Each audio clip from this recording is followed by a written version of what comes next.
Well, welcome, Grace Nation, to your journey to joyful living. Today, we're diving deep into what it really means to live joyfully, even when life throws its toughest challenges your way. But I want to ask you something right now. What does joy mean to you? Is it a moment? Is it a memory or a feeling or even a choice? Drop it in the comments. I want to know what makes your heart light up. Because here's the truth, okay? Joy isn't about waiting for the perfect moments, it's about creating them. It's about finding the sparkle in the dark, okay? The laughter through the tears and the courage to keep going, even when it's hard. And today we're going to hear from incredible guests who know exactly how to find joy in the messiness of life. So grab your favorite drink, get comfy, and let's walk this joyful path together. Are you ready to unlock your joy? Well, type yes in the comments if you're with me. All right. So I am going to bring up your first guest, but first we're going to do a little intro for her. So I am engineering the show, you guys. So if you see me spacing out like this, it's because I'm trying to find the banner or the video. All right, my loves. So I am going to bring her up. But before, we are going to introduce her with a little peppy video.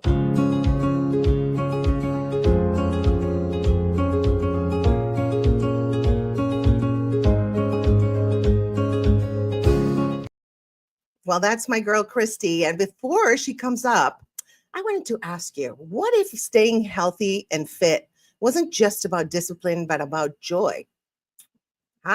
Imagine waking up every day with the energy to chase your dreams, the strength to face life's challenges, and the confidence to truly love the body you're in.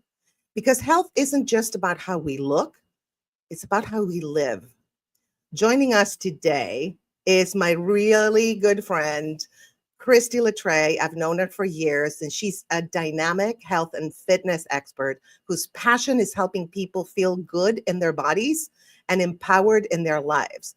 With years of experience coaching clients towards sustainable wellness, Kristie knows that fitness isn't a one size fits all. Her approach blends functional movement, realistic routines, and mindful nutrition to support people of all ages and backgrounds in creating joyful, vibrant lifestyles. Whether she's training individuals or guiding group classes, Kristie brings heart, humor, and a no shame philosophy to wellness. She's here to show us how health can be fun, freeing, and deeply fulfilling. So I'm going to bring her up. Here she is. Hi, Kristie. Hello. Hey, Gracie. How are you? I am doing great. How are you today? You know what? I was looking forward to this, so I'm doing great. This is the highlight of my day. Oh, I love that. See, it's all about the joy, right? We choose joy, don't we? We have to choose joy because, let's face it, there are so many things that bring us down and can when we look around. And a lot of times we look at the flaws, we look at what's wrong. But when we look at joy and when we choose joy, life opens up and it hits different. Absolutely. Definitely. So, what does joyful fitness mean to you? You know what? Joyful fitness to me, it means that you are coming from that a place where you want to be versus a place where you have to be. It's the dreaded, oh, I've got to work out. I've got to go to the gym. I've got to find the time to do it. I need an hour. You know, it's like coming from that place of you having to be pulled and dragged somewhere versus a place where you pop in and you want to be there, a place you choose to be. So, joyful fitness simply means showing up, moving your body in a way that brings you joy.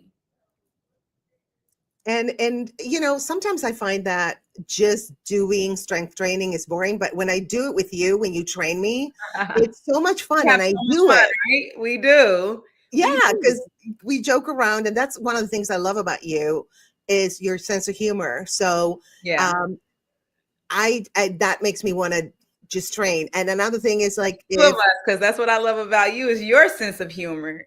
thank You you. make everything so much fun. And that's what I'm talking about. Like when you come from a place where things that you know you need to do or things you know that you have to do.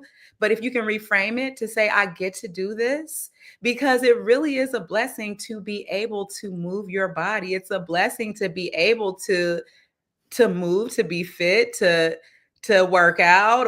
And Yes, here's the thing, joyful fitness doesn't mean a gym workout. It means choosing to move your body in a way that brings you joy. And so that could be dancing, it could be walking, it could be gardening, it could be hiking, it could be whatever speaks to your spirit in any given moment in time. And I just, love that. yeah, yeah, I could talk about it forever. I know, but you're correct. It's like doing something that brings you joy. A lot of the blue zones is where people live beyond 100. And Absolutely. yeah, right. And a lot of them like walk a lot because Mhm. mainly it's like in Europe, in areas where they're not sitting in their cars all day. Asia, yeah, and it's where the elderly, like you said, they walk a lot, but they're used to walking, they're used to different terrain, they garden, like they live naturally, they eat naturally, and everything just comes from lifestyle versus, in America, we have this lifestyle that kind of forces us to sit a lot and to do things that are unnatural to the body a lot. And so we do have to kind of go out of our way to find ways to move more, right? A lot of 100%. times we think we need to block off this hour, but if we can do things in a way, hey, Tammy, she's here. We can do things in a way that comes like more naturally to what we do in the middle of the day. Let's say like you're here, you're sitting, right? And a lot of times people have tasks that they have to do and they're sitting and they're doing it. And I always say, if you can find a way to find movement within that. So let's say you have to get up to go to the restroom. Have a little dance break in the bathroom stall. Sometimes we dance to get to the bathroom because we really got to go. But after you go and release it, have a little dance break. Do a little skip or a hop or something, or lunges back to your chair. And one of my favorite little tricks is when you're going to sit down, play the sit down game. Like you have to gamify your life in some kind of way too. So the sit down game, Grace, is I've gotten up from a task and now I'm going back to sit and probably sit for an extended amount of time. But before you sit, how about you do 5 squats? You hover that chair 5 times and then get back up. 5 times, get back up. Mhm. 5 times. Well, one time, for 5 rounds, 5 times. What am I saying? 5 squats. Yeah, I know what you mean. And then you sit, right? And if you do that every time you get up, how Yes. many squats can you do in a day? And you won't even Yes. think about, I've done 100 squats before you know it. It's so funny you say that because I bought a squat machine and I have Yeah. it right next to my desk. So whenever I stand up and I look at it, I'm like, yeah, let's do some squats. And also, look what I bought. Let's see what you got. Yes, this is like an inner thigh thing. Oh, the Thigh Master. So I'm talking to you now, and I'm like 1, 2. Exactly. Yes. So if you can find little ways like that, little tricks, you've done more moving than you could have done by thinking about going to the gym, and you probably won't go. Because let's face it, gyms make money off of the members who don't show up. Girl, I am canceling my membership because I've been paying for nothing to go 1 time a year, if that. So I have my own gym at home, and I highly recommend people to buy some weights. They don't occupy a lot of space. The squat machine, They don't. the thigh thing. Yeah, it's amazing. And I actually I have an Amazon influencer store. And people can get it there if they want to. I chose, Grace's Amazon store, get you some weights because you can always incorporate those weights as well. Absolutely. I have a section of my faves in-home gym. So yeah, definitely check it out, you guys. And so let's say like somebody's been sedentary, right? And they don't want to work out. Okay. Which happens. I used to be an athlete and it happens to me all the time. Like, I'm tired. I'm going to take a nap. Like that's my go-to. It's a nap. So how can someone start a fitness routine if they've been sedentary or intimidated by gyms? Mm-hmm. So, like I said, you don't have to join a gym. And, we go through different phases of life, Grace. You agree with that? Yes. Like things happen, right? And Yes.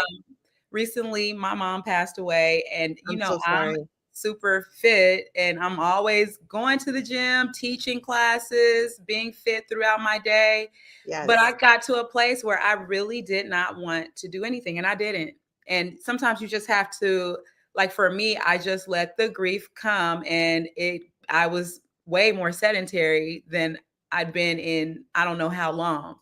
And so I put myself, like, I'm in the shoes of a person who's sedentary now and trying to find the motivation to get up, to get moving again.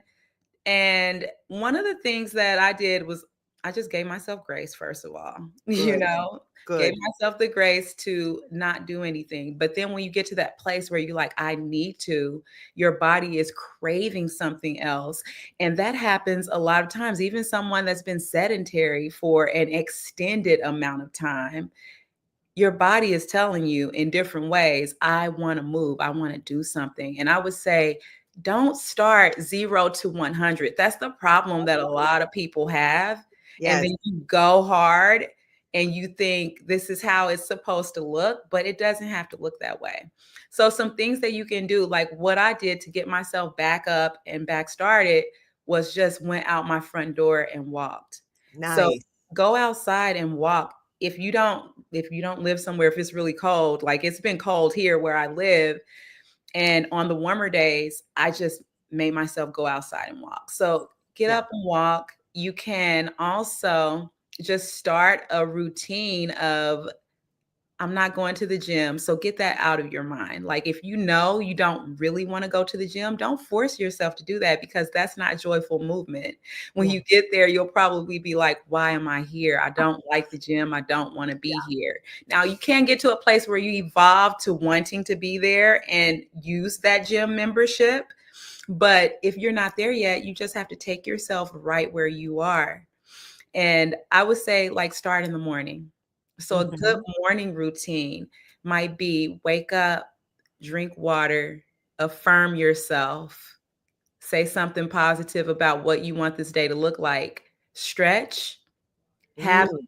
a protein-rich breakfast, and Mhm. you've won the day. You've won the morning just by doing something that simple. It is so easy, but we complicate things, don't we? We do, because we scroll too much. We see all of these massive transformations, and it gets in our head that that's what it looks like. I've got to be extreme, but you don't. You don't have to be extreme, because it's the small things that we do that over time have this snowball effect, and it makes a big difference. But we've got to create those habits first. So they take over when motivation doesn't, right? So when Yes. motivation leaves, you don't have motivation anymore. It's the habits that you've instilled that keep you going. And so waking up, affirming yourself, that's like starting with your mindset, saying, this is going to be a great day. I'm happy that I woke up this morning. Just anything positive. I'm grateful for this morning. Yes. I acknowledge this body I live in. Thank you, body. Any little thing, you affirm yourself. You drink that water, it just starts to flush out and wake you up, and you start to like get into your body. And then you Yes. stretch. You're feeling your body. How does my body feel this morning? You just do a few little stretches. It could be for 2 or 3 minutes. It doesn't have to be this big, long stretch routine. Right. It can be like 2 or 3 moves wherever you're hurting more, right? Exactly. Yes. And then you notice, oh, my shoulders today. Where am I carrying a big, I must be carrying a big load or stressed about something. Let me see if I can Yes. release that, you know? Absolutely. I think every part of our body just reflects what we're going through inside, right? Our Absolutely. mental health. And Absolutely. and that leads to my next question, which is how does regular movement affect mental and emotional health, not just the physical? That's a good question. I love that question, because you think about it, everything in our life, we think it energy doesn't just disappear, it gets trapped in our body. And so when we're going through something heavy, that heaviness gets trapped in our body. And what movement does, and have you ever just felt stuck? Like Yeah. me going through this grief journey, I felt stuck and I didn't want to move and I wasn't moving.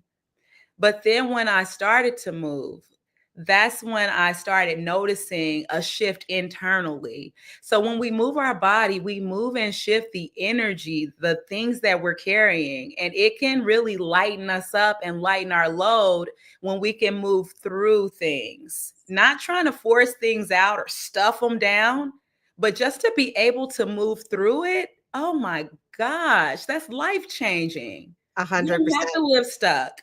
So moving creates mental room, mental space, mental care, clarity, emotional space. It Hmm. helps you to open up and to be able to truly allow joy into your life. But you can't allow joy in if you have too many things that are trapped and stuck inside of your body. There's no space for anything else. We've got to let some things go. We have to be able to allow ourselves to release. And that way we're open to accepting what's coming.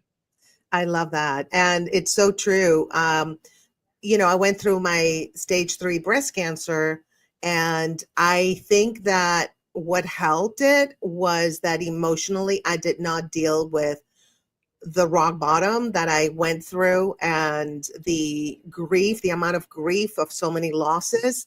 And I think that I pushed it down. I kind of cried at times, but I pushed it down, keep going, keep going. Mhm. And it kind of manifested physically in my breast, which is, love. It's like nutrition to a baby and it's close to your heart. Yeah, So I yeah. felt, yeah, I wasn't being loved because all these people left me by, passing away or Mhm. divorcing me. So, Yeah. and I laugh about the divorce one, but now I can laugh about it. But so yeah, so I agree. I think I love that you said release because that's what we do when we move. We release, and Yeah, also we have endorphins, right? And all the good hormones we that kick do. in. We do.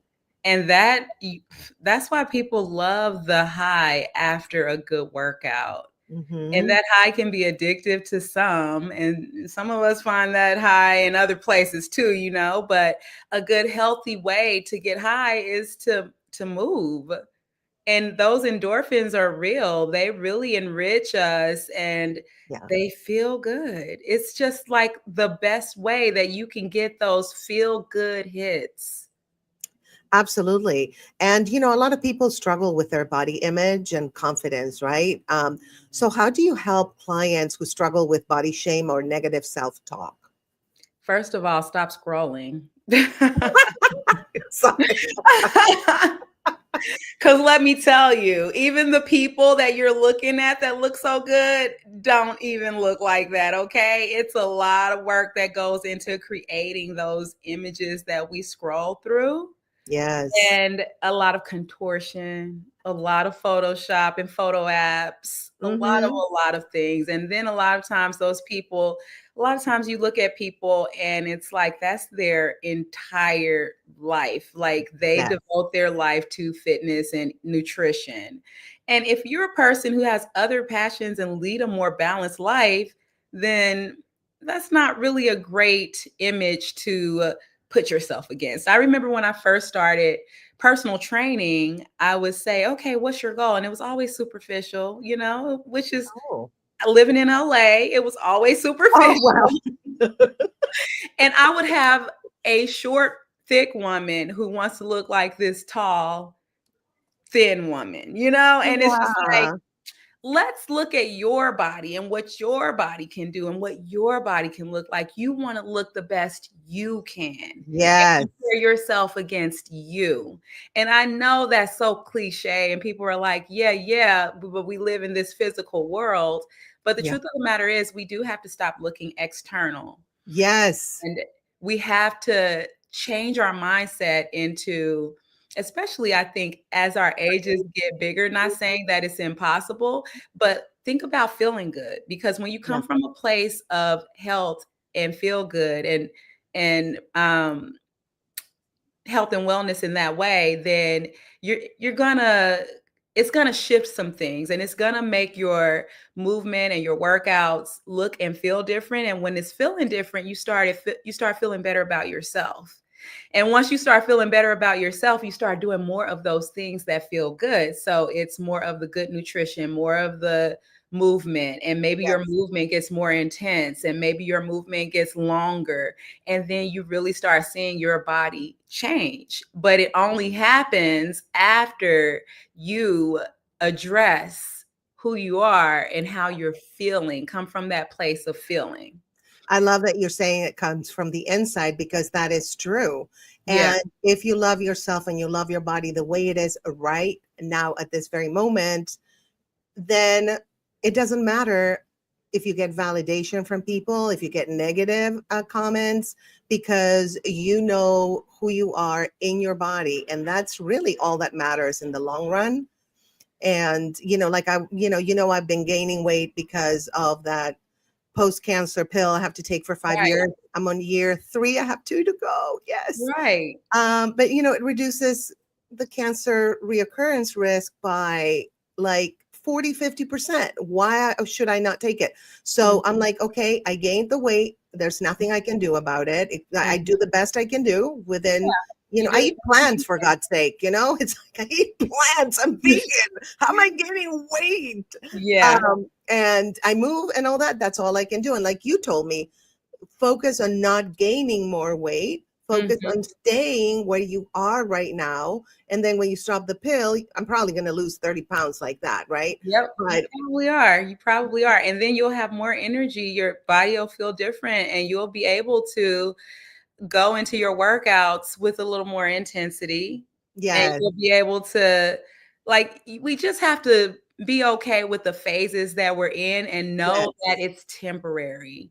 And 100%. another thing is to, when we catch ourselves thinking those thoughts, we have to stop it. We have to Yes, nip it in a bud, and we've got to do that quickly. And you've got yes, to refocus your brain on something else. Like you were saying, this is a phase. I've got 2 more years. I'm maintaining.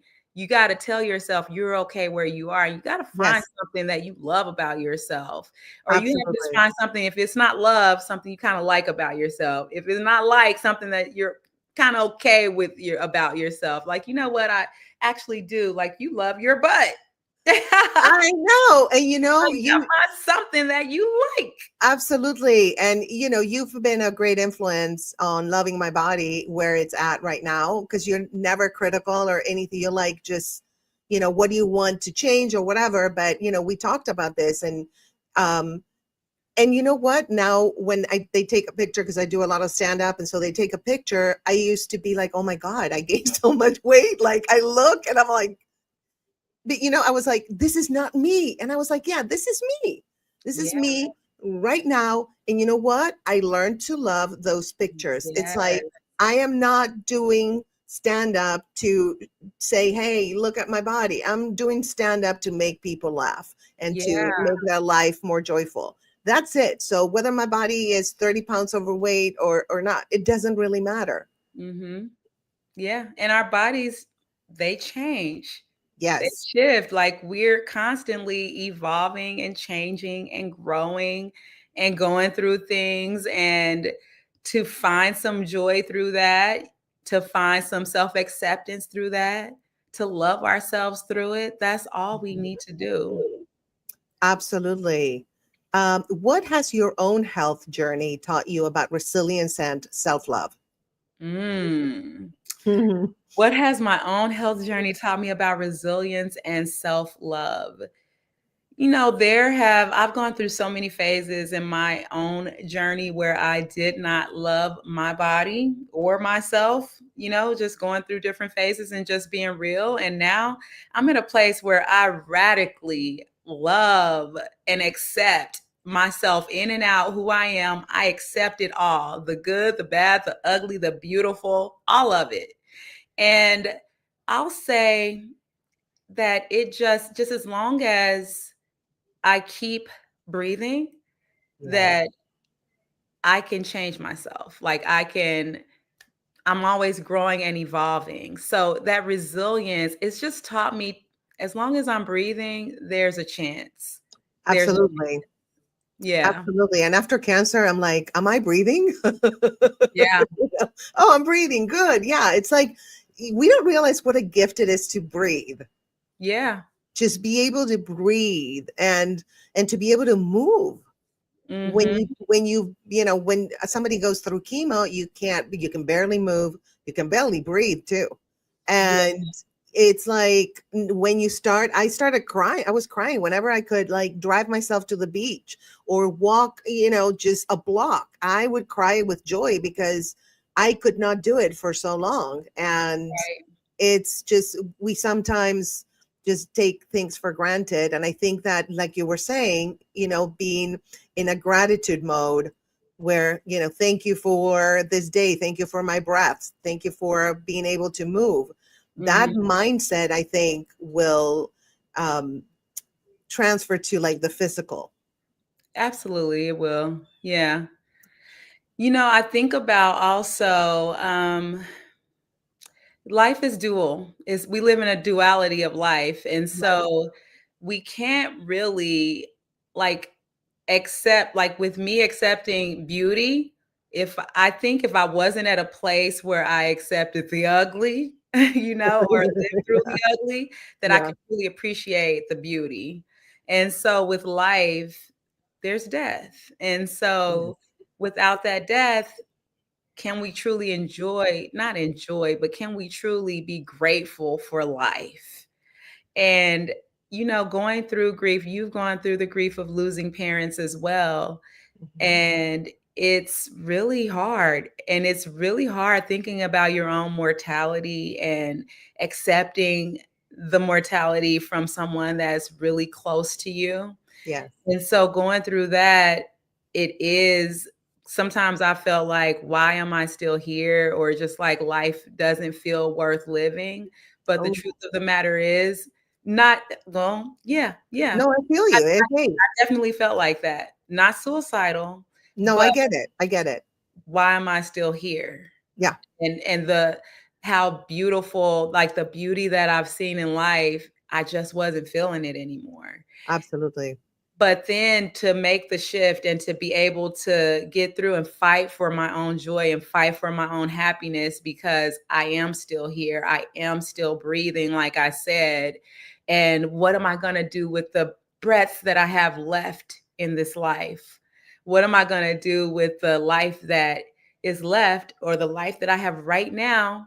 And it's live it to the Yes. fullest. Yes. Don't be afraid of doing things that frighten you. Don't be afraid of going after what you want. If you really want to be healthy, if you really want to be fit, if there are some things that you really want to do in life, the time is now. And we get to enjoy growing old. We get to enjoy each and every year that we have. And as we grow old, it doesn't mean that you are going to I think a lot of times with growing old, we think, oh well, you get weak in life, you get sick, and you get like your energy goes away. But that's not really how aging has to work. Hmm. We can be very vital and vibrant and healthy and still moving and still living and still exploring and still growing and still learning as we age, because we still have this gift of life. Absolutely. And you have the gift of changing a room with your energy. So that's why you're here. One of the reasons, I Aw. think, mainly. Yeah, you do. You are an incredible human. And that's why we've been friends for, I don't know, 20 years. We've been friends a long time. A long time. Well, Yes. Kristie, thank you so much for reminding us that health isn't about punishment, okay? No, It's it's about not. possibility, right? Yes. Joyful movement. You choose your own joyful movements. Absolutely. You've shown us that fitness can be playful, can be healing, and also empowering when we approach it with joy and self respect, right? That's it. Yeah. Absolutely. Thank you so much. And to Thank you everyone so tuning, much for having me on. I oh, appreciate you, Grace. my pleasure. Thank you for being here. You just kicked off the streamathon, which I was like, she's perfect for that. Let's I go. know. Hey. To everyone tuning in, your body is not just a project, it's your partner in this beautiful life. Move it with love, fuel it with care, and watch how your energy and joy rise. Because when you feel good, you live fully. And that's what your journey to joyful living is all about. So thank you, Kristie. And if you want to follow Kristie, she has her handles, she has her YouTube Yeah, I met right Kristie there. right everywhere. Absolutely. Subscribe to her YouTube, and also please subscribe to my YouTube, because I want to grow this community to help other people and continue to be able to bring you all these streamathons and these videos and the comedy and everything else. So thank you so much.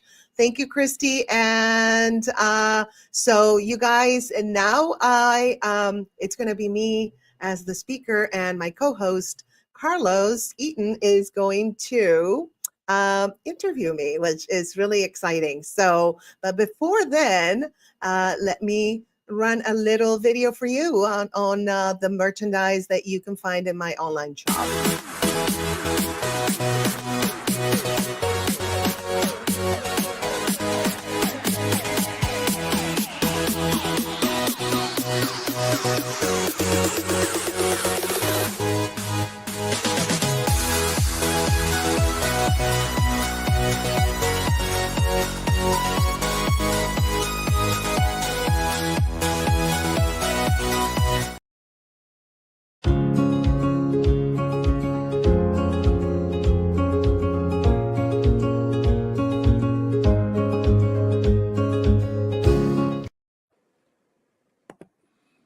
Hello, everyone, and welcome to your journey to joyful living. Today's topic is one that resonates deeply with all of us: how to find joy in the darkest moments. Because let's face it, life isn't always sunshine and rainbows and unicorns, but it can be a powerful, but joy isn't just reserved for the good times. It can be a powerful companion even during life's most challenging chapters. And who better than to guide us through this journey than my incredible co-host, Grace Fraga. Grace is amazing. She's a powerhouse, an award-winning relationship coach, IAP certified, hilarious comedian, absolutely hilarious, and the author of Get This Off My Chest and Breaking Free, a journey of healing from narcissistic abuse. She's amazing. She truly is. She survived cancer, triumphed over narcissistic abuse, and found laughter and love in the most unexpected places. But here's the thing. Grace doesn't just talk about joy. She lives it. So let's dive into this conversation about finding light when all we see around us is darkness. So, ladies and gentlemen, Grace Fraga. Woo! Hi again. I know. There we go. Yeah, we'll pretend that you're just walking on. You know, you've been chauffeur driven to the studio. We rolled out the red carpet. We got those guys with the photographs. What are those guys called? Paparazzi. You ever have that? You have a word and you know it and you can't. Yeah, that's me. So, but seriously, Grace, you've been through some incredibly dark moments. You survived cancer. You overcame emotional abuse, and you found your voice after years and years of being silenced. I mean, that is so amazing. But in spite of all that, you radiate joy and laughter and happiness wherever you go. I mean, I just want to go wherever you go so I can always be happy too. I mean, that's I think that's going to be my thing. Like the Grateful Dead, but the Grateful Joyce or the Grateful Grace. There we go. So, but here, seriously, how do you define joy when life feels like it's darkest? How do you personally define joy during these difficult times?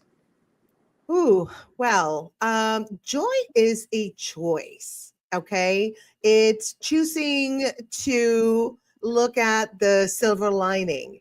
And I'm not talking about toxic positivity, because that's very annoying. We have to go through the moments of sadness or anger, let the feelings come out. And then you're like, okay, I got that out of the way. Do I want to just be like this for the rest of the day or the week or the month or the year? No. Okay. I'm going to choose joy. And the way to choose joy that I do, and I learned this through my cancer journey, is by waking up and being grateful for things, like the simplest things. Like Kristie was talking about that too.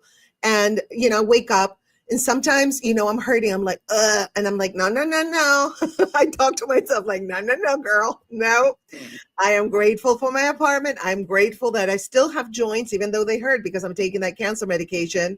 Like I try to be grateful for everything that I have. And that honestly changes my chemistry. It changes my outlook. And I have a great day. So joy in hard times is like that tiny flame in your rib cage that refuses to go out, even when the whole damn house is on fire. It's not loud and not always sparkly, right? Yeah, exactly. That's so amazing. So why is it, okay, so just for the rest of us, right? So why is it important to seek joy in dark moments? Why does it matter? Well, because otherwise darkness wins. Okay. Like Kristie was saying, we live in a dual world, a duality where we have light and darkness. So what do you want to choose? You want to choose darkness or light? Sometimes we go into darkness, but do you want to stay in the darkness or do you want to get out of the darkness? So that's a choice. And I can say that like during my cancer healing journey, that was very clear. By the way, I'm cancer free. I'm taking a medication to prevent recurrence. So yeah, thank you. So I don't want to scare people like, oh, she has cancer, but no, I don't have it anymore. So I think that, during my cancer healing journey, I was like, okay, I got the diagnosis. I cried my eyeballs out. I was like, oh my God, it's the end of the world. I might, be out of this world because I was stage 3. So that's like pretty advanced. So I was like, okay, after I cried my eyeballs out, I was like, what am I going to do? I was just, hopeless. And then I was like, okay, Grace, because I talk to myself like that. I find that the self is a really good audience and doesn't argue back. It's God. It doesn't. So I think it was my higher self, not my ego. My ego was like, oh my God, I'm going to lose my breast and then I'm not going to be pretty anymore. So I was like, my higher self was like, honey, let that go. Okay. Do you want to live? I was like, yes. Okay. You have a choice. You can be miserable throughout your chemo, radiation, and surgery, or you can have fun through it. So I chose to have fun through it, which means, having joy as the main actor, the main character, right? That doesn't mean that again, not toxic positivity, because I did look in the mirror at times and I was like, oh my God, I'm bald. I look like a ghost. I have dark circles under my eyes. I gained like 30 pounds. I look terrible. I don't want people to see me like this. And, I would cry it out and then I'd be like, okay, let me find some jokes about this because I'm a comedian, right? So I wouldn't say let me find some jokes, but then I would automatically switch into the comedian mode, right? And then I would text my best friend who took care of me. I'm like, I would text her something that just happened that day and made fun of it. And she would be like rolling on the floor. Like I literally have screenshots of the stuff that I texted her for my cancer comedy special, which is going to be called Get This Off My Chest. Because I had breast cancer. So yeah, we can choose joy. And I know sometimes it feels like, how am I going to choose joy? I'm going to, I lost my parent. I have cancer. I have an incurable disease. I have this and that. And even through that, you can find joy, believe it or not. And that can actually change the outcome of your life, of the disease, of your grief. Of course, grief, like Kristie was saying, grief is like up and down, right? And so you're going to grieve and you're going to go through that. But choose whenever the grief doesn't hit you because it hits you like this, grief, right? Whenever it doesn't hit you like that, just find a moment to bring yourself some joy, whether that is watching a show that you like, or it's going for a walk. Even though doing chemo, I couldn't walk that much. But even if I went downstairs, that for me was like, wow, okay, I made it all the way downstairs. So find something that brings you joy. And that will change your mood. There's Norman Cousins had a book that he cured himself through laughter by watching sitcoms. And that's like, wow, right? It's crazy. So, if you don't want darkness to win, just choose joy. That's all I have to say about that. That's amazing and so true. And by the way, that can be universally applied to everything. And but here's the thing: the simpler something is, the easier it is for people to misunderstand it. Which brings up this question that I have: is like, and you've seen people do this. What's the difference between authentic joy and masking pain with forced happiness? You've seen this, right? So Oh, what's the yes. difference between these Well, two? to me, authentic joy says, I see the pain and I choose to breathe anyway. Forced happiness says, smile and pretend this dumpster fire is a candlelight dinner. So we do that, right? Yeah, that's a great image. Sorry, yeah, just Thank you. And that's what toxic positivity is. It's not good because then you go, oh yeah, it's just a candlelight dinner. It's not a dumpster fire. I'm not gonna do anything about it. It's gonna no, you gotta acknowledge the situation before you can find the joy. So authentic joy basically is freedom, and the forced happiness, is emotional denial. that's amazing. By the way, I don't know if you know this, but that's also the secret to bravery, right? Really? Bravery is taking the step forward anyway. You could be scared all crazy, right? I mean, anything looks overwhelming, but you close your eyes, take that step forward, and it looks like you did that. So that's amazing. That's amazing. You are right. I never thought about that because actually I'm kind of like a chicken because I don't do like risky stuff. But when facing a situation like cancer, I'm like so brave. And it's Right. because of that. You're right. Oh my goodness. Boom. Moment of Mhm. brightness. Thank you, Carlos. Well, thank you. More than just another pretty face, right? Yes, you are actually. Oh my God. Thank you. Forced joy to me, Carlos, is that Yeah. toxic positivity nonsense where someone just tells you, just be grateful while you're drowning. It's like, acknowledge that you're drowning, try Right. to save your ass, bring yourself to the shore or ask for help if you can't swim. And then be like, okay, now you can say, I'm grateful that I could Right. get to the shore or somebody help me. But yeah, you have to acknowledge, that's the most important thing. Acknowledge the situation. Look at Right. it dead in the face. And it's like, okay, I see you. I have cancer. Or, my parent passed away. Just look Right. at it in the face, cry, get all the feelings out.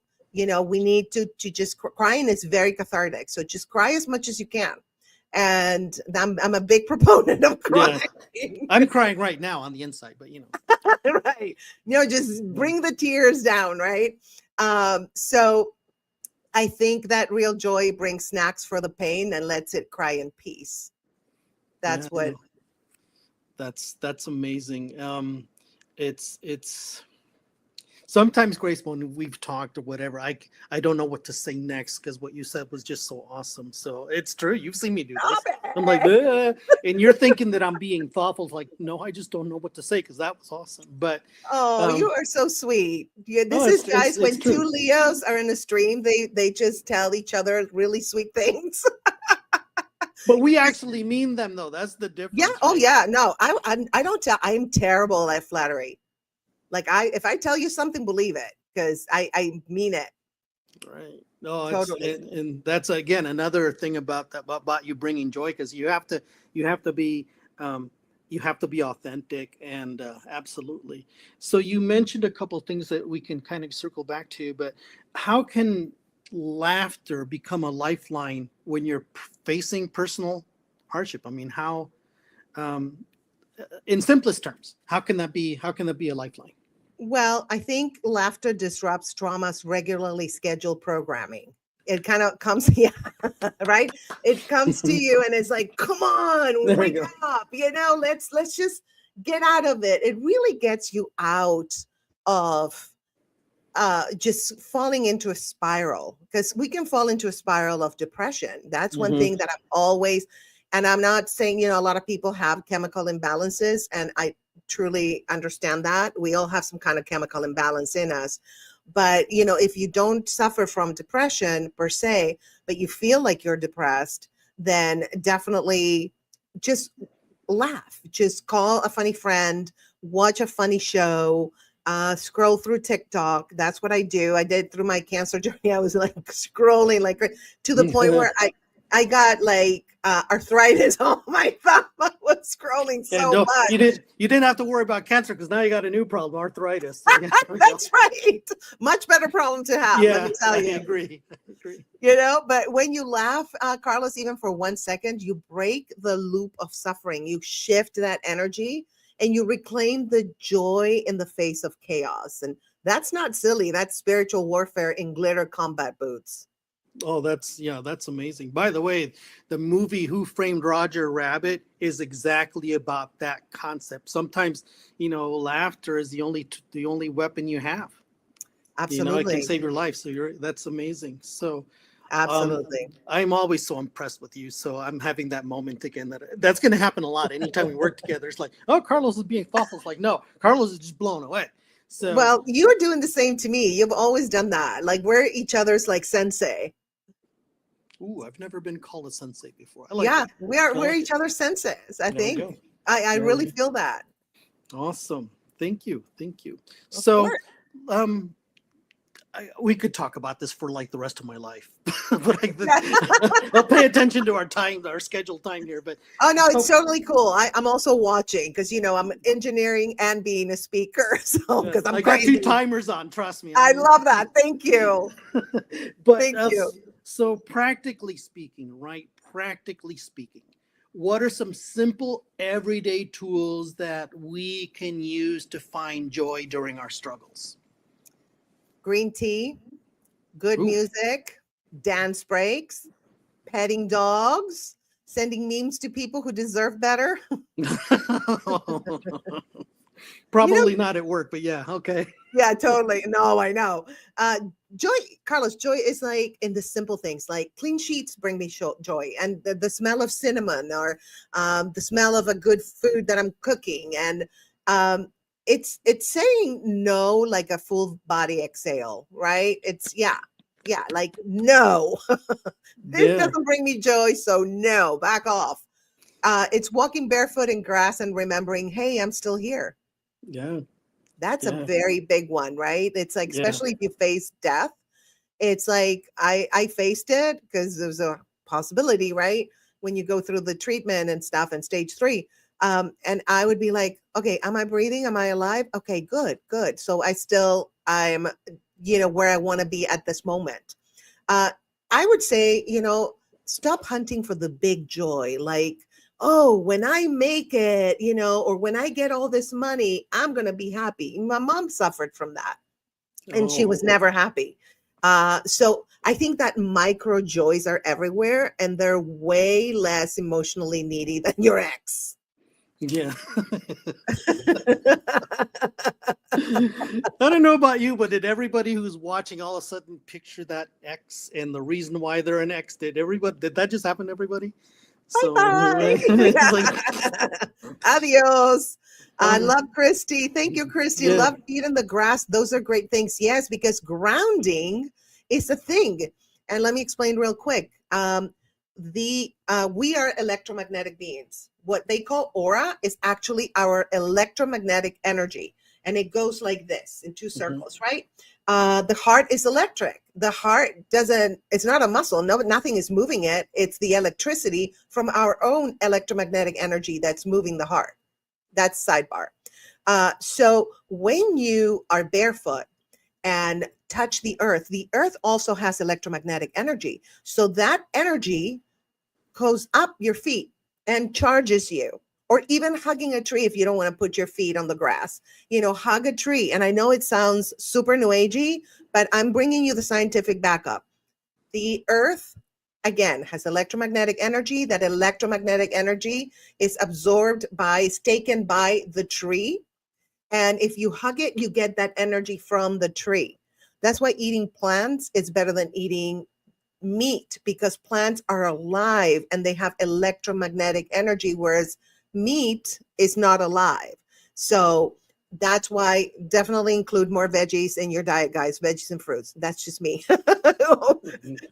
You know, because it's so important to recharge yourself. But anyway, we went through to the vegan side of the world, but let's go Well, that's back okay. to That's an joy. important side. That's an important thing.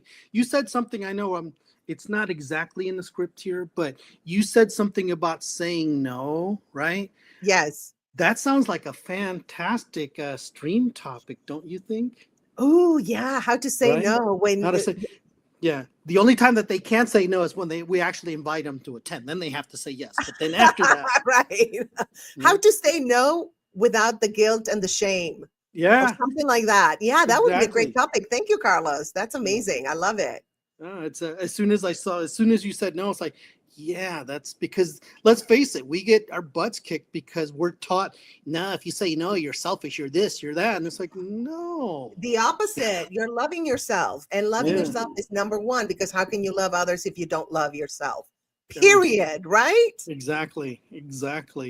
By the way, you set up the next question beautifully. By the way, you're automatically just awesome just by being here. So speaking of this, how can someone create a joy ritual to keep their spirit uplifted? Because it's one thing to do the things we mentioned before, but how do you ritualize this so that it stays and it becomes permanent? Absolutely. Well, first of all, make that ritual yours. Make it weird. Make it delicious. You know, like that candle. Yeah.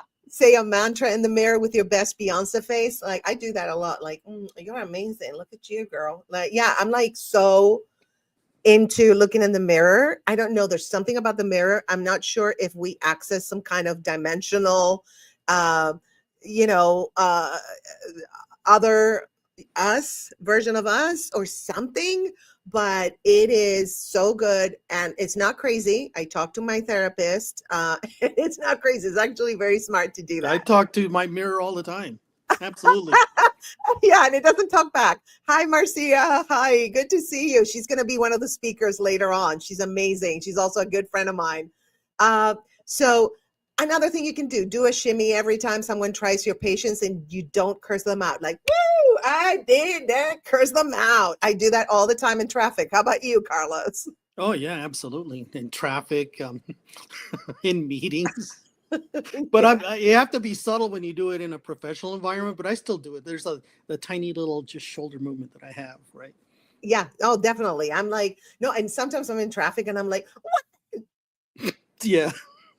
I drive carefully. You're doing crazy stuff. Like I'm kind of like, you know, shifting the energy so I don't curse them, because you're literally cursing because you're just sending that energy to them. So I stop that energy like I do it myself. Mm-hmm. And then I send them good energy, even though Right. they were annoying or they hit me sometimes, you know, like Right.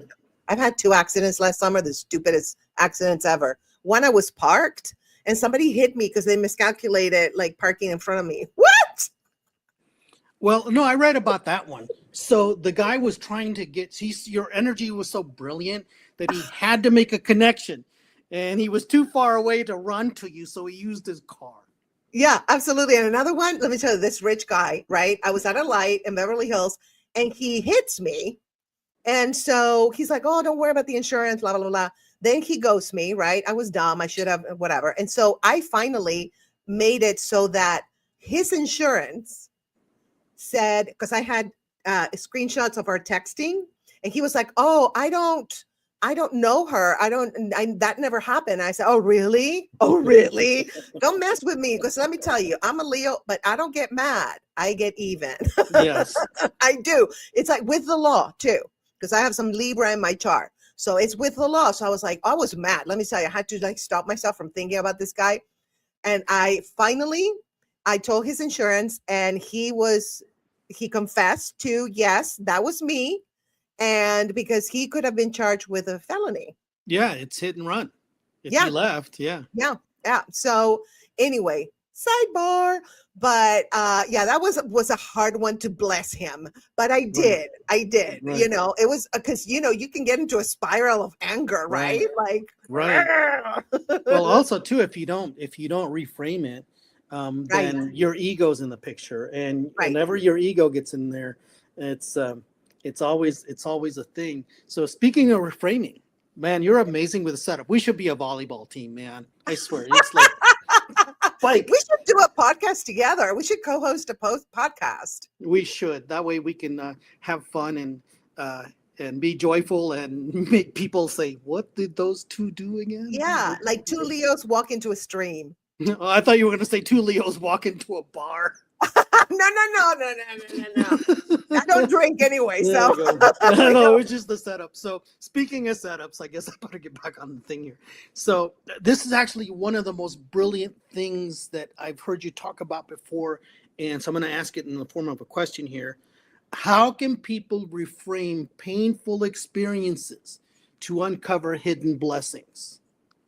How can people refrain? So how can you reframe something that's happened to you, a painful experience, to uncover the hidden blessings? Well, first of all, ask yourself, what did this nonsense make me, right? Now, what did I lose? But what did I gain in wisdom, boundaries, and I will never do that again energy? So there's always a hidden blessing in everything. And at the moment, it doesn't feel like, cancer, a blessing since when? But as I reflect back on my cancer healing journey, for example, or you reflect back on whatever event happened to you that was terrifying or horrible, then you go, oh, but you know what? Now I'm a better person for it. I learned this, and that, like I learned how to appreciate life, how to celebrate the small wins, how to appreciate every little thing that I have in this life, which I'm not taking with me when I pass away. So it's like, oh, I have this at this very moment. It's exactly what I need. Thank you, universe, or thank you if you believe in God and Allah, whatever you believe in, just thank that all that is, that creation itself.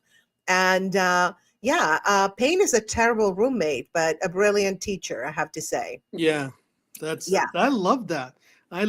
So, oh man, I could do this with you all day. We got to do a marathon just on this one, right? Let me add one more thing. Sometimes your breakdown is just your soul saying it's time to redecorate in here. When you reframe, you turn trauma into compost. And honey, you are the flower blooming out of all that mess. Yes. Fertilizer is needed for growth. Yes. Yes, absolutely. So, there's so much I want to ask you, but I'm going to ask you this one last one here. Yes. Gosh, these are such good questions. Let's do this one. What is one belief you let go of that opened the door for more joy in your existence and in your life? One belief that opened the door. Well, I think that the belief is that this is not all there is in this life, right? We live in this 3D cube, right? With time and space, and time is not real. As the quantum physics has proven, right? There is no time. Space is relative. There are other dimensions that have more, they're like 5D or 6D or whatever. And so this is not all there is. And so if you look at the big picture, like, okay, this is not all there is. Should I focus on my, body, how I look, how other people see me, like all like 3-dimensional kind of thoughts, which keep you in this cube? Or should I get out of the cube and be like, okay, how about what is my purpose in this life? What am I here to do? What is my mission? And once you have that umbrella, I call it the umbrella of the purpose, because once you have that umbrella, everything is tainted by that. So if I teach swimming, for example, if I teach swimming, I'm with a kid and I'm like, I am here to make sure this child is water safe and doesn't drown. Boom. That's what I'm here for. So I'm not focused on the vanity aspect of life, which is very 3-dimensional. I'm focusing on what did I come here to do? Because we all came here with a mission, whether it's good or bad. Good or bad is actually a judgment in this reality, because in the all that is, there's no good or bad. There's just is, right? But whatever you came here to do, even if it's to disrupt people or to hurt people, there's always a lesson in that. And there's always, something that will come out of it that's good. It depends how you see it and how you take that reality into your reality. Like their reality, doesn't have to affect your reality Right. when it's negative, because we create our own reality. So it depends how we see things from the inside out. So what comes from the outside in really doesn't matter. So I think that two things are living from the inside out and knowing your purpose. Awesome. Awesome. There's a question. Do we have time for a question in the chat? Yes, actually, let's and India. Hi, India. I'm India. so happy you're here. Thank you for being here. We love you. I don't know you, but I already feel a connection with you. You're just a sweet, sweet soul. And she says, I have a question. How important is it to trust your gut? And have you had an experience where trusting your gut benefited you? Oh, yes. Trusting your gut. They say that the heart has intelligence and the gut has intelligence. It's a whole microbiome.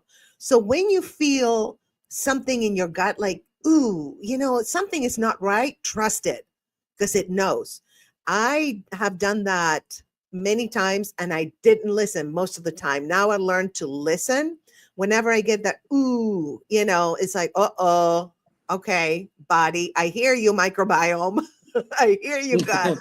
What's happening? Yeah, and so yeah, definitely trust your gut. I'm trying to think of when it benefited me. It probably got me out of really dangerous situations. I was on a date and I went to his place. He was cooking for me and he date raped me. Yes, and I didn't trust my gut there because I obviously didn't listen to my gut. But then how I got out of his place, I trusted my gut. I was like, okay, like almost like survival mode, trust your gut. So I recommend don't get to that point. Just, I knew something was wrong with this guy because he was a little bit of a sociopath. And you know the story, Carlos. Yeah. I've told you the story. You know it. And Yeah. so he was a sociopath, a dangerous, violent one. And I knew something was not right. And I didn't listen to my gut because he was going to cook me dinner. And I am a foodie. So I was like, well, let's see if he can cook. Yeah. Dumb. Don't do that. Don't yet. If your gut is saying no, listen. And even if you don't know why, just get out of that situation, get out of that place, listen to your gut. That would be my advice, India, for sure. All right. I think we're out of time. Yeah, I'm sorry about that, but these are such amazing questions. And to be fair, this conversation has been nothing short of empowering. So you've shown us that joy isn't just something that happens to us. It's something that we can create, even when things are in the darkest moments. But you personally, with your sense of humor, your strength, and your heart, you remind us all that we're all capable of finding our way out of the darkness and then the shadows. And to be fair, for everyone who's watching, please know this. Joy isn't about avoiding life's crazy storms. It's about learning to dance in the rain. By the way, I have a song called The Rain about that same idea. But finding beauty when it even feels impossible or hard, and being grateful and being humble. And so, Grace, where can people connect with you to continue learning and laughing with you? Or are you going to say definitely, yeah, definitely. Please subscribe to my YouTube if you haven't subscribed, and make sure you like, comment, and share for this Streamathon to help me grow this channel and help others. Okay, when you subscribe, we grow the community, and I have very cool videos. I have really cool guests. I have great comedy, so you get notifications for the channel, and it's just a overall fun, joyful channel. So no toxic positivity though. Yeah, no, here's the thing, you walk your talk when it comes to life and joy. Yeah. I mean, you were saying, what was it? Time, space. I think we should change that to time, space, and grace. I love that. I love it. Thank you so much, Carlos. Thank you. All right, you guys. I'm going to engineer us into the next segment, which is pre-taped. So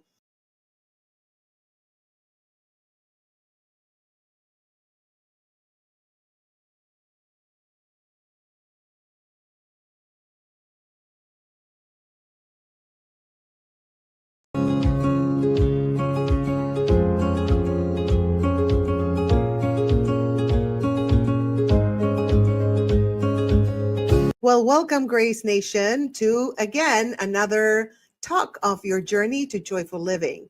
And today we have a truly inspiring guest, Elizabeth Hamilton Guarino. Elizabeth is an award-winning author, master of gratitude, and empowerment expert.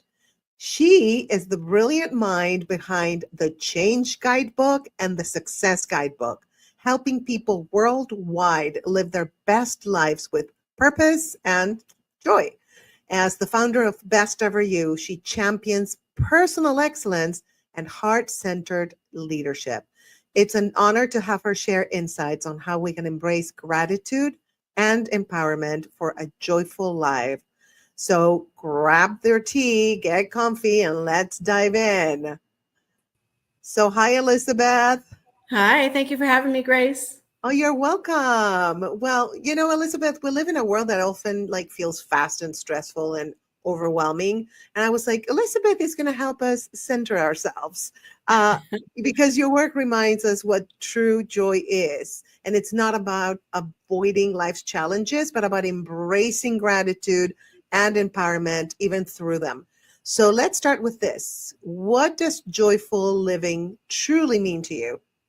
So I think joyful living really means rooting in gratitude. I think that's probably one of the most important things that we can do, and go from there so that we can align our heart, truths, and energy, and make the choices that align to our purpose, to that go and connect to our gratitude, our hearts, truth, and energy, if that makes any sense. Yeah. I think it did, but that helps us be our best in every moment. But I absolutely love the topic of gratitude and helping people root in gratitude so that it becomes a way of living for them. So it's like gratitude on autopilot. I love the topic of gratitude. It's probably my favorite topic of everything, because I think it takes a human being and it gives them abundance if they are in the right frame of mind. It makes you go from, what's lacking, or what do they have that I don't, or all those things that we do where we compare and despair and so forth and never feel good enough about ourselves. And it fills in those holes and cracks with abundance. And it's something that took me a while to learn, actually. My father was a stroke survivor from 2004 to 2018. And it was in a moment where he was in a rehab facility where I really went, oh, I get it. Okay. Because they were doing this speech session with him to see if he could talk. And it's like a little alphabet game where the nurse goes, you say A, I'll say A, you say a word. And he said, aardvark. We're all like, And then he said benevolence, courage, determination, excellence. F was a swear word that I've changed to faith. Gratitude, all the gratitude, all these words that were so inspirational. And it was sort of in that moment. One of my first books, Percolate, was born, and the Best Ever You network was starting, and things like that. So gratitude is a reframing exercise. Mm-hmm. Yes. It can be anyway, if you allow it to be, but it takes practice. And I love it when people start, you say, okay, I'm going to put a gratitude practice in place. They start and they maybe jot down 3 things a day that they're grateful for, my family, my health, my dog, or whatever it is, And I love to move people back from there and really have them be grateful for breath. Yes, absolutely. Being here and so forth. Absolutely. Being here, breathing, just I'm grateful for everything. Like every day I wake up, I'm like, I'm grateful for my apartment. I'm grateful for the food. I'm grateful for the small things that I see around me. And I think that makes my day, it starts better than if I didn't do that. I think so too, for sure. And it just reframes everything. Like I'm a human being who has life-threatening food allergies. So every time I go to eat, it's a challenge. I have a medic alert on and all sorts of stuff. And I've had life-threatening food allergies since I was in my mid-20s, and I'm 55 now. So I've been resuscitated twice, and all of these things. And there was a moment where I didn't feel so grateful. I felt like, woe is me, and why do I have this? And, again, and it took that moment in that rehab facility with my dad's stroke and that moment in that alphabet exercise to kind of really understand, like, okay, we're going to reframe all of this, everything that's going on, and live a more purposeful life and think about kind of how we're interacting with people, how we're helping people, through their own pain, what kind of footprints we're leaving. Just everything came into question kind of in that one moment. Absolutely. And gratitude slipped in and took hold. Yeah, it stuck. That's amazing. Yes. So, how can someone practice gratitude when facing personal hardships or struggles? Yeah, that's tough to just say, well, go get a gratitude journal and have fun, isn't it? When there's true hardship going on, that's tough stuff right there. And yet that is exactly what I might recommend, is to go and start writing and thinking positively and finding what you do have that's working, that makes you feel well and so forth, and hanging on to that. I can think of a moment where my dad was having a rough day, for example, in the ICU, and they were doing ventilator things with him. And I looked at my mom and I said, we're going to leave right here in this moment. He's going to be fine. We're going to go. We're going to take a break from this. It's been a really long day. And somebody had the really good thinking to put the Kohl's department store across from the hospital. And I'm like, we're going to go shopping. And my mom's like, I don't want to go shopping. And I'm like, listen, we're going to go shopping. We're going to reframe our breath, our lives, and everything, even though this is really tough stuff, in some lighter, more grateful things. We're going to just do I am grateful for just even sweaters, Mom. You love sweaters. We're going to be grateful for sweaters right now. It's cold. We're going to go get some. She's like, I don't want to go sweater shopping. I'm like, well, guess what? We're going. Anyway, long story short, she did not want to go through the store. And it was kind of like just distracting her a little bit because it had been tough. And we brought 2 sweaters and brought them back with us. My mom's like, I don't want to put that on. Like, I know. I get it. And so we tied them around our necks like superhero capes and went back into the hospital for the rest of the day. And it's like little things like that you do where you just find a glimmer of gratefulness, just for everything, even flipping my dad's situation. Okay, he's alive. He's not quite breathing on his own just yet, but he's alive. He's doing better. There's all sorts of little things that you can do that implement gratitude. And that's exactly what you have to do.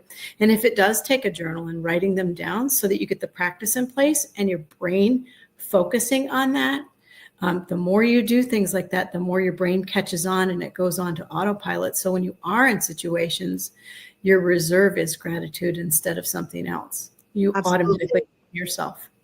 You train your mind, you train yourself to go there directly. And if, I think you were the one that created the flip method. I did. Yeah. Yeah. Everybody uses it. Even AI.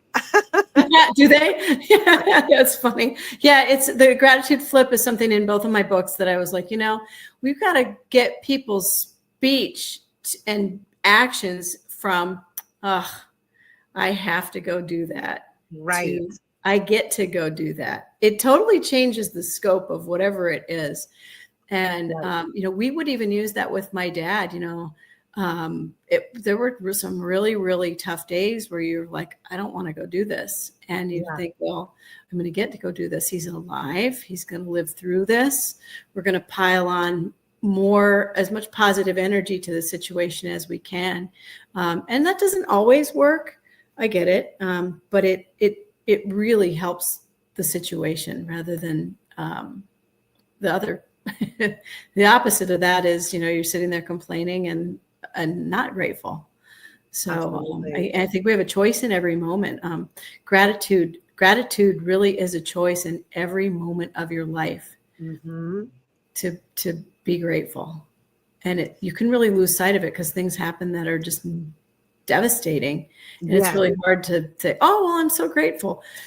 And yet eventually you might get there if you put that eventually, yes. Yeah. Keyword there was eventually. Yeah. No, sometimes, when I get overwhelmed with life or I start going down the negative road, I'm like, okay, slow down. Intrusive thought, get away from me. I curse it out and I allow the good thinking that I trained myself to have the gratitude. And, I think we talked about this. Like if I am nervous about something, when you have butterflies in your stomach, instead of saying, oh, I'm so nervous, I'm like, I'm so excited. Yeah. So, Yeah, it's just subtle nuances with language that we speak to ourselves that make all the difference. And, I think it's really important to note that, we are people, life's messy and we aren't happy all the time. We aren't grateful all the time. We can be a whole host of things from here to here.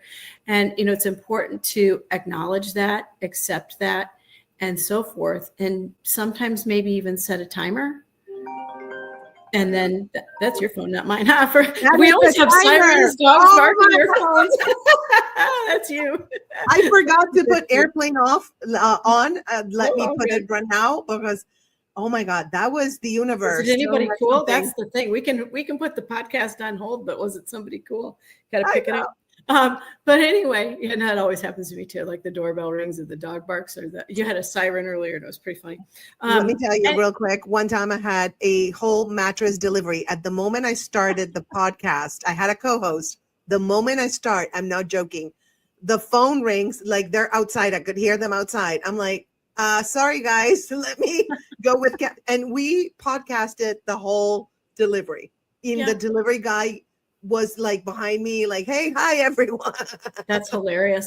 Yeah, I had a podcast years ago with the late Ed Asner, and his doorbell rang in the middle of it. He got up and went and answered it and came back, and it was pretty funny. I'm like, all right, was that live? That happens, yeah.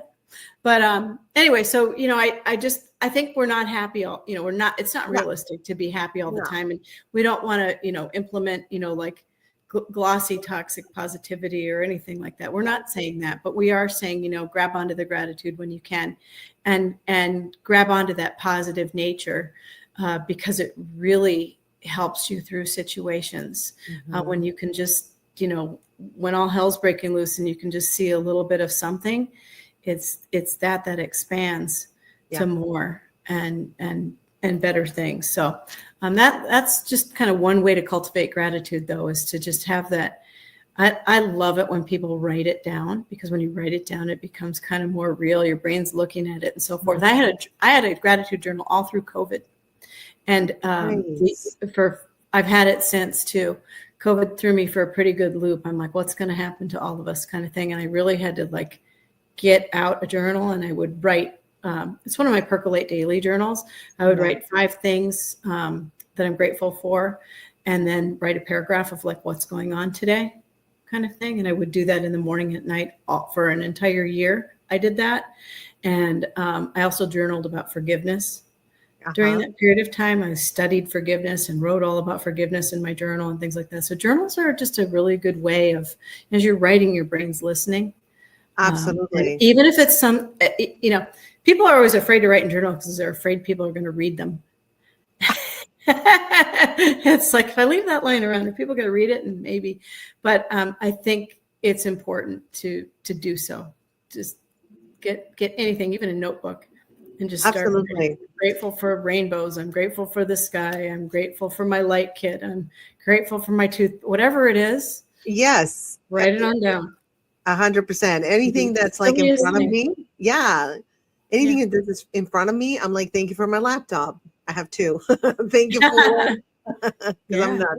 Thank you, like you were saying, for the lights, for the sun, for nature. I mean, just the simple things. Anything, absolutely. And it just changes your mindset completely. Yeah. Even if you take an object that's around you and you say, okay, thank you for this cat statue.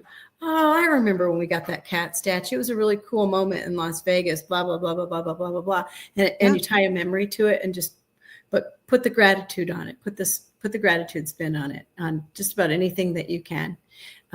Even when your car has a flat tire, I'm grateful for my car. Well, also maybe, I always think, maybe I got a flat tire because if I continued with my tires working, I could have had an accident. Yeah.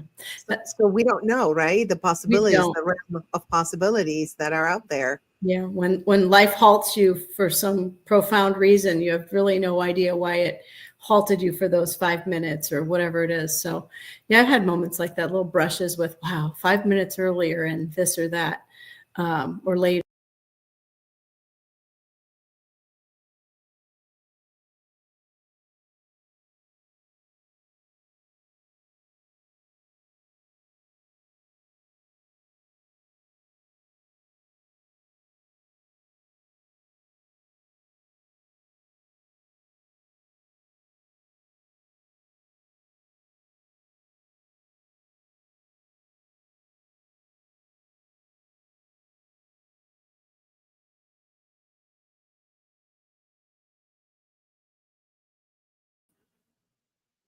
Hi, you guys. I am so sorry. I don't know what just happened. I don't know what just happened.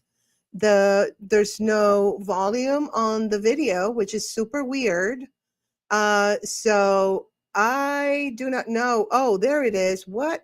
Wait, no, don't touch it, Carlos. Please don't touch it. Just I don't know what's happening.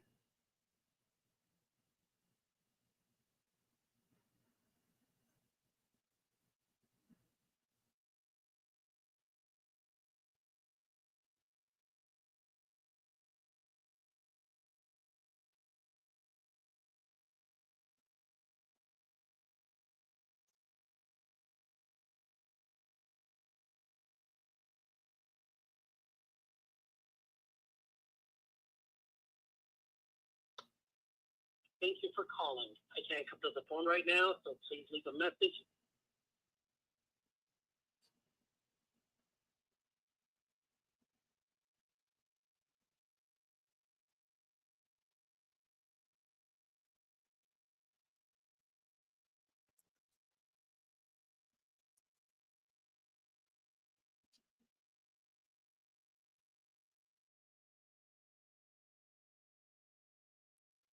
Okay, you guys, I don't know what happened. And can you guys hear me now? Can you guys hear me? Can you let me know in the comments if you can hear me? I don't know what happened to the tape. You can hear me. Okay, great.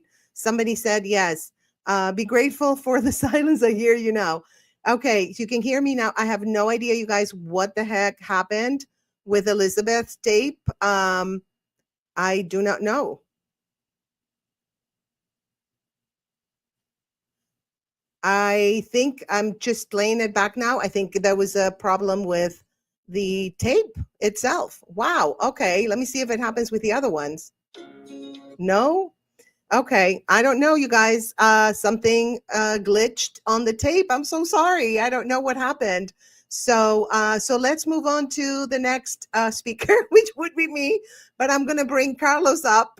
So I'm so sorry about that, you guys. Oh man. But at least you got like the gist of it, right? You got the gist of Elizabeth's message, which is joy is in the gratitude, which we've been saying, right? So thank you for letting me know about the silence and all that. Oh my God, all of a sudden it's just like, it's the video. It's the video because I'm playing it and it's like there's nothing. There's no. Okay, so here there's no. It's like after a certain moment, like there's no sound. So I don't know. I didn't catch that on post. I don't know. All right. Yeah. Kristie says it's okay. Technology be technology. Yes, exactly.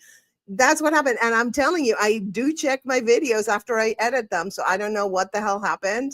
It's a glitch on the editing program. I hope it didn't do the same with the other ones. Oh my God. Okay. Anyway, okay. So follow Elizabeth, buy her book, The Success Guidebook, The Change Guidebook. She's amazing. You can also follow her, Elizabeth Hamilton Guarino. You can follow her on Facebook, all the socials. And she has a podcast too. So you should listen to her podcast. It's really amazing. It was like one of the most listened podcasts or something. So anyway, I hope the other videos are okay. Here is computers are supposed to make our lives easier. So they say, yeah, no, right? I think it was the editing software. I hope it didn't screw up my other ones, you guys. Oh my God, I'm freaking out, but that's okay. You know what? I'm not gonna freak out. Let's switch the thought. I'm not freaked out.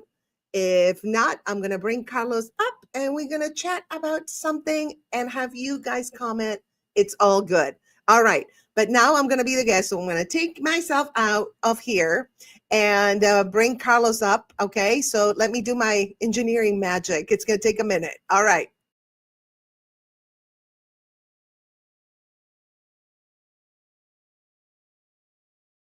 Life hit me with a storm I never saw coming. Stage 3 breast cancer. But let me tell you something. When the storm passes, something beautiful can emerge. I know because I lived it. Get this off my chest is my story of transformation. It's about finding peace, joy, and positivity in the middle of the hardest battle of my life. This book is for anyone who's ever felt overwhelmed by life's challenges, especially when it comes to your health. It's not just another cancer memoir. It's a guide to reclaiming your life, your joy, and your power.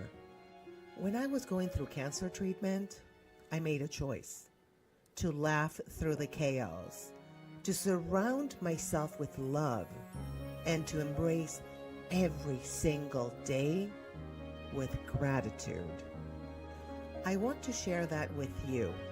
Get This Off My Chest is about shifting your mindset, flipping the script, and learning to find light in the darkest moments.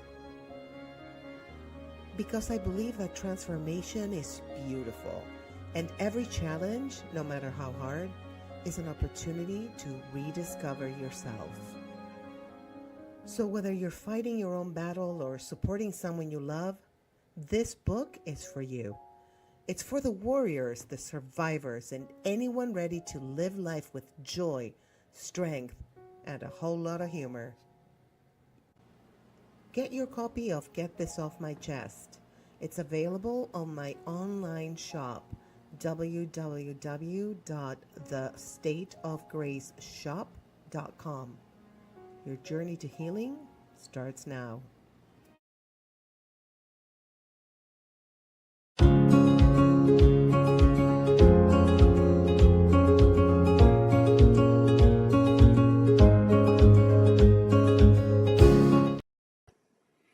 Welcome back, everybody.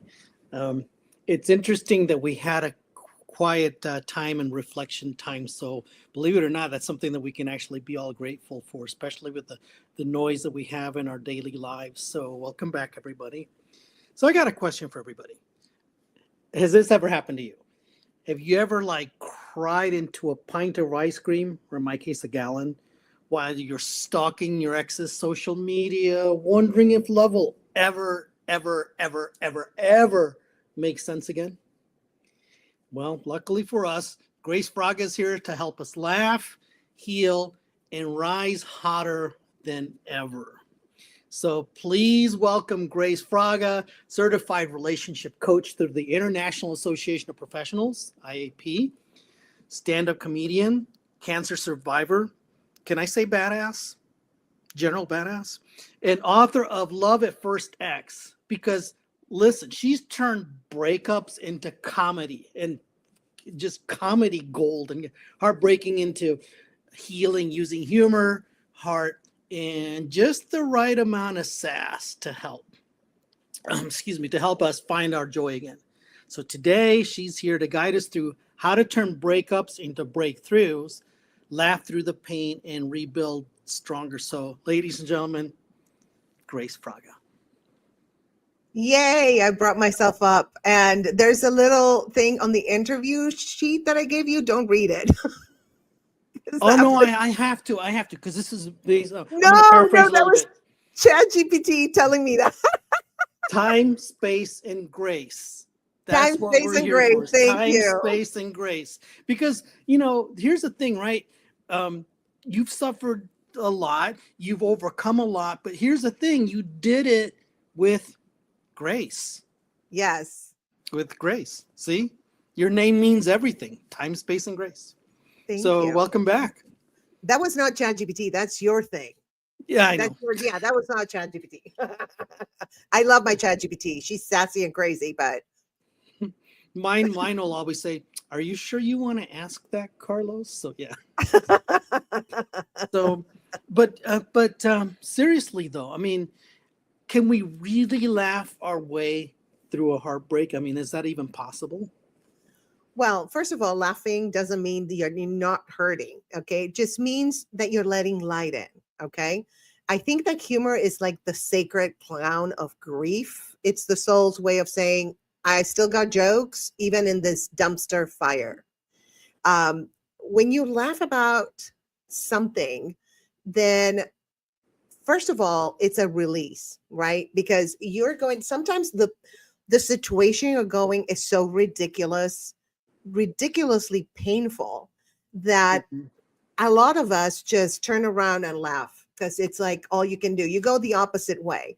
And also, when you stop, and you were talking about silence, right? And reflecting. And so when you stop and reflect, and you're like, okay, this breakup wasn't anybody's fault. This was just a person who was a lesson in my life, who is not my person forever. And is there really a person forever? But that's a whole different podcast. And so when you reflect on those things, you might just think about something that makes you laugh. And if you don't, I would say just kind of force it. It's okay. It's all good. And I have to bring this comment up before I continue. Can you read it? Hold on. Yeah, you do have to say badass.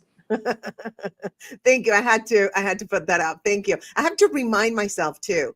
And we all have to remind ourselves, right? That we're badasses and we can do this. And, we got to pep ourselves up. And sometimes you got people like David and Carlos that will remind you, right?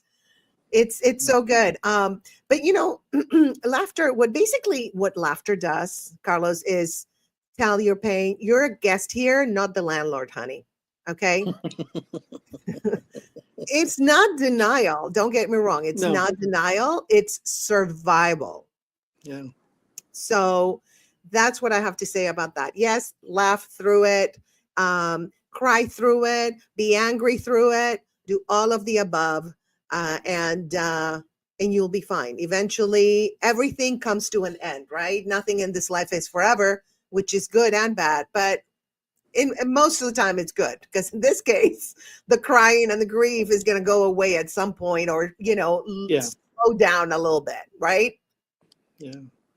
I like how you said that we're guests, because if I'm a guest, I can choose a different hotel. So I love that. Thank you for that. That's awesome. You're welcome. So, all right. So let's say here's a scenario. You just broke up or whatever. There was a breakup. What's the very, very, very first thing that someone should do after a breakup? Ooh, yeah. That's, well, first, there's a shock, right? Even if you break up, there's a shock. So take a sacred pause. Again, silence, pause. In comedy, there's a book by Bobby Oliver that says embrace the pause. So before you deliver your punchline, there's a little pause. And then after you deliver your punchline, there's a pause. So embrace it, enjoy it. Don't go into like the next thing, right? So the same thing with a breakup. Take a pause, but not the kind where you spiral into stalking their Insta with your Finsta, right? Don't do that, because been there, done that. Well, that's how you know by the way, that's how you know to say it, because we've done that, right? Yes. Sorry. And yeah, go ahead. Kristie says sacred pause. Yes, absolutely. That's what it is, Kristie.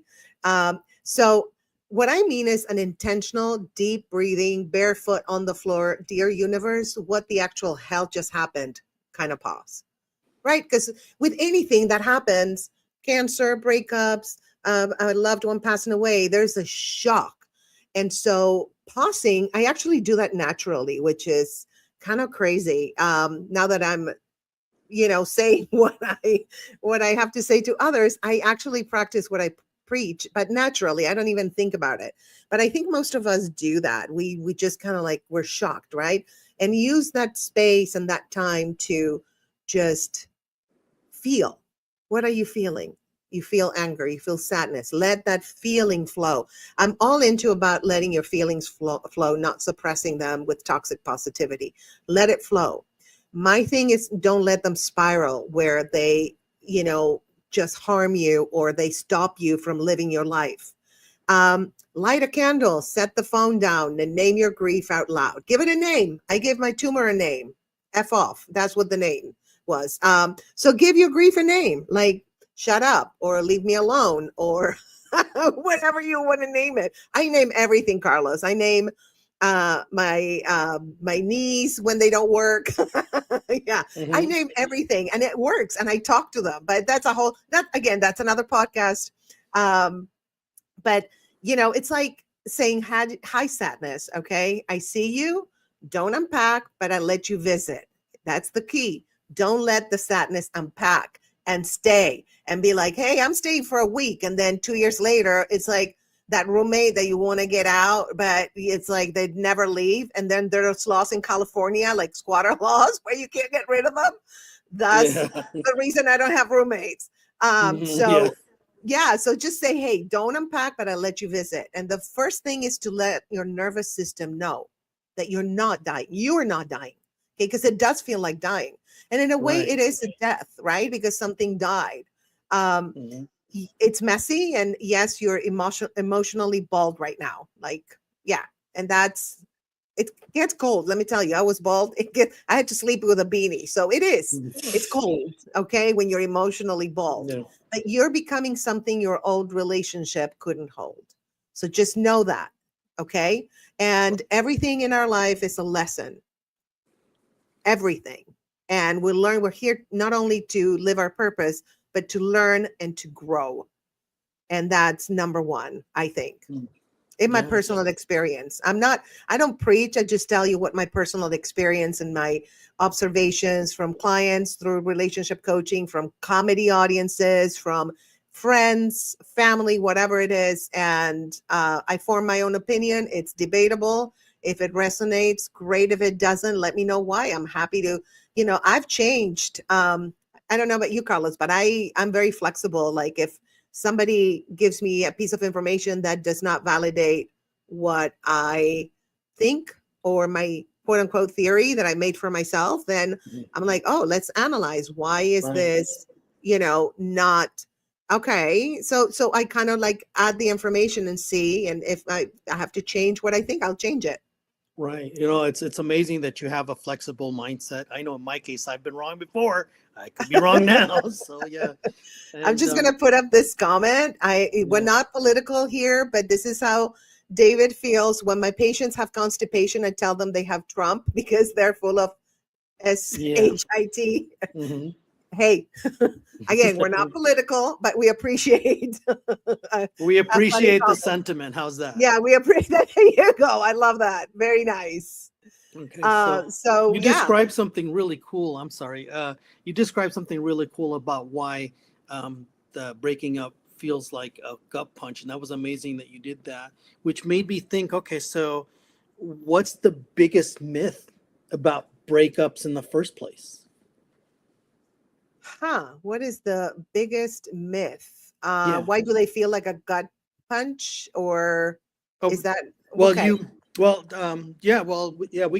do that. Why do they feel like okay, what is the biggest myth? Okay, you were just saying, okay. I think the biggest myth about breakups is that someone has to be the bad guy, the villain. Look, sometimes the tower just crumbles because it was made of trauma bonding screws. Let's face it, right? Bonding screws. Oh, yeah, I like that. That's a really good metaphor. I'm sorry, my mind, you saw it drift, right? I literally. Yeah. No, it takes a minute. I know. But, I know many of my relationships have been like that, especially my last one that traumatized me, as you know. Yeah. And that one was actually a trauma bonding, and it actually helped me realize what my trauma as a child was and heal from it. So see, everything has a silver lining. At the moment, it felt terrible breaking up. Why? He was a narcissistic abuser. So it's like, why could he not be the person that I met? What happened? Was it me? What did I do wrong? Blah, blah, blah. And then I was like, oh, I was with him I kind of chose him probably unconsciously to be able to work on my abuse as a child, my narcissistic abuse as a child. Yeah. And it was funny because he was like my mom, a Scorpio with Gemini rising. Hard pass. I'm just saying. Hard pass, man. Oh yeah, the Scorpio. Yeah. Leos and Scorpios, it's weird. We have a weird attraction, but it's like magic or then disaster. Magic, disaster. I know. I asked ChatGPT what was my best sign for me because it knows you, right? And she said a Leo man. And I get it. I've been saying that because they get me and we give each other space. Mhm. We're very honest about what we feel, and it's just, and they get me. Like, you know, a lot of people, like a lot of men are kind of like, they flatter you and then they leave, but Leos are like staying there. Like, Leo men are amazing. So I love my Leo men. Shout out to all my Leo men. I love you. So anyway, that was just a sidebar. But well, you know what, Carlos? Like, not every breakup needs a murder mystery plot. Really, it doesn't. Like, mine did, because it was so traumatic, and I needed to do that to be able to heal. But really, Right. nowadays, I would just have left him like 2 weeks into it. I'd be like, oh, he's love bombing me. Bye. Right. Yeah. Like, no, thanks. Who's to blame is less helpful than what did I learn? Right. So breakups don't always mean something went wrong. It really doesn't. Sometimes they mean something went real. Like, Yeah. I saw who I was in your mirror and I don't want to be her anymore. Right. That's not a failure. That's sacred evolution, honey. Right. No, I agree. And then there's the other thing where you're doing all the work. So, and they may not be a bad person, but you're crossing that 50-yard line all the time. That's in that same category too. So absolutely. No, I hear you. Yeah. And as Leos, we're very passionate and very like, we give it our all. And sometimes people don't want to give their all. And also they get scared because we do give our all. Like, we don't go halfway. We don't half-ass anything. We go full. And Kristie is married to a Leo, so she knows what I'm talking about. So yeah, so that's my 2 cents on your question. Awesome. No, yeah, thank you. So, all right, so we've made sure that that we've processed what to do, or with the relationship has happened. We realize that no one needs to be a villain. We're doing these good things for ourselves. So what's the healthiest way to process a breakup? Okay, what I like to do is to think of it as a soul detox. Okay, you don't just stop missing them overnight. Obviously, you can't, right? You just actively unhook your energy from theirs. And there's a thing called, this is on a spiritual level, they're invisible cords. And actually, it's not a spiritual thing, because there have been experiments where you can see the energy cords when people are kissing or when they're loving on each other, right? And so you literally have to break those cords. You know, that's why people say cut ties, right? Mm-hmm. Yeah. But you can't do it overnight. You can't be like, you know, all of a sudden wake up at 3 a.m. Let's cut them all, because it's not going to work. So take your time, cry, rage journal, do breath work until you scream like a nut in your car. Done that. Let your grief be like TikTok unfiltered, not Instagram cute. Okay. Yeah. Yeah, definitely. And please move your body. Trauma gets sticky in your muscles. We talked about that with Kristie. Mm-hmm. And definitely it gets in your muscles. It just stays there. So move your body, let it out, release it. Dance it out. That's a great, like you're shaking off an exorcism at Coachella or something. Just dance it out. Interesting image there. Yeah, I know, right? That's you know, awesome. Healing, Carlos, is a verb, right? It looks ugly. It's, you know, ugly sobs. But then solo hikes, solo going to a restaurant. I do that and I love it. And and deleting playlists that once made you feel in love, but now just sound like betrayal with a beat. Yes. And it's usually reggaeton, but yes. Reggaeton. Right, so for me, because, you know, he was much older than me. The last one is, you know, like way older. It's kind of like Frank Sinatra. Yeah, I was thinking polka, but yeah, that's Tony Bennett. I swear to God, I'm like, ooh. I used to love Tony Bennett, but not anymore. You're killing me with these images today, man. It's like, well, okay, there's all right. So how about this one? Because this is this is a tricky one. Yes. What about rebound relationships? Yay or nay? Well, to me, rebounds are like microwave pizza. Sometimes they hit, and sometimes you burn your mouth and cry about the original slice. last week that happened to me. So now I'm eating the whole pizza. I don't microwave it anymore. I heat Right. it up in the oven, boom, boom, boom, eat the whole pizza, gain 10 pounds. I don't care. Yeah. Yeah. So, Oof. so to be honest, a rebound is not bad. If you're conscious that you're in a rebound situation, if you're saying this is fun and I know it's not forever, cool. But if you're treating it like a new person, a new person, like an emotional spackle to fill the hole that your ex left, that's a no from your soul, definitely. And I've done that. After the abuser, I went out with somebody who was actually the opposite, personality-wise, a Virgo. So we went from a Scorpio to a Virgo, so complete opposites, from raw emotion and abuse to like just Spock. complete logic. Yeah, Yeah. complete, and cleanliness. He taught me a lot, I'm telling you. I'm He sure was did. amazing, and we're still friends. So that tells you something, right? Yeah. But he knew he was the rebound guy. I knew he was my rebound guy. We both were conscious about it. But maybe, it could have flourished into something we didn't know, but it didn't. We're just good friends.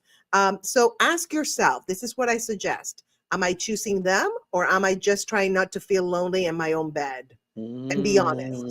Be raw and honest about it. Because we do lie to ourselves a lot, don't we? Oh, yeah. Yeah.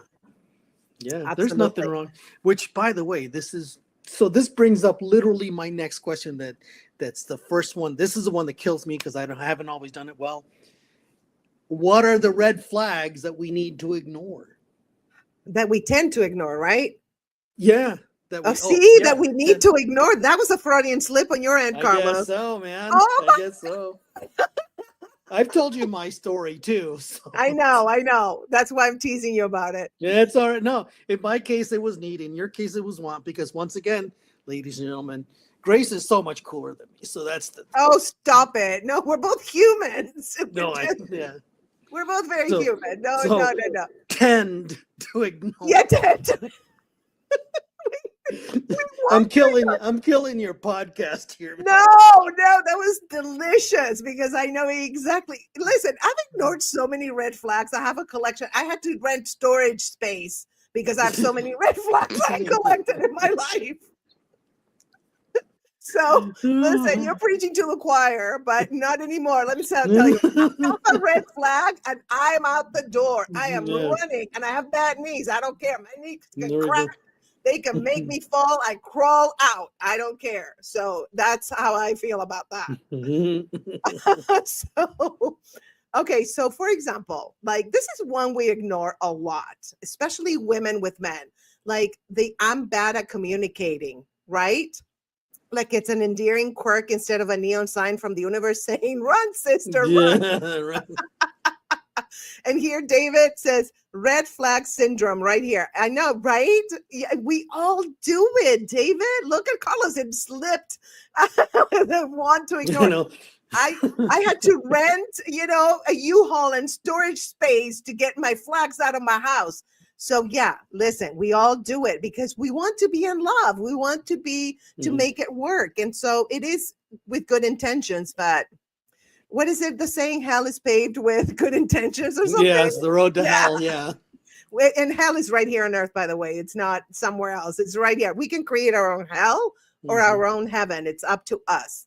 Yes. So I think that, for example, we justify ghosting as they're just overwhelmed when actually they're just ghosting.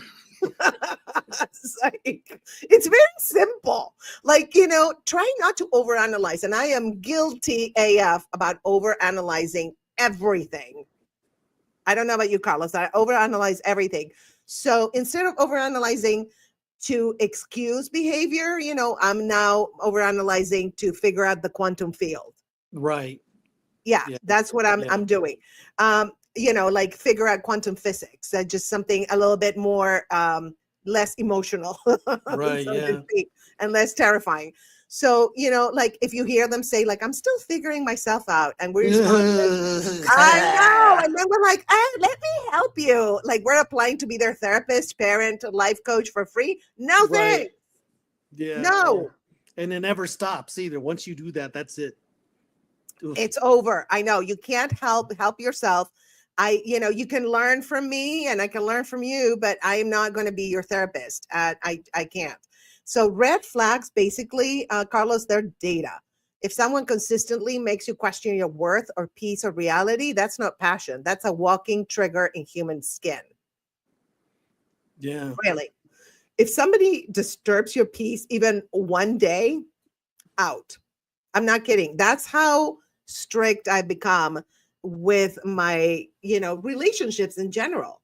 No, If somebody doesn't give me, peace, bring me into my energy field, peace, love, joy, passion, care, because I'm going to bring the same to you. yeah. Right. I'm not saying, you can't have bad days. That's not what we're talking about. Right.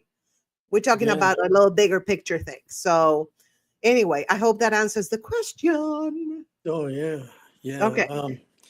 All right. So, gosh, we could talk about this like forever. Forever. I wrote, Yeah. by the way, I'm so silly. Go ahead. I wrote a book called Love at First Ex, and it's a humorous guide to coping with breakups and making the most out of your relationship with your ex-lover, boyfriend, girlfriend, whatever.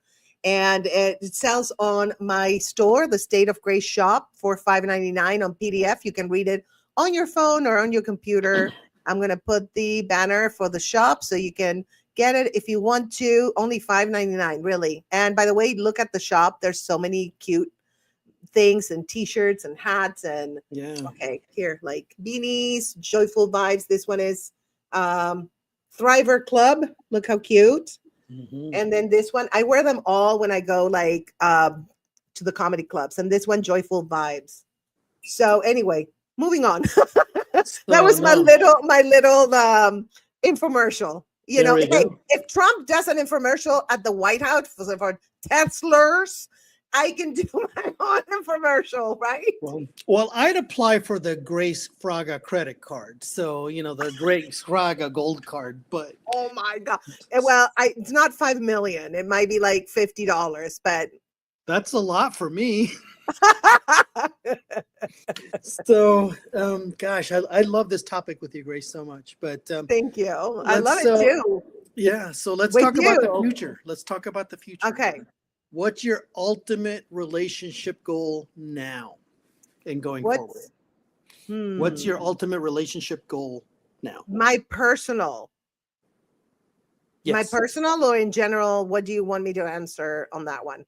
Ooh, personal is more fun. If I need to hear what the personal was. No, whatever, whichever one you want to answer. Okay. All right. So buckle up.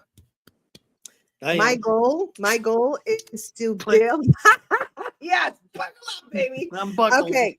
Yes, it's not a hit and run, but just buckle up. You've already had that. You don't need another one. I know. I got him good, didn't I? Yeah. So my goal is to build a relationship that feels like truth, not performance. Truth, authenticity. One where I don't shrink, explain, or beg. I want a love that is electric, grounded, and spiritually expansive and emotionally safe. What I want is a divine partnership, not trauma theater. Been there, done that. Yes. Okay. Got an award and everything. I want reciprocity, not rescue missions, and laughter, lots of it. That's my goal. If I can't be fully me with someone, then I'd rather be fully me with me, because honestly, I'm a really good time. Yes, you are. Thank you. And just to close the whole segment, breakups don't mean that you're broken. They mean you're being broken open, so your light can shine even brighter. So let the tears come, then let the laughter heal you. Remember that you are lovable, powerful, and destined for more. So, honey, get up, glow up, and remember, the best revenge is living joyfully and maybe posting a hot selfie or two. Yeah, that works. That works for me. There we go. We have some comments. I would love to, let's see. Here's Kristie. You should host a Bring Your Good Ex party, recycle the good ones. Oh, Sex and the City had a episode about that, Kristie. Yeah. Now, I have a couple of recyclable ones. Are they still alive? Unfortunately, Unfortunately, the non-recyclable ones are. Yeah, they seem to live longer. I don't know what. Yeah. What the hell? I know. Oh, David, thank you. I have read 2 of Grace's books. Best decision I ever made. Thank you so much, David. Tell us which ones you read. Oh, thank you. David Marco, LOL, I guess because of this one, the red flag syndrome right here. Yes. Hi, Johnny. Bravo. How are you? Thank you for being here. And Kristie, Grace, you're amazing. That love is a reflection of you and on the way. Oh, thank you. Oh, I love you so much, Kristie. Thank you. She's a beam of sunshine. She's like, you are just, what do they call it? A lighthouse. She's a lighthouse, definitely. And powerful and magical. She is all of that. Always been. So anyway, I think we are done with this. Let me tell you, engineering and doing all this is crazy. Yeah. Oh, David, thank you. Grace deserves the world. Thank you. So do you, David. And if there's a red flag, go ahead and wave it and look at it and be like, oh, shit. and throw it away in the trash, burn it, whatever. Thanks, love. You are welcome. You are so welcome. I just speak truth. You know, I don't BS. I can't do it. I could never do it. I could never BS. Like, I don't know how people can do it. Good acting. And I'm a good actress though, but not in real life. Yes. All right. So now we have, let me see, the next one. I have so many things here. You guys, I don't know how I do this. Eventually, Carlos, I think I'm going to be able to afford somebody that can like engineer the whole thing for me so I can relax. Well, it's tough doing it's tough because you're basically doing 4 things at a time. You're presenting, you're hosting, you're doing the technical stuff. Actually, there's more than that, but you're monitoring too. So you have to monitor the banners and these comments, and and then things happen, things fall through the cracks. When I was mentioning that it's like the Muppet Show, it's exactly that. It's like, Kermit's sitting here trying to get things to work. And so, but here's the thing, you're brilliant. And you know what? Here's the thing, by the way, just so you know, you could have like this show totally explode, but because you're joyful on the inside, it wouldn't matter. People would still see you for you. And that's the most important thing you could do that's the most important gift you can give us is you. Thank you. Thank you. Everybody is, the best gift you can give is you. And I think that applies to everyone except the narcissistic abusers, murderers, unalivers, excuse me, white collar criminals. Yeah. People who park in handicapped spaces. Yeah. Yeah. Oligarch thieves, the whole thing. Yeah, exceptions. But in general, if you're a good person and care about the world and care about yourself, then yes, the best gift you can give the world is you. And I'm not saying you're a gift to the world because that's grandiose, but that's what I believe. Oh, David, Grace has become my safe place. Her accounts, website, attitude. I love it all. Thank you so much, David. I love you. Thank you so much. And thank you so much for your support. He's like the sweetest. And you, Mr. Shine Your Light, like nobody's business. You have a big light to shine. And he's helps other people. Like he's amazing. And he's a doctor too. So like he has time to help. Yeah, I know. Doctors, if they take their profession seriously and to help others, can be like total angels, like David. So anyway, we're going to go to the next segment, and you're going to love this one. And hopefully the audio is going to work. Oh my God, because this one's pre-taped because some people couldn't make the time. And feel free to comment again, just comment and I'll post the comments. And Dr. Brian King, who wrote The Laughing Cure, is going to talk about how to heal with laughter. So are you ready, Carlos, for that? I'm very much ready. I've been ready since the very first moment. Amazing. All right, you guys. So let me work my engineering magic. Magic. I know. Magic. I have like a sticky here, like how to do it. Well, I showed you the photo of what I had to do to get to the work. We're prepared. That's what I can say. We are both prepared. All right.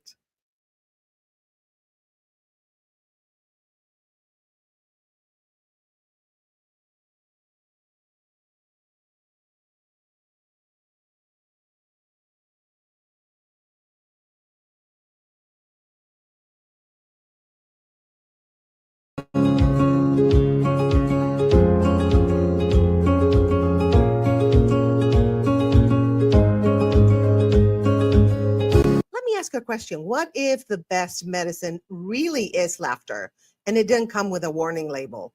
What if healing isn't only found in a pill bottle, but in a punchline or a giggle or a belly laugh that shakes loose the pain?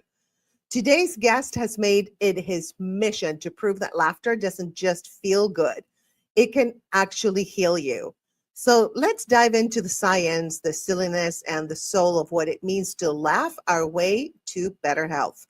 Dr. Brian King is not your average psychologist, okay? He's a touring stand-up comic, a world traveler, and the acclaimed author of The Laughing Cure. With a background in neuroscience and years of studying the psychology of humor, Dr. King blends laughter with learning to help us heal from the inside out. Whether he's on stage or on the page, his mission is clear: to make you laugh and make you well. Please welcome to the stage, Dr. Brian King. Hi, Brian. Hey, how are you? I love that, from the page or the stage. That's good writing right there. So what actually happens in the brain when we laugh? Oh man, there's so much. There's so much. It's funny because I actually wrote, as you mentioned, I wrote a book called The Laughing Cure, and I actually had to go back and read my own book to remind me what happens. There's a tremendous amount of activity that happens in the brain. First of all, let's say that you hear a joke, or you read a joke, or, you process some humor, right? Well, the first thing that happens is you have to absorb the stimulation, and so that information, that whatever the stimulation is, it's going to have to enter your brain somehow, be processed, just like every other form of stimulus. If it's let's say it's a joke that somebody told you, or you heard, well, then that information, those words, have to travel from sound stimulus to meaningful words, and then those meaningful words have to be put together for comprehension. And so we're talking about activating the auditory stimulus, the auditory cortex, relay centers in the cortex, and then we're in the temporal lobe, and then we're talking about transmitting that information to the frontal lobe for comprehension. And wow, and when we get to the frontal lobe, there's the left side, the left side of our frontal lobe that will understand the words that have been stated, to form the joke, right? It's our language center. We'll get the literal meaning of what's been told to us, but then our right side will recognize that there's multiple interpretations of what's been told to us, and that is where there's a incongruency between the two sides of our brain, and the realization that, oh, I thought this thing could be interpreted this way, but it's actually interpreted this other way. The recognition of that discrepancy is what triggers our brain to respond as humor. It's a way to sort of normalize the differences in interpretations of the information. Like, for example, most jokes have sort of a reversal of meaning inherent to the joke. I say something and then it turns out I meant something else. Ha ha, it's funny. Like Henny Youngman would say, "Hey, take my wife, please." With that additional last word, he changes the whole meaning of the sentence. Now, if you just take those four words for their literal face value, left side of the brain says, "Take my wife, please." Oh, he's asking me to take his wife. But right side understands that the phrase "take my wife" followed by a pause means that I'm setting up my wife as an example, and then I reverse the meaning of the sentence by adding the word "please." And so there's a recognition that there's multiple meanings that take place. The entire brain becomes active. And then once I understand the joke, then I send a signal to other parts of my brain that trigger things like laughter and the autonomic nervous system, which will get me my lungs will start moving and faster. I'll start to release energy, and I might not only will I physically laugh, but maybe I'll applaud. Maybe I'll be moved to engage in some other kind of physical activity, and all of that involves more brain activity. And so there's so much brain activity related to the comprehension and the processing and the enjoying of a joke, that humor is actually one of the very simple tools that we use to assess brain damage in people who have been in accidents. If somebody gets a blow to the head, for example, right? One of the first things that we will do, and again, I'm not a first responder, but one of the first things that people will do when they care for that individual was they'll try to crack a joke. And if that individual responds in an appropriate and healthy way to that joke, then the chances are pretty good they haven't suffered any brain damage, because humor uses so many resources that to be able to demonstrate humor means that your brain is probably okay. That is so cool. And how does laughter affect the nervous system and stress response? Mm-hmm. Well, the nervous system is essentially the brain. It's so the effect that it would have in the nervous system is sort of included in my discussion of how it affects the brain. But in terms of our stress response, laughter is a means to help relieve stress. It suppresses stress hormones like cortisol and adrenaline, gives us a release for energy. Laughter helps to minimize areas in our brain that are not minimize in size, but minimize the activity. Areas of our brain that are responsible for generating our stress response. So laughter relieves stress. It is sort of what laughter is intended for. It is the whole reason that laughter is a behavior that we engage in. Sometimes we find ourselves in a situation that is potentially stressful, and stress and creates a condition in our body and our brain where we need to perform some behavior. And laughter is when we recognize that behavior is not necessary, and it helps us calm down very quickly. Yes. Laughter is actually one of the best ways to manage stress, is to laugh. And you see this, this is not, something that most people are unfamiliar with either. The phrase laugh it off, the phrase laugh has meaning, because that's literally what we do. When something is bothering us and we're trying to calm down, we say, hey, laugh it off. It's no big deal. Laugh it off. It's good advice because it actually works. Absolutely. So what's the link between humor and the release of feel-good hormones like dopamine or endorphins? Well, laughter does release endorphins.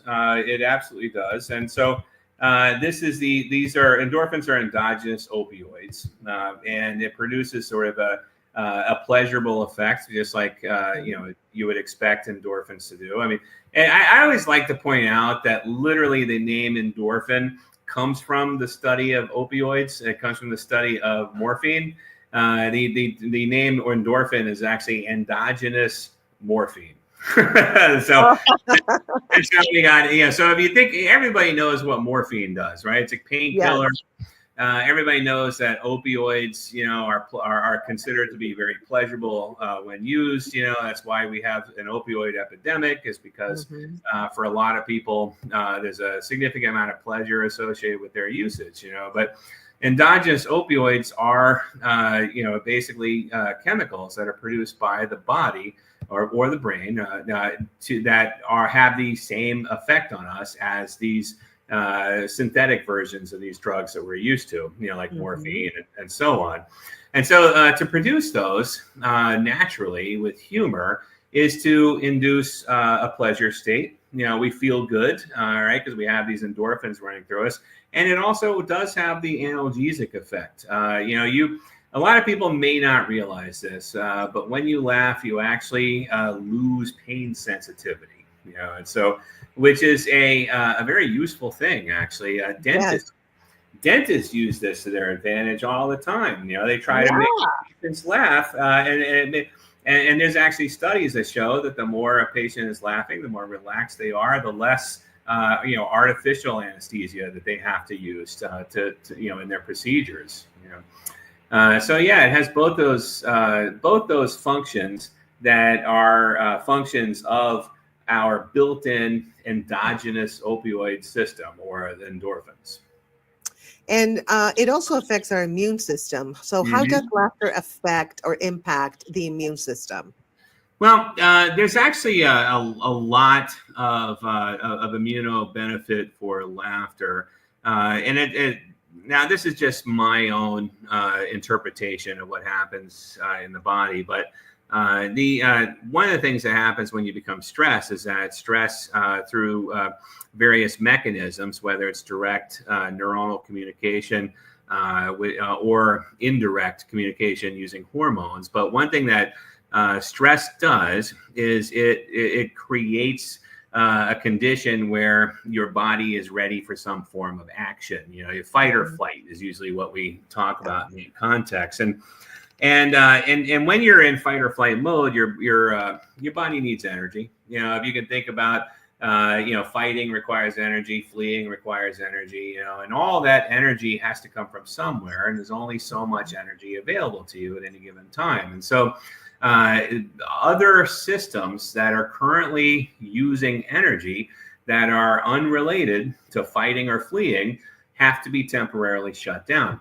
And one of those systems is your immune system. Obviously, our immune system is important for our long-term survival, but it is not relevant when we are in a position where we need to fight or flee.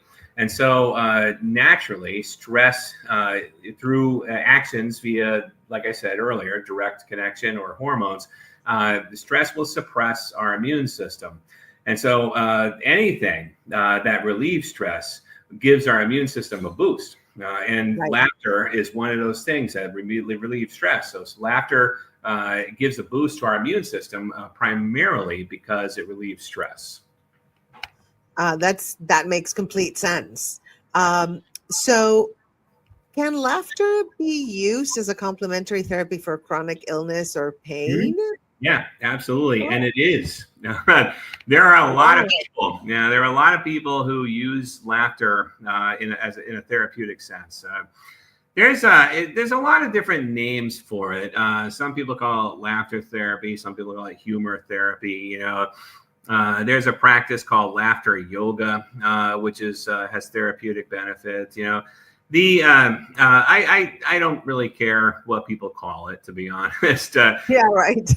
I think as long as it's getting the job done, there's I guess the distinction, and the reason why it's important to distinguish is because humor is not the same thing as laughter. Laughter is a physical response. Humor is more, the stimulus that would generate the physical response, right? And in some situations, you have a patient population. Like, let's say, I for example, I'm very aware that Cancer Treatment Centers of America have a laughter therapist at each one of their centers. Wow. I actually interviewed the head of the laughter therapy department when I was writing that book, and she told me that when they started their laughter therapy, they had a real issue in finding stimulus that would be perceived as humorous by all of their patients. You can imagine, like, all the patients in a cancer center, they're probably going to have different demographic backgrounds, different ages. They're going to come from all walks of life, and they're not all going to find the same thing funny.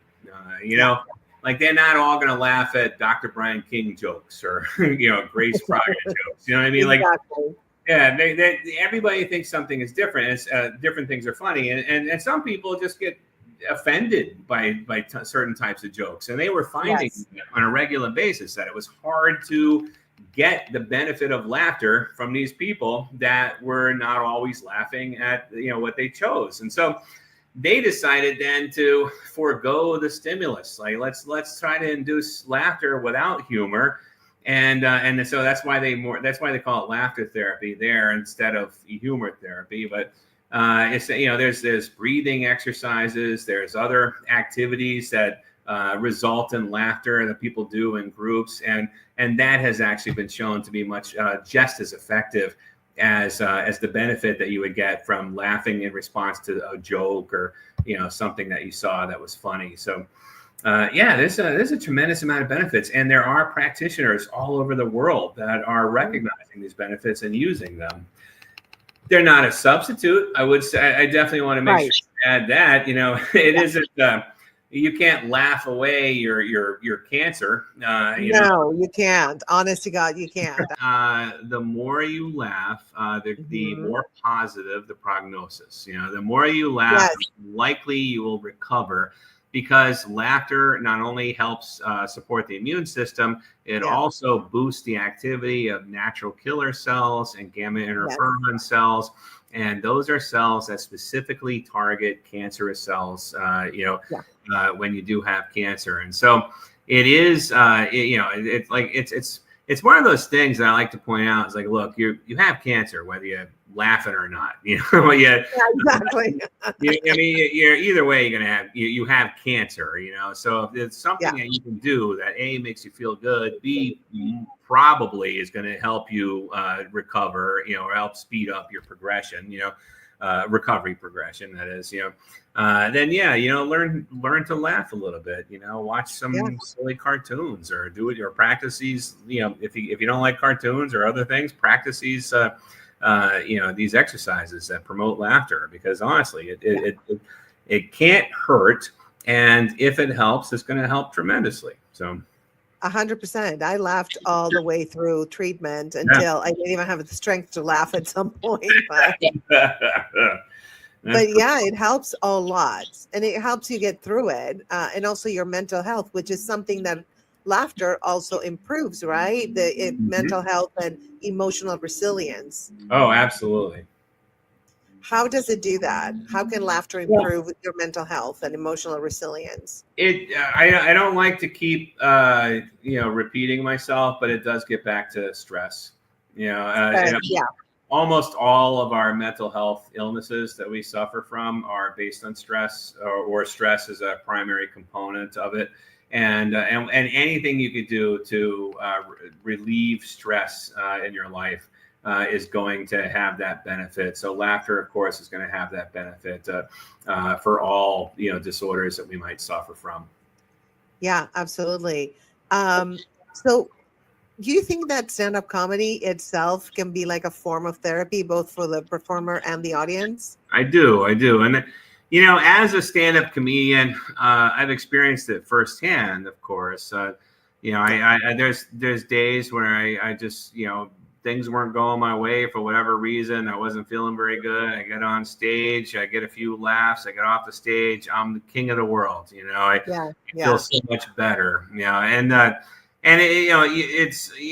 might not be the one laughing, but it's the audience's laughter that becomes the rush for me in that particular situation.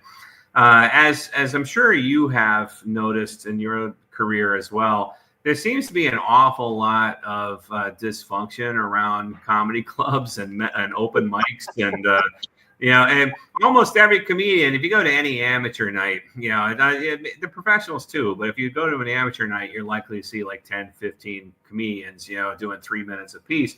Almost every single one of them gets up and talks about having depression, or having this, or having that, or this other, and they're, I do think that most of these people are, we like to think of them as aspiring comedians, but I really think they're just therapy patients that don't have insurance. Like it costs much less to get on stage and vent to a room full of people. And obviously, if the comedy is entertaining and people are laughing, then obviously the people in the audience are getting the benefit as well. So stand-up comedy is kind of one of those win-win situations when it's good. When it's bad, I don't think that helps the person on stage very much, and certainly the audience isn't appreciative. But when it's good, it is very therapeutic for all parties. 100%. Do you think that humor can help people with anxiety, depression, or even PTSD? 100%. I reckon honestly, some of the greatest performers are people that use humor as a means to cope with depression, anxiety, etc. People, when I was writing that book, it was only a couple years after the death of Robin Williams, and people used to always ask me about, Robin Williams, and if he, why do I think he did this, or why do I think he did that? And I would always tell people, like, look, when you are historically dealing with some of the issues that people like Robin were dealing with, you develop coping mechanisms, and one of his particular coping mechanisms was one that gained him a lot of fans and a lot of recognition. The more intense the problem, the more extreme the coping mechanism gets to be, and so some of the funniest people are probably some of the most tortured, because that's where the humor came from. They developed it out of necessity. 100%. Is it okay to laugh during grief or illness? Because people sometimes feel guilty. Yeah. So I would say every situation is its own. It has its own set of rules. If I was at a funeral of somebody, and I would not start making jokes and and laughing out loud if his widow is grieving, right? Crying, right? His widow and children, are crying right next to me.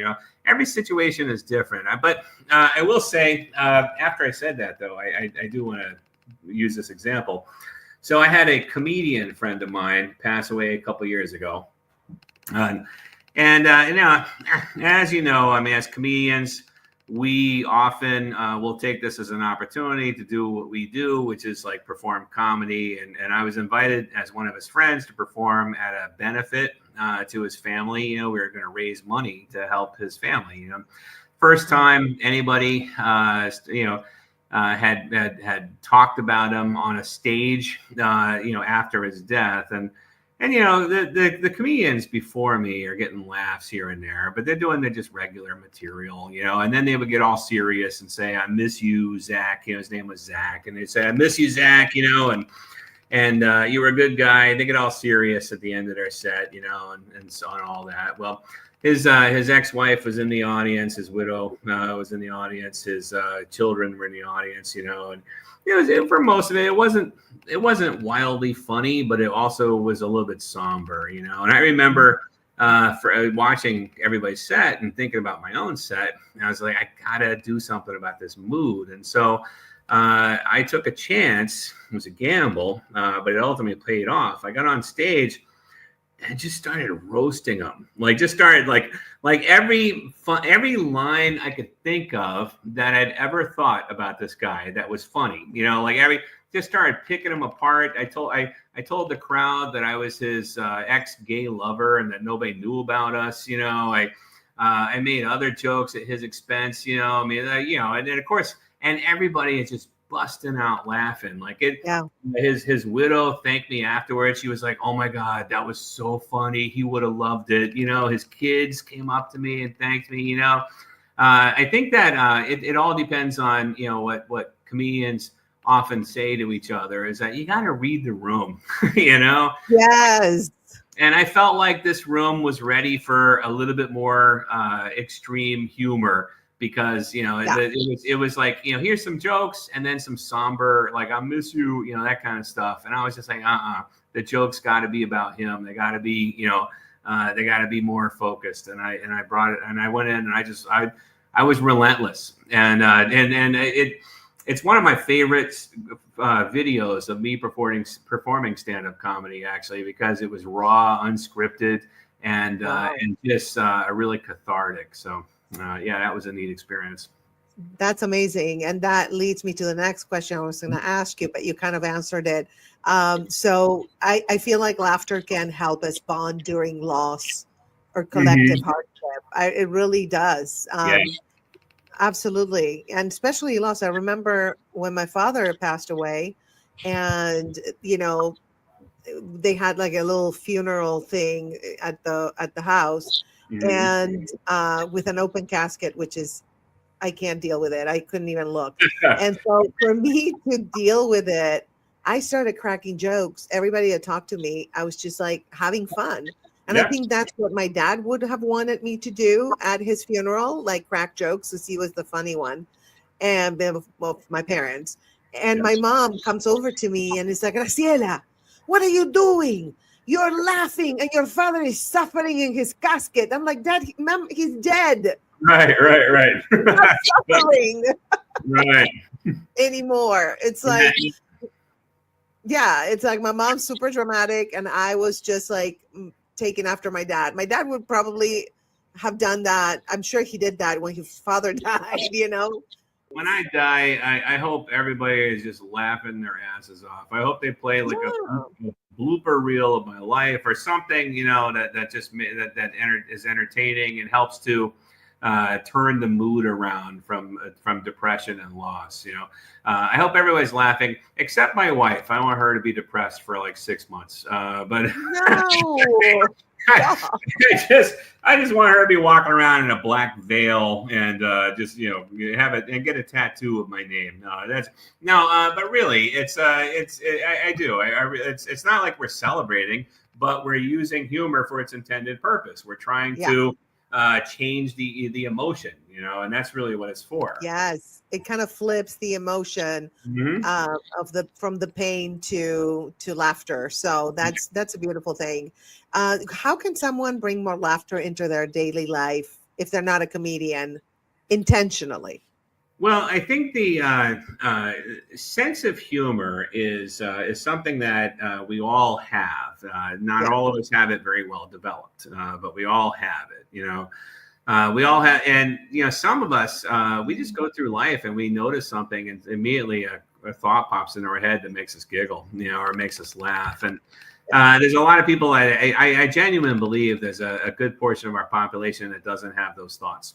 You know, and it's not that they have never had those thoughts, but they've learned to ignore them or suppress them and stay focused. You know, they're really practical. You know, the humor is definitely not practical. You know, if you're making jokes all the time, you know, are you getting the serious business of life done? You know, there's some people might question that, but I do think that it's important for those people to recognize that humor is the serious business of life because of its health benefits and other uses, you know.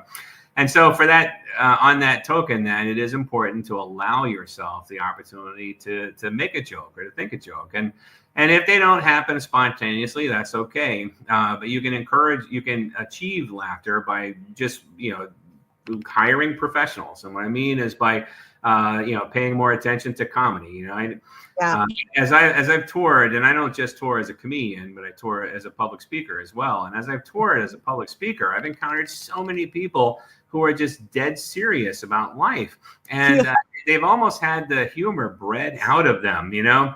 And I'll ask them. It's like, you know, said, "Oh, no, I never laugh." And I'm like, "Well, what kind of entertainment do you enjoy?" He's like, "I don't really, you know, watch anything for entertainment." It's like, "Well, do you own a TV?" He's like, "Yeah, I only really watch the news," you know.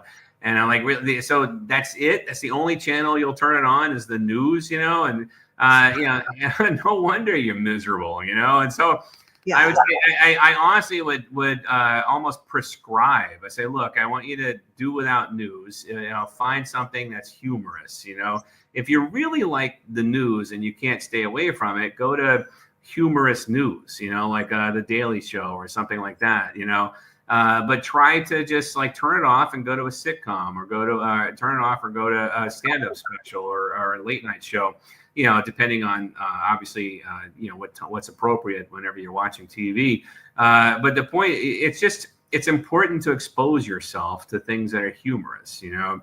And if you have a hard time finding stuff, then think about what made you laugh when you were younger. You know, every grumpy adult was at one point a fun-loving kid. You know. And you know, you might have to go deep in the vault and, you know, whip out the Tom and Jerry reruns, you know, but there's something that'll help trigger that funny bone, and you just start, you know, you just gotta start small, and eventually you'll start to get your humor back. I love that. Well, thank you so much for reminding us that healing doesn't always have to hurt, right? That's And right. sometimes the medicine that we need the most is free, fun, and contagious in the best of ways. And you've shown us how laughter is more than a mood, it's a movement towards health, connection, and joy. And please, guys, grab a copy of The Laughing Cure and follow Dr. King's adventures at drbrianking.com, because sometimes the best way to cope is to crack up. That's what I would say. Let me guess. You've been in a relationship that felt like a roller coaster, except you weren't strapped in, and now you're dizzy as hell. Sound familiar? Yeah, I see you, honey.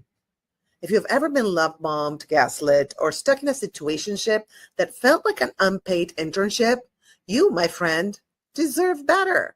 Let's break the cycle. I help you spot toxic patterns, heal from narcissistic abuse, and step into your power like the king or the queen that you are. No more chasing, no more fixing, no more, but maybe they'll change nonsense. Whether you're fresh out of a breakup, wondering if you're dating another red flag in disguise, or just ready to find love without the drama, I got you.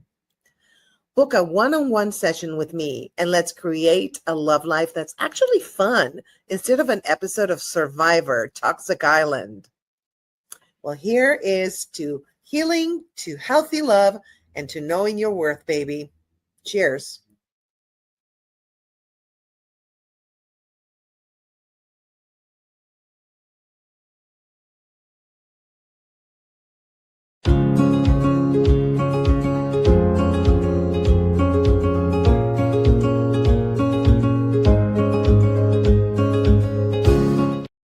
Well, hi back, you guys. So let me ask you a question. What if your greatest love story is the one you write with yourself? In a world that often tells us we're not enough, too much, too loud, too soft, too anything, it's time to come home to the truth. You are worthy right now. If you're tired of chasing validation and ready to start a deep daily romance with your own soul, today's episode is your love letter. And we've got the perfect coach to guide us through it. Coach Glendon is a transformational life coach, motivational speaker, and a fierce advocate for radical self-love. With her heart-centered coaching style, she helps people rewrite their inner dialogue, set empowering boundaries, and tap into daily rituals that cultivate deep, lasting self-worth. Her mission? To help you love yourself like your life depends on it, because it does. Please welcome to the virtual stage, Kate Glendon. Hi, Kate. How are you? Hi, good. How are you? I'm doing great. Thank you. Thank you so much for being here. So great to be here. That's awesome. Yeah, your video actually on Relationship Coaching Live got like 14,000 views. It's so important. I'm so happy to hear that. Yes. So you are an advocate of self-love, which is, I am also an advocate of self-love. How do you define self-love in practical, everyday terms? That's a really good question because self-love gets thrown around so much. And like, what does it really mean? So for me, it's about showing up for yourself consistently. How do you speak to yourself when you're alone? It's the choices that you make, how you're honoring your needs, your energy, giving yourself grace when you're falling short, celebrating your wins, and taking responsibility for your growth and learning that it's about, progress over perfection. That's right. Celebrate the small wins. I'm a big advocate of that, because sometimes, and we talked about that in an earlier segment, sometimes we're like, we want to achieve so much and like, it's just one step at a time, right? Yes, one step at a time. And we have to realize that it's okay to slow down. Absolutely. Why do you think so many people struggle with loving themselves? I think it's really hard to know that, they're worth actually loving themselves. They're worthy of it. They're so used to people pleasing others and getting other people to love them that they're not willing or wanting or knowing how to take the action to rest and take the the time to nourish their souls. So self-care gets thrown out the window, and then the self-love of honoring themselves is, not there as well. And they go hand in hand, self-care and self-love. Absolutely. So what's the difference between self-love and self-care? So self-care is the action that you take, such as taking rest, going for a walk, reading, what you're feeding yourself. Where self-love is all about your mindset. What are you telling yourself? Are you being kind to your mind? Are you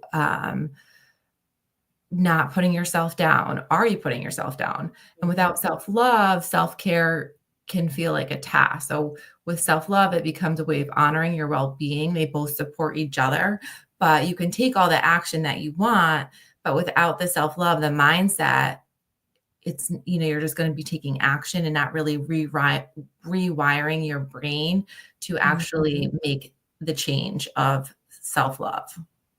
Absolutely. So is self-love something that we're born with, or do we learn it? How does that work? We're all born with love and loving ourselves, but we forget along the way. And that's just due to life experiences, the pressure we feel from work, from society. Maybe we've had trauma. But the thing is, at any point in our life, we can decide that we want to love ourselves again, no matter what has happened. We can rebuild that trust in ourselves. We can take a moment to learn and get the help that we need to do that. We just have to make that commitment to ourselves. That's right. That's so important, right? And to remind ourselves daily that we need to practice self-love and self-care, because sometimes we forget, we get trapped in this world, right? And what we're doing rather than who we are being. Absolutely. And so when you stop or you get out of the ritual of doing self-care daily, then, your mindset can go back to its original habitual way of thinking. Yes. And how can someone begin building self-love if they've never felt it? That's it's how do you want to feel? Like, what would it feel like for you to feel that self-love? And starting with promises to yourself, building onto a habit that you're already doing. So maybe it's after you brush your teeth, what do you want to think about? What do you want to journal about? How do you want to show up for the day? How do you want to feel today? Do you want to say no to someone, setting boundaries, building quiet moments, even just sitting and being with your feelings for 60 seconds or 30 seconds, just to start small. It doesn't have to be this 4-hour ritual. It could be starting at 30 seconds of just some deep breathing as you get up in the morning and before you go to bed. And so that's amazing advice. What are like 3 daily practices you recommend for building that self-love? That's a really good question as well. It's just morning affirmations, looking into your own eyes and repeating things that mean things to you. So having an affirmation is proven to work if it has a meaning, a why to you. Showing up as your future self, repeating that.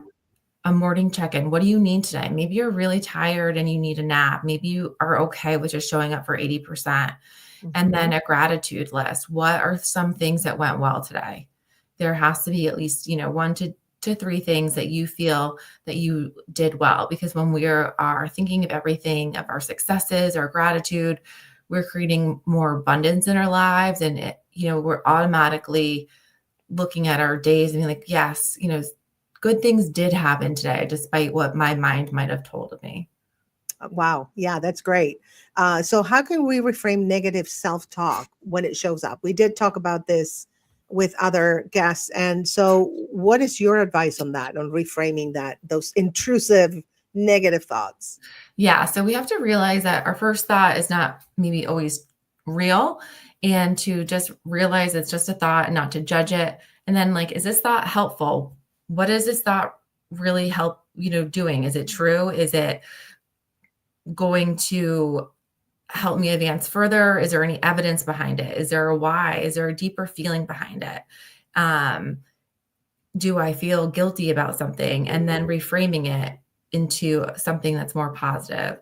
If you're feeling like I'm a failure or I didn't do my best job, changing into something like I'm learning from this mistake. So there is value. There is no mistake here. I know how to show up better tomorrow, or I learned something that maybe I need to prioritize better for tomorrow. So it takes out the negative connotation that there's something wrong with you, or you're not your full best. And it's starting to reframe your mind so that you're seeing that not everything that didn't go as your expectation is not something that's negative. So pretty soon that you can rewire your brain and then kind of dust it off your shoulder and move past it and not get so stuck in that moment. Absolutely. So what role actually does gratitude play in self-love? It shifts our focus from what we don't have, what we're lacking in our life, to feeling full and abundant. When we start to notice, that we have strength and we have a lot in our life and we're building resiliency, we're growing, it becomes a lot easier to appreciate what we do have. And it focuses a lot on not blaming everything and thinking about what we don't have. And when we think about what we don't have a lot, it creates a negative mindset. So the gratitude quiets that inner critic, that inner negative voice, and starts for us to think about self-acceptance and self-love. Absolutely. As a comic, when I first started, I had that self-critic while I was performing on the stage, and I'll be like, shut up. Yeah. Go away. Yeah, It's not that- right now. We have a noisy roommate in our head and we have to control it. And by, telling it positive things, it will slow down. It will go away. Absolutely. Just a producer note. Can you bring your face like the way it's here? Yeah, because then when I cut the shorts, it's easier for me to do that. Thank you. So, there's a lot of talk about like positive affirmations and all of that. How do affirmations actually work? Do they really actually help? They do. But it has to mean something for you. You can't just pick an affirmation that your friend has, someone else has. It has to do with ones that you believed are aligned. So I'm learning to trust myself. I want to love myself more. I'm showing up confident and capable every day. And you repeat them regularly and writing them down. So it becomes to become part of the way that you're thinking and you're showing up as that affirmation. Yes. And there's a lot of talk about boundaries, just when I went to therapy, it was all about the boundaries. And so how does setting boundaries support our self-love journey? Because you are aligning yourself with what you feel good in and feel like you want to do. You value yourself enough to say no to things and say yes to what you want to, so that you're not pouring for an empty cup. So we're showing up with intention. We're showing up for ourselves. We're showing up, without that people pleasing, with self-respect and action and telling the world what we want. Mm-hmm. And, let's talk about relationships, because self-love and relationships. What's the connection between self-love and the relationships that we attract? So if you are not loving yourself, it's going to be very hard to attract someone that loves themselves as well, right? When you love yourself enough, you're looking for someone that also has that full abundance and is not having that negative mindset. So mindset attracts mindset. So, putting out their intentions of what you want to attract, knowing that when you're looking for relationships, you want someone that's going to rise and bring you up, not someone that's going to also affect your mindset, because now you're going to be, bombarded doubly by someone else's mindset. Absolutely. When I was younger, I used to do a lot of people pleasing. And do you think that's people pleasing is a form of self-abandonment in a way? Yes, because you're totally going against what you feel to make someone else happy. So you're not worried about your self-worth, what you want, your boundaries. You're just worried about what everyone else wants. And so how is that going to help you feel self-loved or how are you going to like yourself if you're saying yes to things that you don't want to do? It's just going to make you feel worse and affect your mindset. Absolutely. The power of saying no. Yeah. Say no to things that make you feel not good inside. When your stomach says yes, say yes to things. If it's automatically like, nope, then you need to listen to your intentions and your gut. It's really true, because then you're going to go there and you're going to wonder, why you said yes. And then you're going to be upset with yourself. And when that happens, you're not being aligned with yourself. Absolutely. So how do we stop tying our self-worth to external validation? Realizing that once you love yourself, all this other stuff is just, fluff. So, you Mm-hmm. know, realizing what you like about yourself, what you want, what you like in life. And it Yeah. may not be what you used to like, and that's okay because you were liking things because other people like them. So find out what you like and what you enjoy, spend time alone with that, sit and pause and wonder about that rather than, doing things that you're just so habitually used to doing because that's what you thought that you were supposed to do. So what's one way that you recommend to stop comparing ourselves to others? Realize that a lot of times you're only hearing about highlights of people's lives, whether it's on social media or what they're telling you. You're not inside their mind, their battlegrounds, right? We don't know everyone's backstory. We don't know what happens at home. So we have to realize that everyone else's life is at a different chapter than ours. And Yes. when we realize that like our chapter has so many good parts of it and we stop focusing on that one bad page, people want our lives, but we don't know that because we're so focused on looking at everyone else. We don't know what they did to get there or what's in their future. We may not want that. Absolutely. Especially we were talking earlier, like when you scroll through TikTok or look at Instagram or whatever, and you compare to other people, especially Instagram. TikTok is more real, but Instagram, I think it affects your mind in a negative way to compare yourself to other people. So how can we learn to go through Instagram or Facebook or whatever for the older people and not compare ourselves to what they're presenting is their ideal life? Because they're only showing you what they want you to see, right? Like if they're not showing you in their pajamas passed out on the couch watching TV, right? They're just showing you like, this is my perfect photo. I looked really nice. And now I want a lot of likes or comments because I want to feel good about myself because I need a self-esteem boost. Totally. Absolutely. Like sometimes, like I have light makeup. I have like a filter on the video here.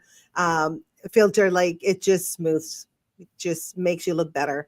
But people are like, oh, you look so good. I'm like, girl, listen, I have makeup, I have lighting, and I have it's like a little filter. And so I think people need to start being a little bit more honest with themselves also, because it can also alter the perception that you have of yourself when you do all these filters and these good things that make you look good. Then you look in the mirror and you're like, not so good. Yeah, people know, like it's pretty obvious that's a filter. That's Yeah. I mean, that's not what you look like in real life, and that's Yeah. fine. Like you want to put that out there and you want to show people that. But I think as us as viewers, I think we just need to look at it like that's like it's just entertaining. It's just TV. It's just a Netflix Yes. show of commercials, and not get so hung up on that because not ever, you don't know when that picture was actually taken. People may not be actually out doing things right now, right? This picture could be from 2 months ago and they just decided they were bored on their couch. Not everyone's out doing things and you're not missing out on anything. Right. The FOMO, right? Fear of missing out. Yeah. Like you don't know what it took to get that perfect picture, right? It could have been super stressful. And now, everyone was fighting. I know it's, but as you get older, I think you grow into like what you like to do and not care about other people, what they're doing. Right. Yeah. So they say. Yeah. No, it does. It does. Don't let my filter fool you. No, I'm kidding. Actually, it Where's doesn't my filter. Actually, it doesn't filter that much. It just makes the makeup look more like one color instead of like, for here it was one color, for there it's like it makes it look more, the makeup looks better. No, I should have taught you how to do it but you look fabulous. Don't worry about it. So what inner child work or shadow work do we recommend for like deeper self-love? Write a letter to yourself, like as your younger child, what do you want to forgive? What do you want to tell it? What do you, wish you knew now?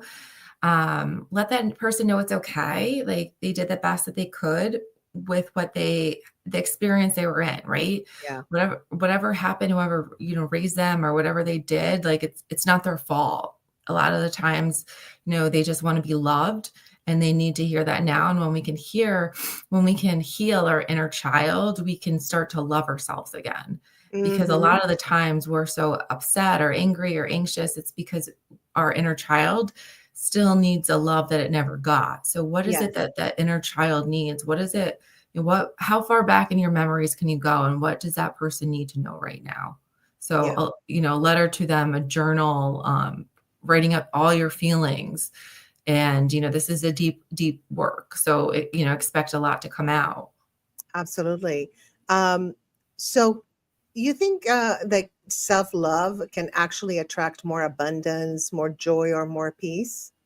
Yeah, I sure do. I mean, it definitely did for me. When you're able to be at peace with yourself, you're able to go through life more content, more happy. You're not so irritated by the little things. And when you're in aligned with your own self, you attract more things. If you believe in manifestation, or, when you are thinking things just happen easily and flow because you're aligned with what you are thinking, what you're believing, what you want in life. And you're not, jig-jagging through people pleasing and, boundaries, yes or no, exactly what you want, and you're getting it because you're going after what you want.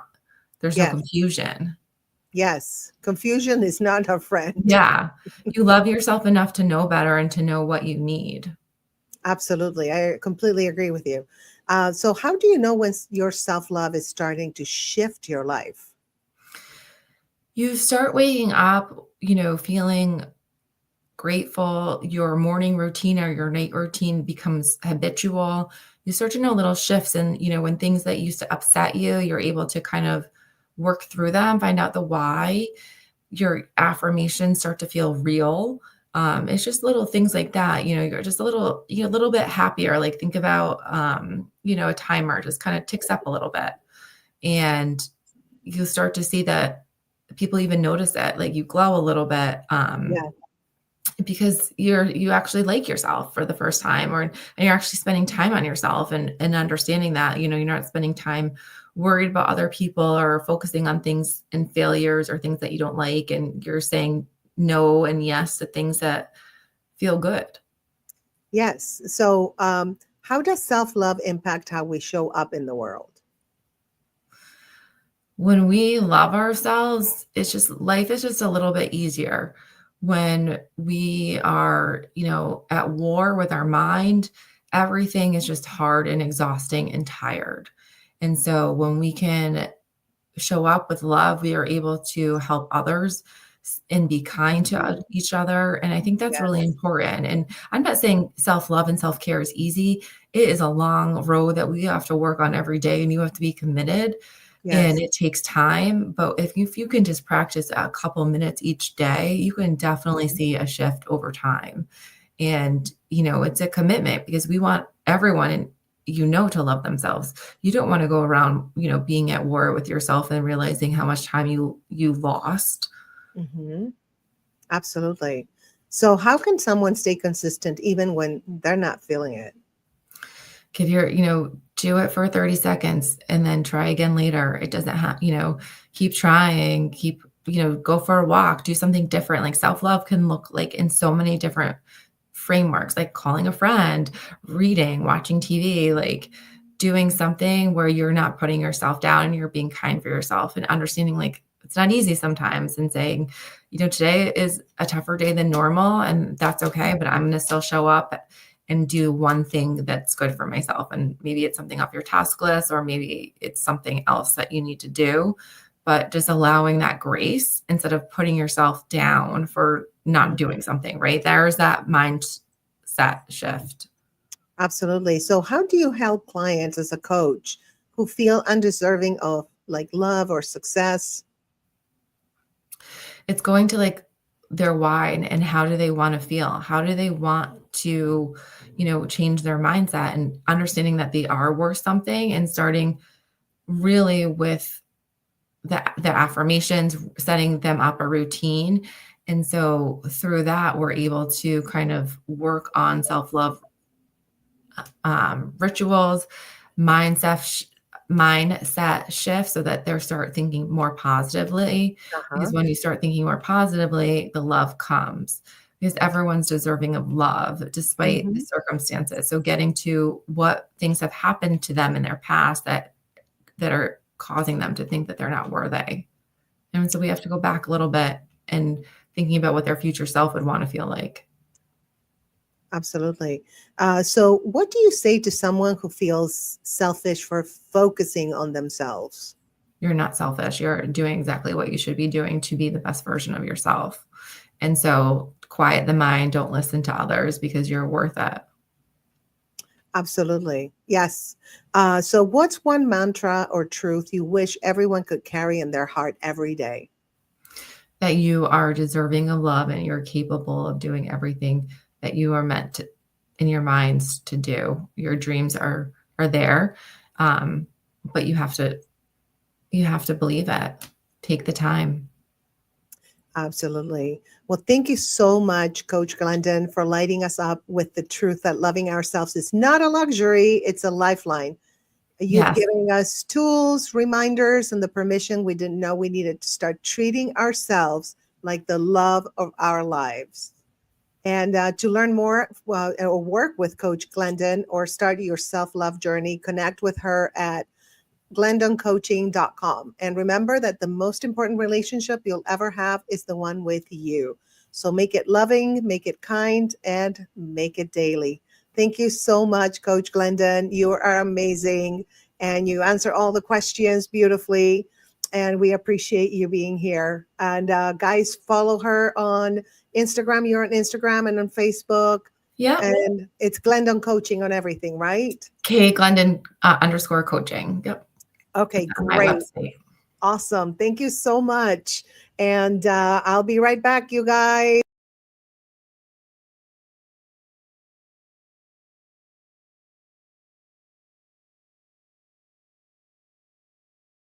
Are you tired of breakups leaving you feeling like a soggy tissue?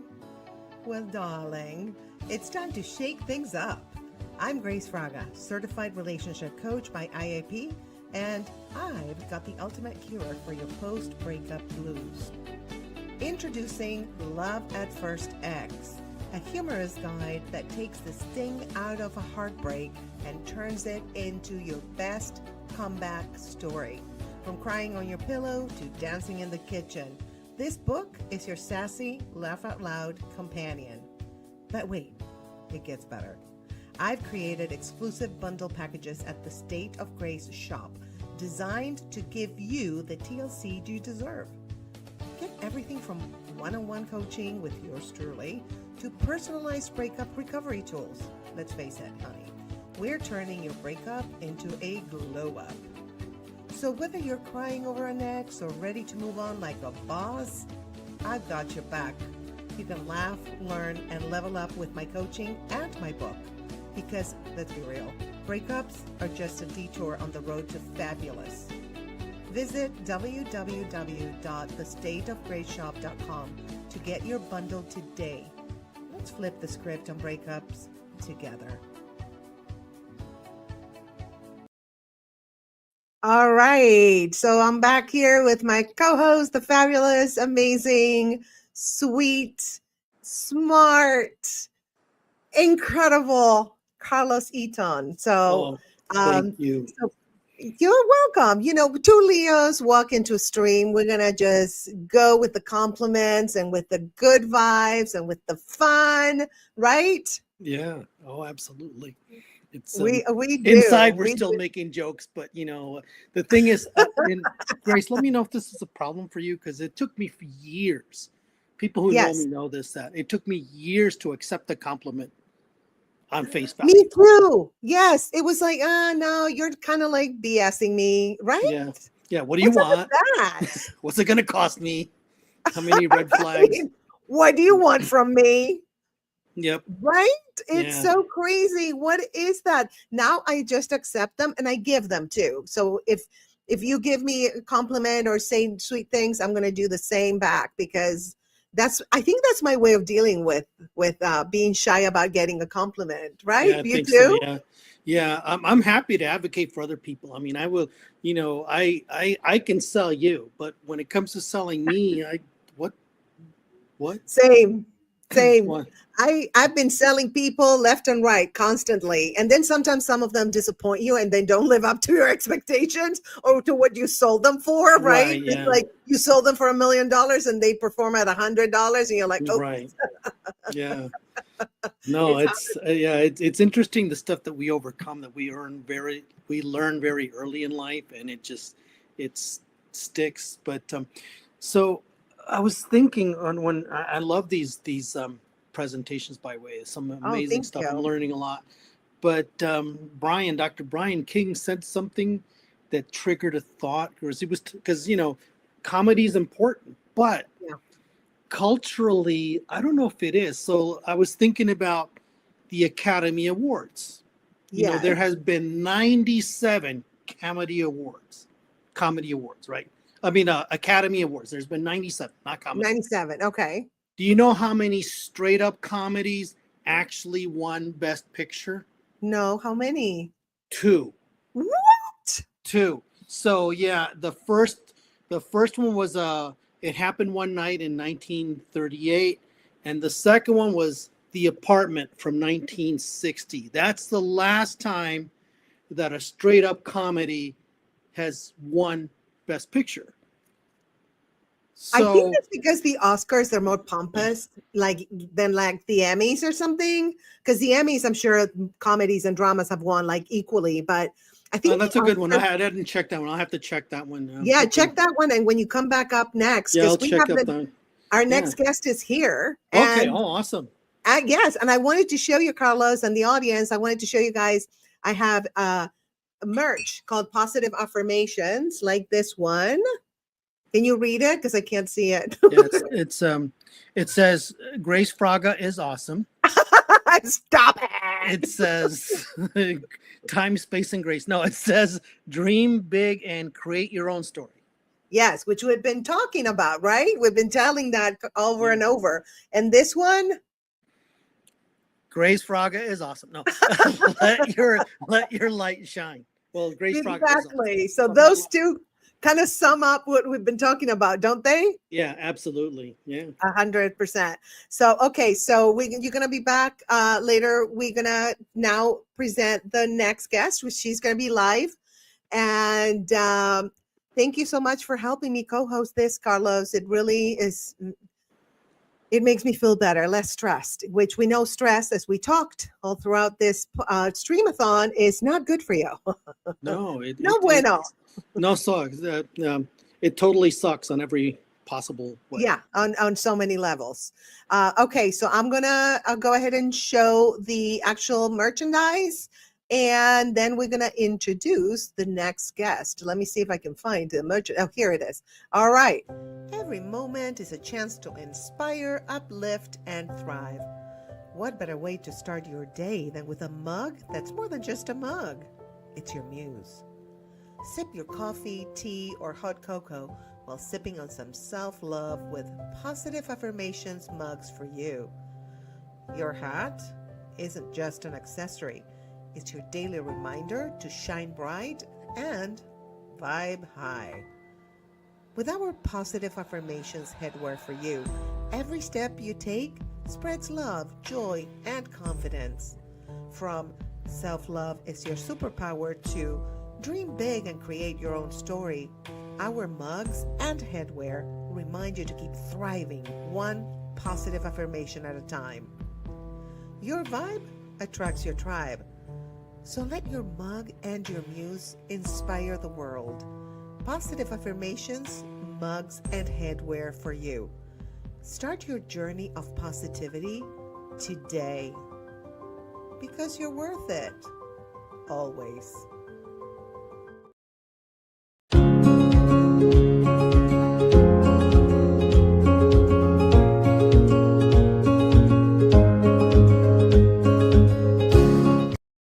All right, welcome back to the Streamathon, your journey to joyful living. So, I know we have joy in our lives, but we all have a survivor story. Moments when we've crawled into, through the darkness, carried the weight of pain, or simply tried to make it through the day. As simple as that. But what if that survival wasn't the end of the story? What if your healing could lead to something even greater? Thriving with purpose, power, and joy. Well, today's guest knows that journey intimately, and she's here to help you rise, reclaim your joy, and step fully into the light. Andy Roach is a beacon of resilience and radiant joy, a coach, speaker, and fierce advocate for trauma recovery and personal empowerment. Andy helps others move from merely surviving life to fully thriving in it. Through her own lived experiences and transformational tools, she inspires others to rise from the ashes, rewrite their narratives, and rediscover the joy they thought was lost. She is living proof that you can grow something beautiful from pain and dance in your power. Please welcome to the virtual stage the lovely Andy Roach. Hi. Hi, Hi. Andy. How are you doing? I'm doing great. How are you? I'm great. And by your name, you might want to put like your title. What is your title? I'll put it. This is the producer in me, you guys. I want everybody to know about. Okay, so you put the complex rebel. Okay, so that's okay. So you can find her at all social medias is the complex rebel, right? Yeah, exactly. And as Okay. far as my title, you nailed it when you did that intro, by the way. I had like tears welling up in my eyes. That was so Oh, nice of you to say. But yeah, I'm a oh, trauma recovery coach. I'm a creator, a writer, and I'm just really excited to be here. that's amazing. Okay, I just put that so people know exactly what you do. You know, when you do lives, you can't produce behind the camera. You have to produce when you host it. I did that several times for TV. So it's a lot. But thank you so much for being here. And let's just cut through the chase. Like, what does it mean to shift from a survivor mindset to a thriver mindset? Yeah, absolutely. So really, surviving, it's really about making it through the storm. Whereas thriving, it's realizing that you're not the storm. You're separate from the storm. The storm is not you. It's when you realize that you have the process and the power to actually take that next step and to make choices, to really build something meaningful, even when you're still healing. I love that. And by the way, I apologize. They decided to cut grass in my neighborhood. So I don't know. Can you hear it? No, I can't hear it. You're good. Thank God. Okay. Because sometimes it's like cars, like sirens, and then now they decide to cut the grass. So it's like it's a busy street. Let's put it that way. So can you share with us, Andy, a defining moment that helped you begin that shift from survivor to thriver? Yeah, absolutely. For me, it was really when I stopped trying to fix myself. And I really just started to focus on meeting myself where I was at. And I really tried to keep that judgment, that self judgment away. Yes. And I started getting more curious about myself. So instead of really kind of meeting myself with that harsh judgment, hey, I shouldn't be feeling like this, and more just from a curious like mindset where, hey, just trying to understand why I'm having these underlying feelings beneath that trauma. That was a moment that really cracked something open for me and started to change my trajectory on my healing journey. Yes, and you've been through. Can you tell us a little bit about what you've been through? I know it's painful, but if you so we get an idea, like Yeah. what kind of trauma you've been through and how you got to where you are. So it's kind of like role modeling for all of us. No, thank you. Yeah. So I essentially grew up in a dysfunctional family where we had untreated mental illness, untreated substance use disorder, and I lost two siblings to suicide Oh, before so the age of sorry. 12. Thank you. Mhm. Yeah. So when I was 10, my brother passed away. And when I was 12, my oldest sister passed away. And then I think in those years following, I was clearly struggling, but kids learn how to mask those things, which I did, and that sort of just led to more trauma. So in dysfunctional relationships, I was in a dysfunctional marriage for over 10 years. So really, my healing journey didn't start till COVID timeframe, 2020. Ooh. when I got through my divorce and really started to just kind of unpack all that trauma I had been through. Mhm. Yeah, well, you unpacked it and healed. And healing is not linear and it's not like ending anytime soon. It's like we're No. constantly healing. But why do you think so many people get stuck in survival mode even after the trauma is over? Yeah, definitely. That's a great question. So many trauma survivors, especially those who've survived multiple traumas or ongoing traumas, their nervous system adapts to that trauma so that Oh, their nervous system reaction becomes their default setting. Survival mode is their default setting. So, what that means is when you actually experience joy, when you experience peace, because you're not familiar with those feelings, that actually feels unsafe and unsettling. So part oh. of healing is really about retraining your nervous system, not just your mindset, but retraining your body to start to understand what feeling safe looks like. Yes, that makes perfect sense because I remember when I was in my trauma stage, um, mess and drama felt so familiar that if I had peace, I was like, I don't think they love me anymore. Yeah, I mean, that's the thing. It gets very addictive, especially Yeah. if that is your normal, if that's your default, you're used to the highs and the lows, whereas something steady and what, most people would consider healthy or normal, we're just not familiar with that. So, really part of healing is learning to get comfortable in those situations. 100%. And now I'm the opposite. I am so healed that any drama or any trauma, I'm like, bye. Yes, absolutely. And I Yeah. think there's other things too with that, with physical cues, is really learning to listen to your body. Because sometimes Yes. when our default setting, our nervous system is used to that dramatic and traumatic environment, like you're saying, sometimes we have to like help our bodies feel safe.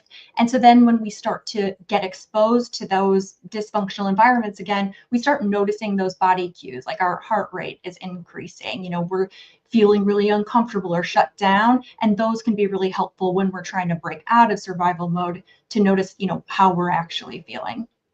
Absolutely. Can you hear I'm sorry, I'm I'm obsessed with this. Can you hear them mowing the front? No?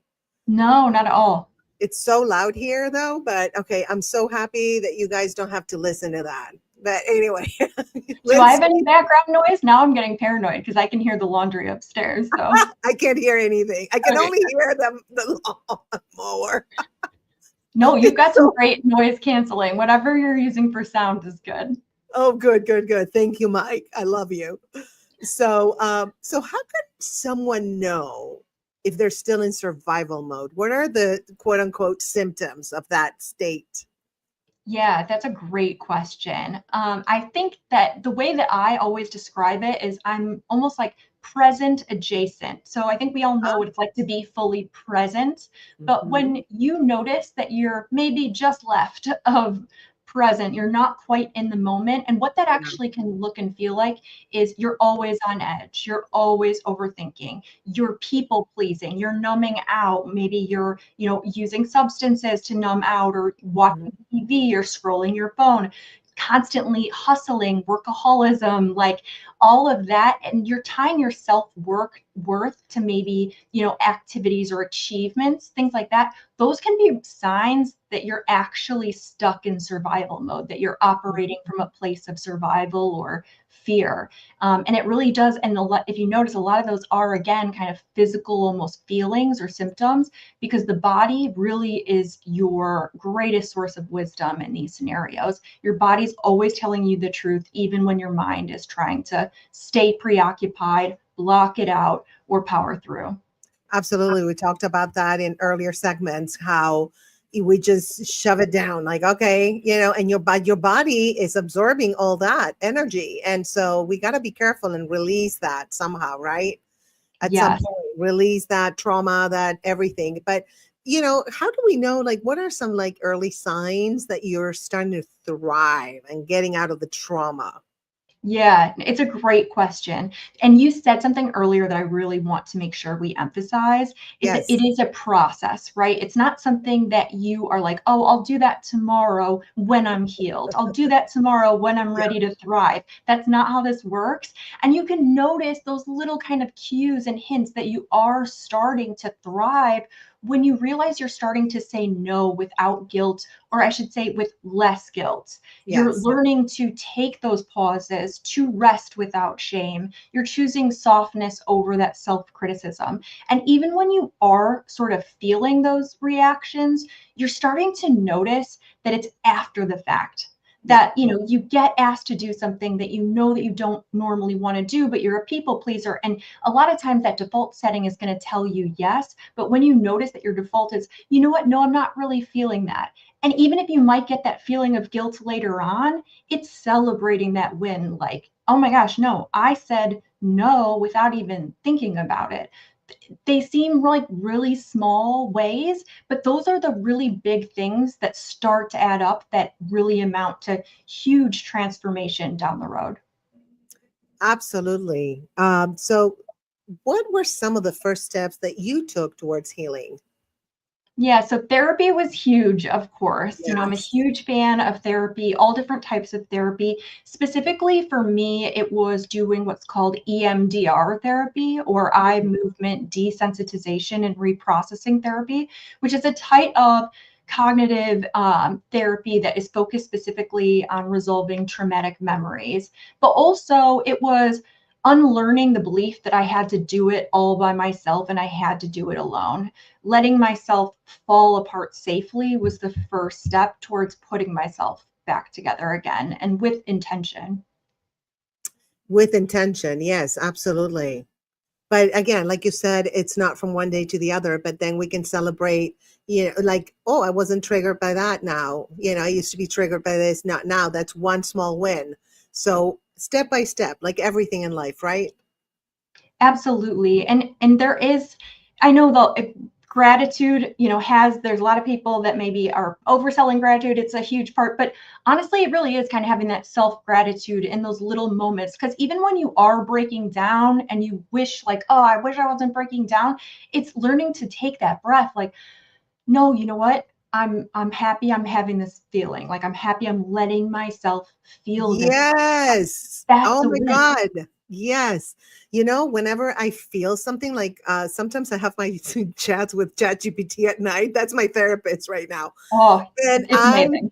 I am bawling and I'm like, thank you, body and soul, for just reacting this way because I needed to release whatever it was that I didn't even know was there.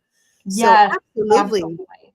be Absolutely. grateful. Yeah. And even like anger can be an alarm. If you get angry at someone, they might be somebody who don't, you know, they don't have the best intentions. So we have to honor all those quote unquote negative feelings and just feel the feels. Just, Exactly. yeah. That is such a huge, I would say, you know, you asked it earlier, it's like what was a defining moment? And a lot of it is when you realize to kind of meet yourself where you're at, meet yourself with curiosity, not judgment. That is such an important thing when it comes to your Yes. feelings. Feelings are not good or bad. They are No. just feelings. Yep. Your job is to just try to understand what that feeling's trying to teach you. Yes. Or what it's trying to tell you. You Yeah, know, if you get exactly. scared because a lion is in front of you, that feeling is telling you, that fear is like, run.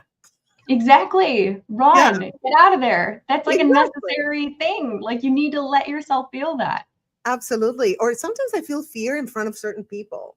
And that tells me there's something about that person that's not aligning with me. So I stay away from them. I detach myself. But yeah, I see feelings as an alarm system. Yes, it's so important. And there is a Yeah. huge disconnect in trauma survivors from themselves and their feelings. And that's really kind of the name of the game. That's why we can't be present, right? Is we're pushing those Yes. things away, you know, and Yes. those feelings just get stronger and they actually have more control over your life and your behavior the less you try to feel them. And I think that's kind of the thing that's weird because you're like, if I'm not feeling my feelings, they have no power over me. And it's like that's not actually how that works. That No. means you're giving them all your power. Whereas if you actually just let those feelings rise to the surface, like you said, you can actually release them. You let them go to like the ether. They're gone then. Your job's just to feel them. Absolutely. Intrusive thoughts, yes, take them away, but they're not feelings, they're thoughts. Correct. And I shoo them away and turn them into a positive. But feelings, we have to feel it. We have to let it flow. I'm convinced that, and I know we talked about this and when you were on Relationship Coaching Live, that I believe that the trauma that I lived through and not dealing with it helped my breast cancer. And the breast is near the heart. So it was all a heartbreak. And I didn't know how to deal with it. I shoved everything down, kept going. I'm strong. I can do this. No. Now, learned from that experience, instead of shoving everything down, like, no, it's okay. No. Okay. Let's feel the feels. Let's cry as much as you can. If you're bawling, just bawl and then move on. Right.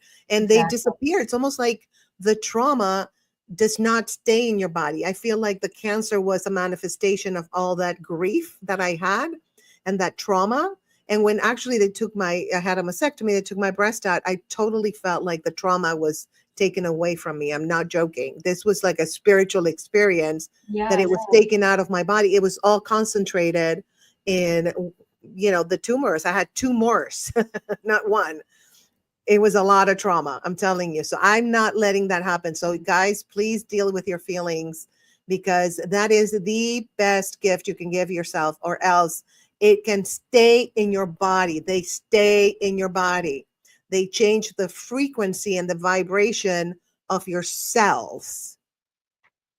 Oh, 100%. This is the thing. It's like the ongoing trauma literally will lead to mental and physical health problems in the long run. There's numerous studies on that. And that, it literally, stress will kill you. I know we've talked about that before, but you're absolutely right. It changes your brain and your body on a cellular level. So the sooner that it's not your fault that you adapted to a trauma lifestyle or to all these traumatic events. But, it is your responsibility, if you want to have a life that is beyond survival, if you want to start to thrive, you have to train your brain and body to now do that. And a huge part of that is feeling those feelings and letting them go instead of keeping it stored inside your body. Absolutely. And it can lead to transformation. Like trauma, it becomes a gateway to transformation. And I'm always wondering, what role does forgiveness of self or others play in thriving? That is such a great question. And it's one that I think that you would get many different answers to depending on who you ask. But since you asked me, my take on forgiveness is it's not necessarily about letting someone else off the hook. I'm not somebody that would force forgiveness on anyone, but forgiveness is really about forgiveness with yourself and learning to release myself from carrying guilt, from carrying the harm that was done to me by another person, or maybe just because of, decisions I had to make, in a time of survival that I'm not necessarily proud of. So I don't necessarily think it's forgiveness of others, but it is about resolving that shame and that guilt with yourself. I agree. And, this is about joy, this stream. And so what does joy mean to you today, and how has it evolved in your lifetime? Yeah, absolutely. I would say that joy for me used to feel unreachable. It felt it felt like something that was for people that were not like me, who didn't really have a life lived that I had lived. But now joy has really pivoted it, where joy feels like a rebellion to me. So it's not something I need to feel guilty for feeling. It's not something that I should be ashamed of. Joy is sacred, and you can find it in the tiniest details throughout your day. And it's about celebrating those little wins. Like I said earlier, it's recognizing when you are making better choices, when you're meeting yourself where you're at, when you're not judging yourself, and finding true gratitude and joy in those things, because that just starts to change your mindset. And it really just becomes, then it's a life of joy. Absolutely. But, sometimes people ask themselves, like, and I've done this myself, how can we begin to rediscover joy after trauma or loss? How can we do that? No, it's a great question. I think a huge thing for me is really kind of coming back to those rituals or those behaviors that I found joy in. And after trauma, that can be hard because sometimes we're not always finding the joy in those same things. It's not necessarily that you want to ignore those things, but it's also a great time to try other things. So trying something new like art, like writing, and I think that that's a huge thing in healing as well, is allowing yourself a creative outlet, letting yourself almost be a kid again in some capacities. Because when you can't find the joy in your life after trauma and in those things that you used to find joy, maybe go back to those things that you enjoyed when you were a kid and try those activities and see if you can find it in those places. I love that you say joyful activities. So what's one joyful thing you wish everyone would try this week just to start? I would say, honestly, I'm a huge fan of a dance-a-thon in my kitchen. So really just taking, I know that sounds really silly, but especially it's how I start off most mornings, is just, I'm feeding the dogs, I'm up early, I'm having my coffee, is just to take that moment to be silly. I think that, we are adults, we're all serious, people have jobs, people have careers. I get that, but like, leave all of that judgment somewhere else and give Yes. yourself a little dance break. Nobody cares, nobody's watching you, and just find that fun. Yes, I do it in my car. And one time I had a guy following me because I was dancing. I love that. I'm not kidding. He was like, "Yeah, can I have your phone number?" And he was a rich old guy. He's typical LA. And I was like, "Dude, what?" And I was like, "Sure." And then I just hit that, and I just had to just make a weird turn in an alley to get away from it because he was following me. So anyway, be careful when you're dancing in your car. Okay, be careful, guys. PSA. It's crazy. So, what's your advice for someone struggling to believe that they are worthy of thriving? Yeah, it's a great question. It's that you don't actually have to believe it fully yet. That's the beauty of it. You just have to start being open to the possibility that you might be. So you don't have to believe that you're worthy of thriving, that you're worthy of joy, but you just be open to it. Yeah. And you'd be surprised how huge of a mental shift that tiny little shift actually has on your life. 100%. So, to close this wonderful segment, what's one message you want every listener to carry with them today? Absolutely. It's that your healing is not just personal. It is spiritual, it is social, and it is powerful. And it will have a compound effect, not just on you, but on your entire life and every single person that you touch.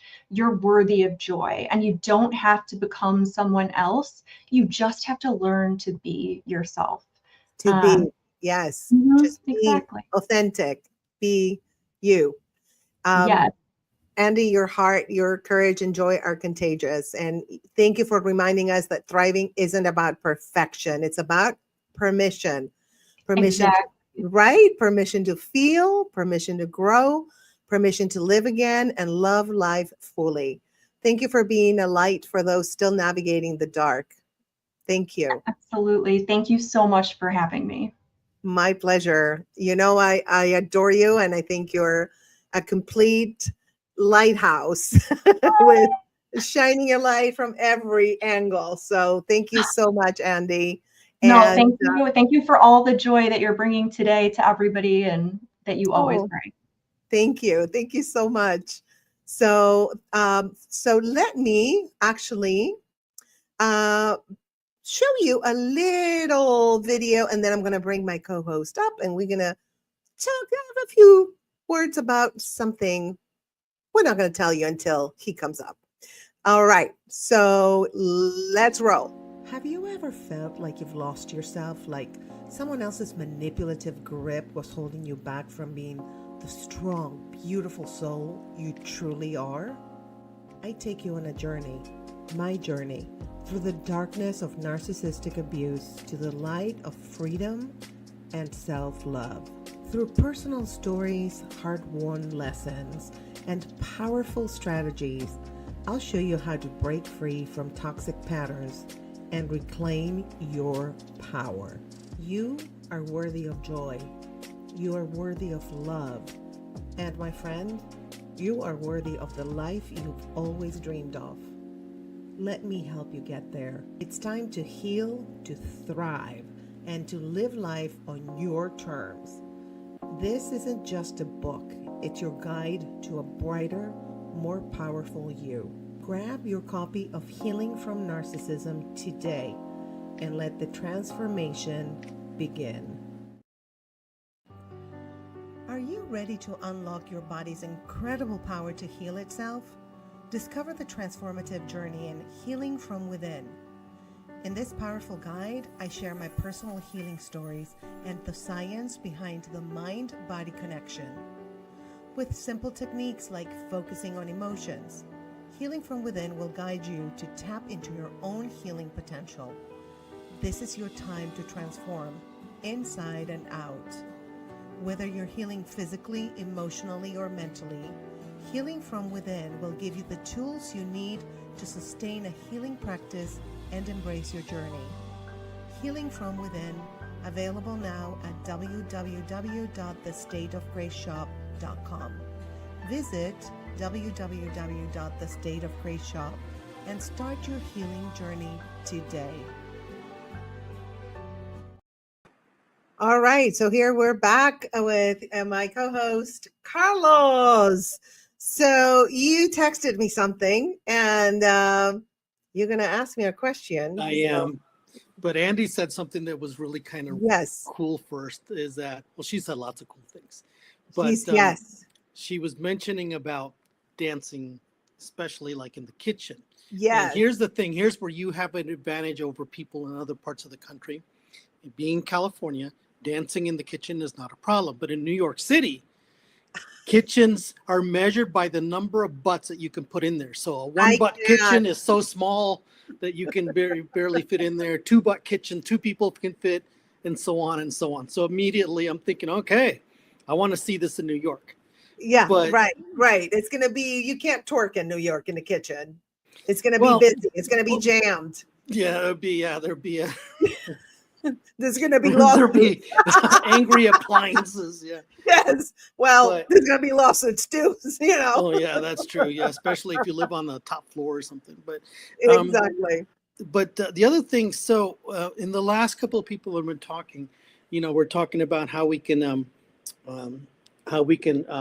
build ourselves from various trauma situations.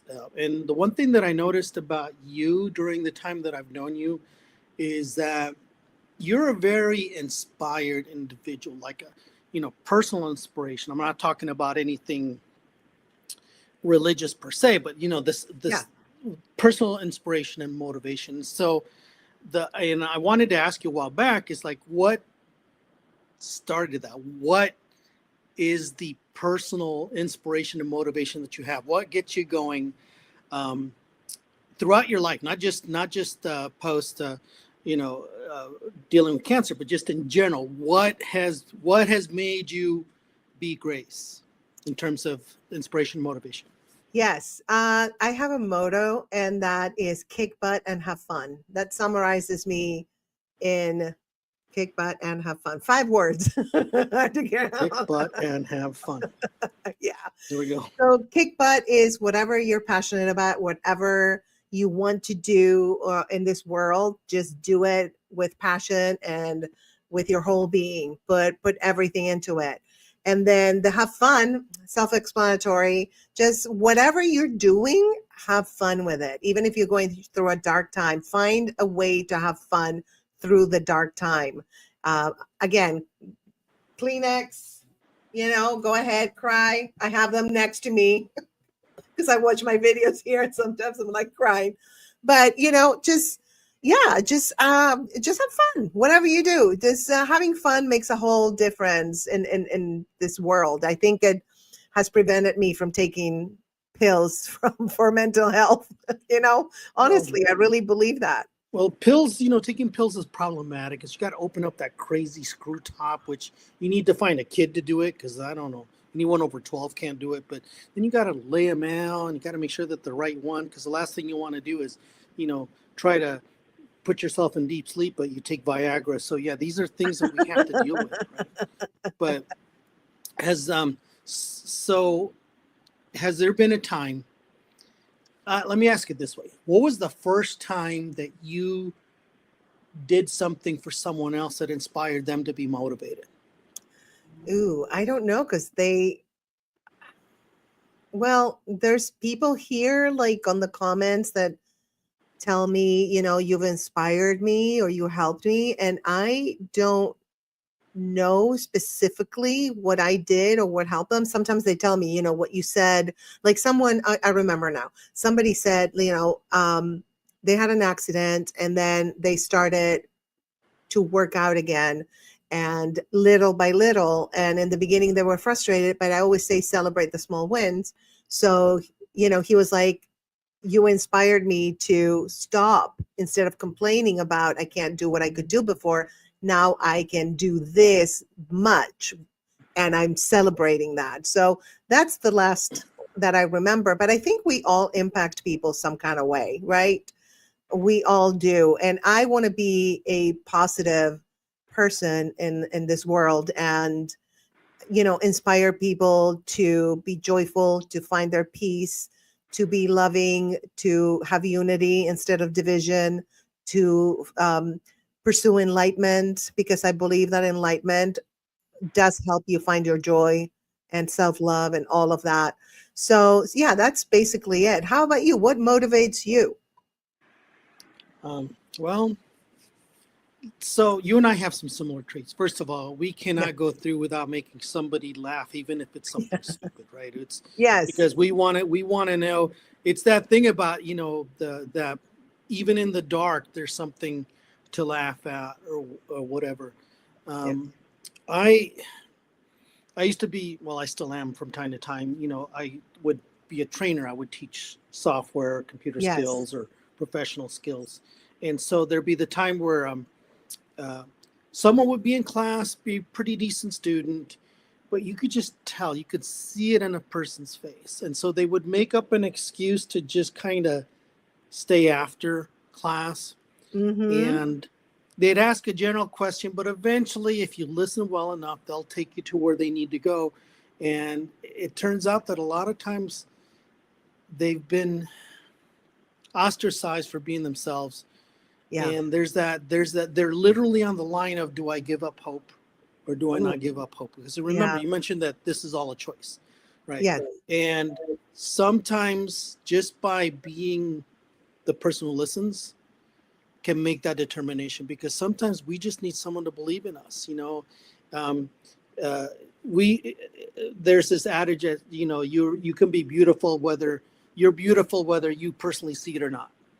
Right. And so a lot of times it's for us to just say, well, you believe, and it could be something as simple as, other people with less talent have done this and you got more talent than them. Right. Yes.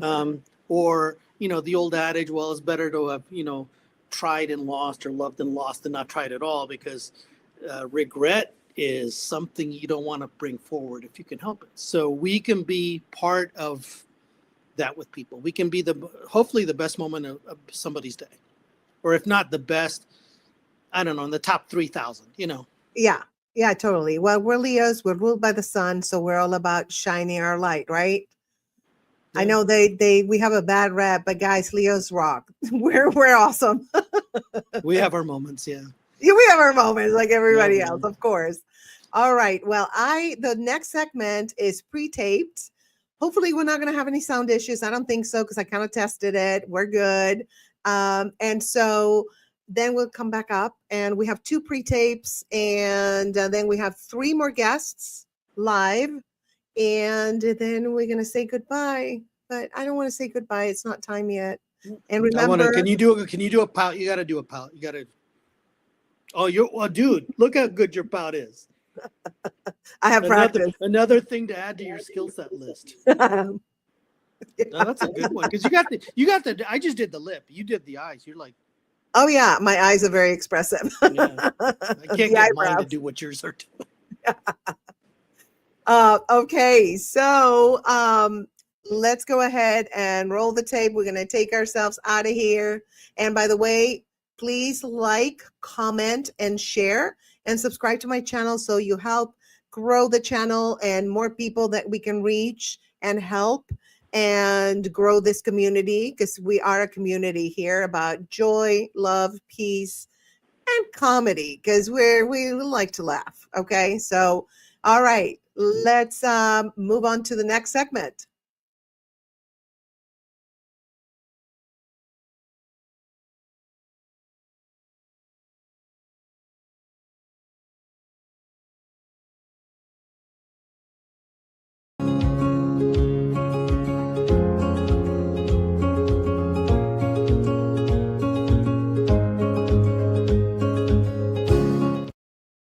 Well, welcome back.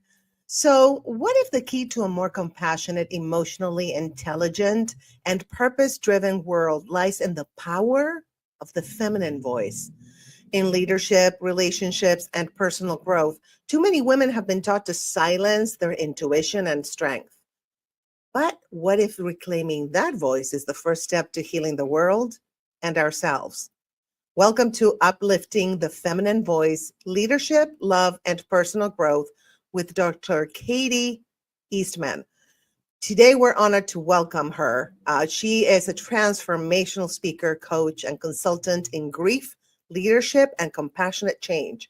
She's the author of the powerful book, Uplifting, Inspiring Stories of Loss, Change, and Growth, a heartfelt guide to embracing transformation even through life's toughest transitions. With decades of experience in psychology and human development, Dr. Katie helps people, and especially women, recreate their lives with meaning, courage, and resilience.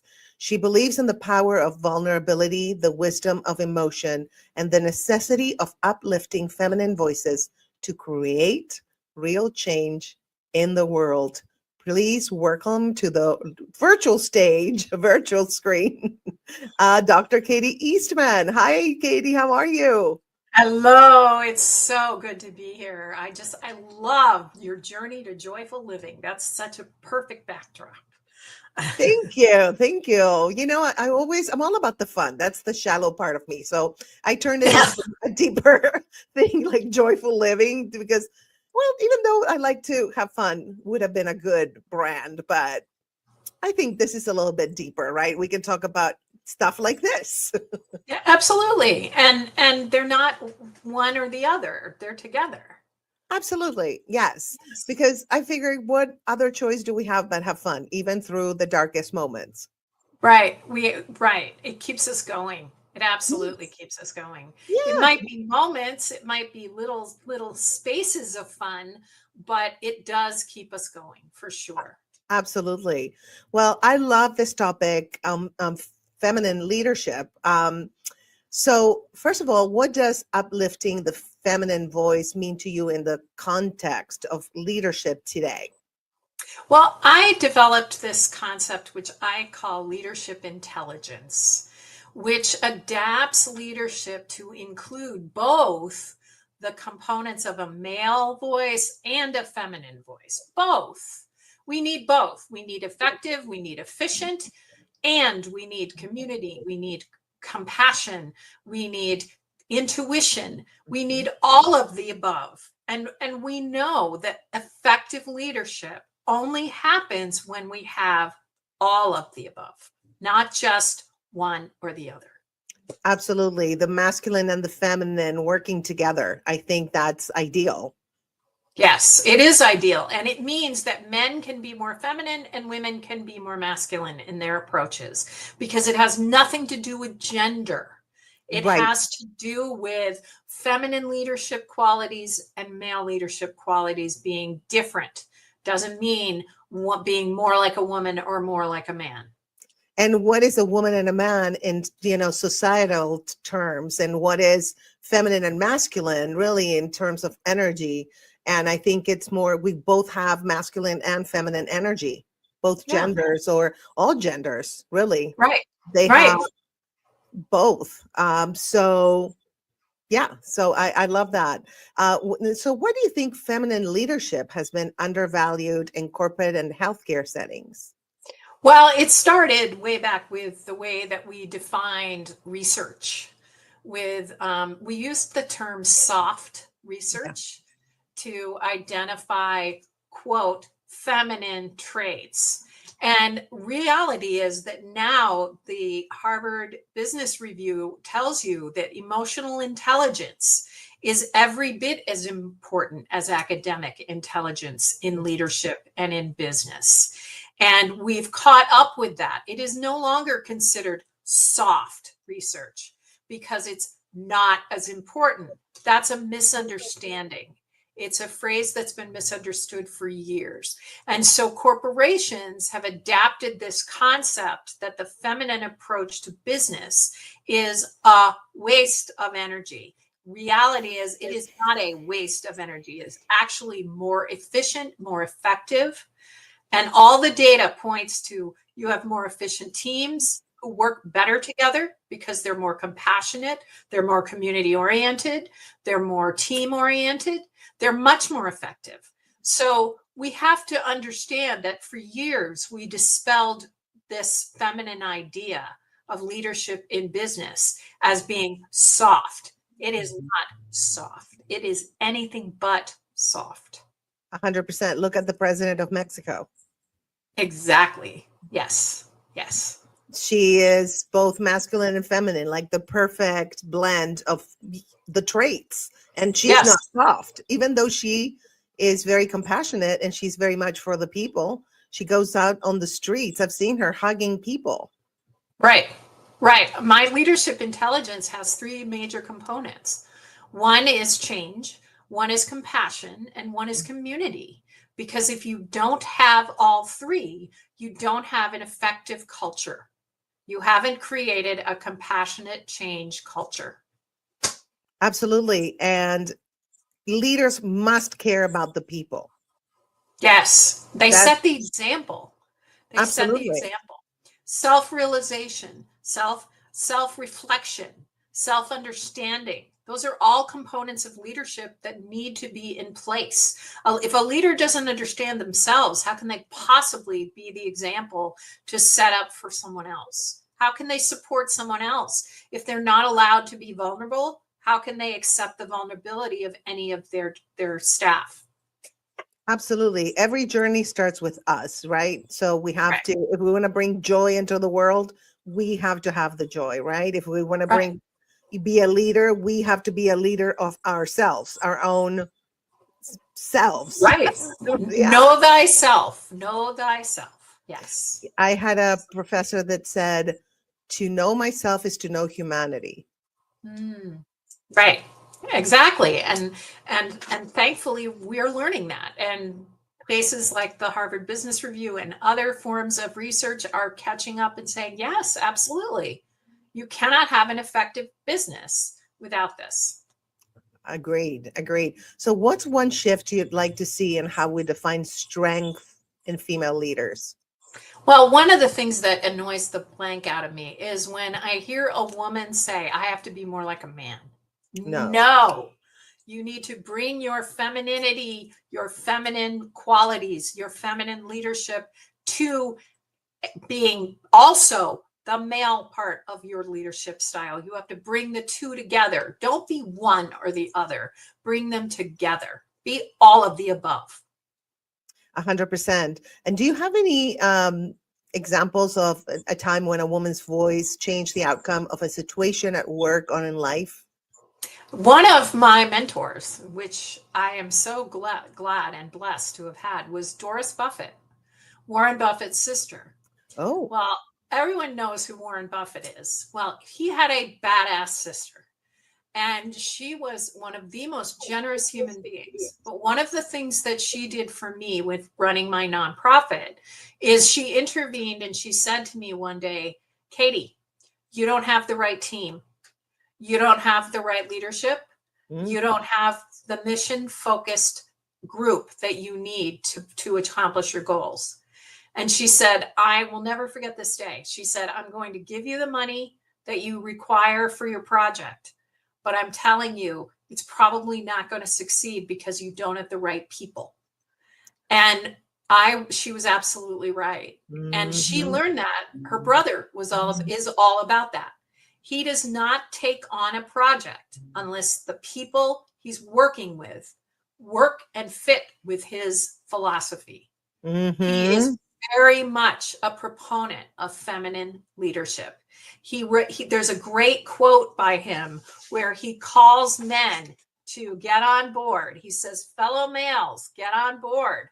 The closer that America comes to fully employing the talents of all its citizens, the greater its output of goods and services will be. So Warren Buffett himself was like is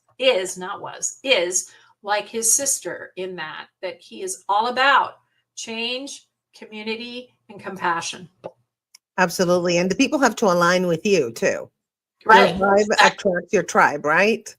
Right. And he says no more than he says yes, because he Yeah. waits for that right combination.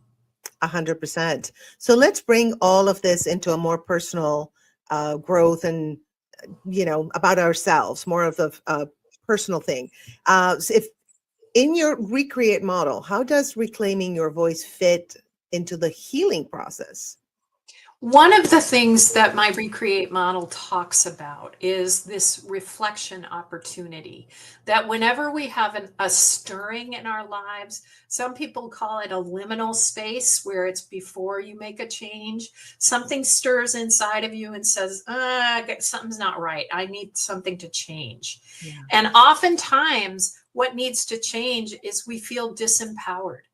And we need to find that powerful voice again from whatever has changed in our life or whatever we want to change in our life. And it's that period of self-reflection that allows us to reclaim our power as a woman and say, okay, I am powerful. How do I want to take that power and what do I want to do with it?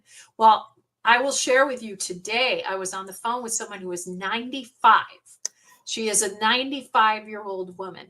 And we talked about how every day she wakes up, and I encouraged her. I said, every day is your day. Take your energy and place it where you want it to go, because you get to choose. And all of us need to live like that. We all need to wake up every morning and choose where we want our power and our energy and our flow to go. Absolutely.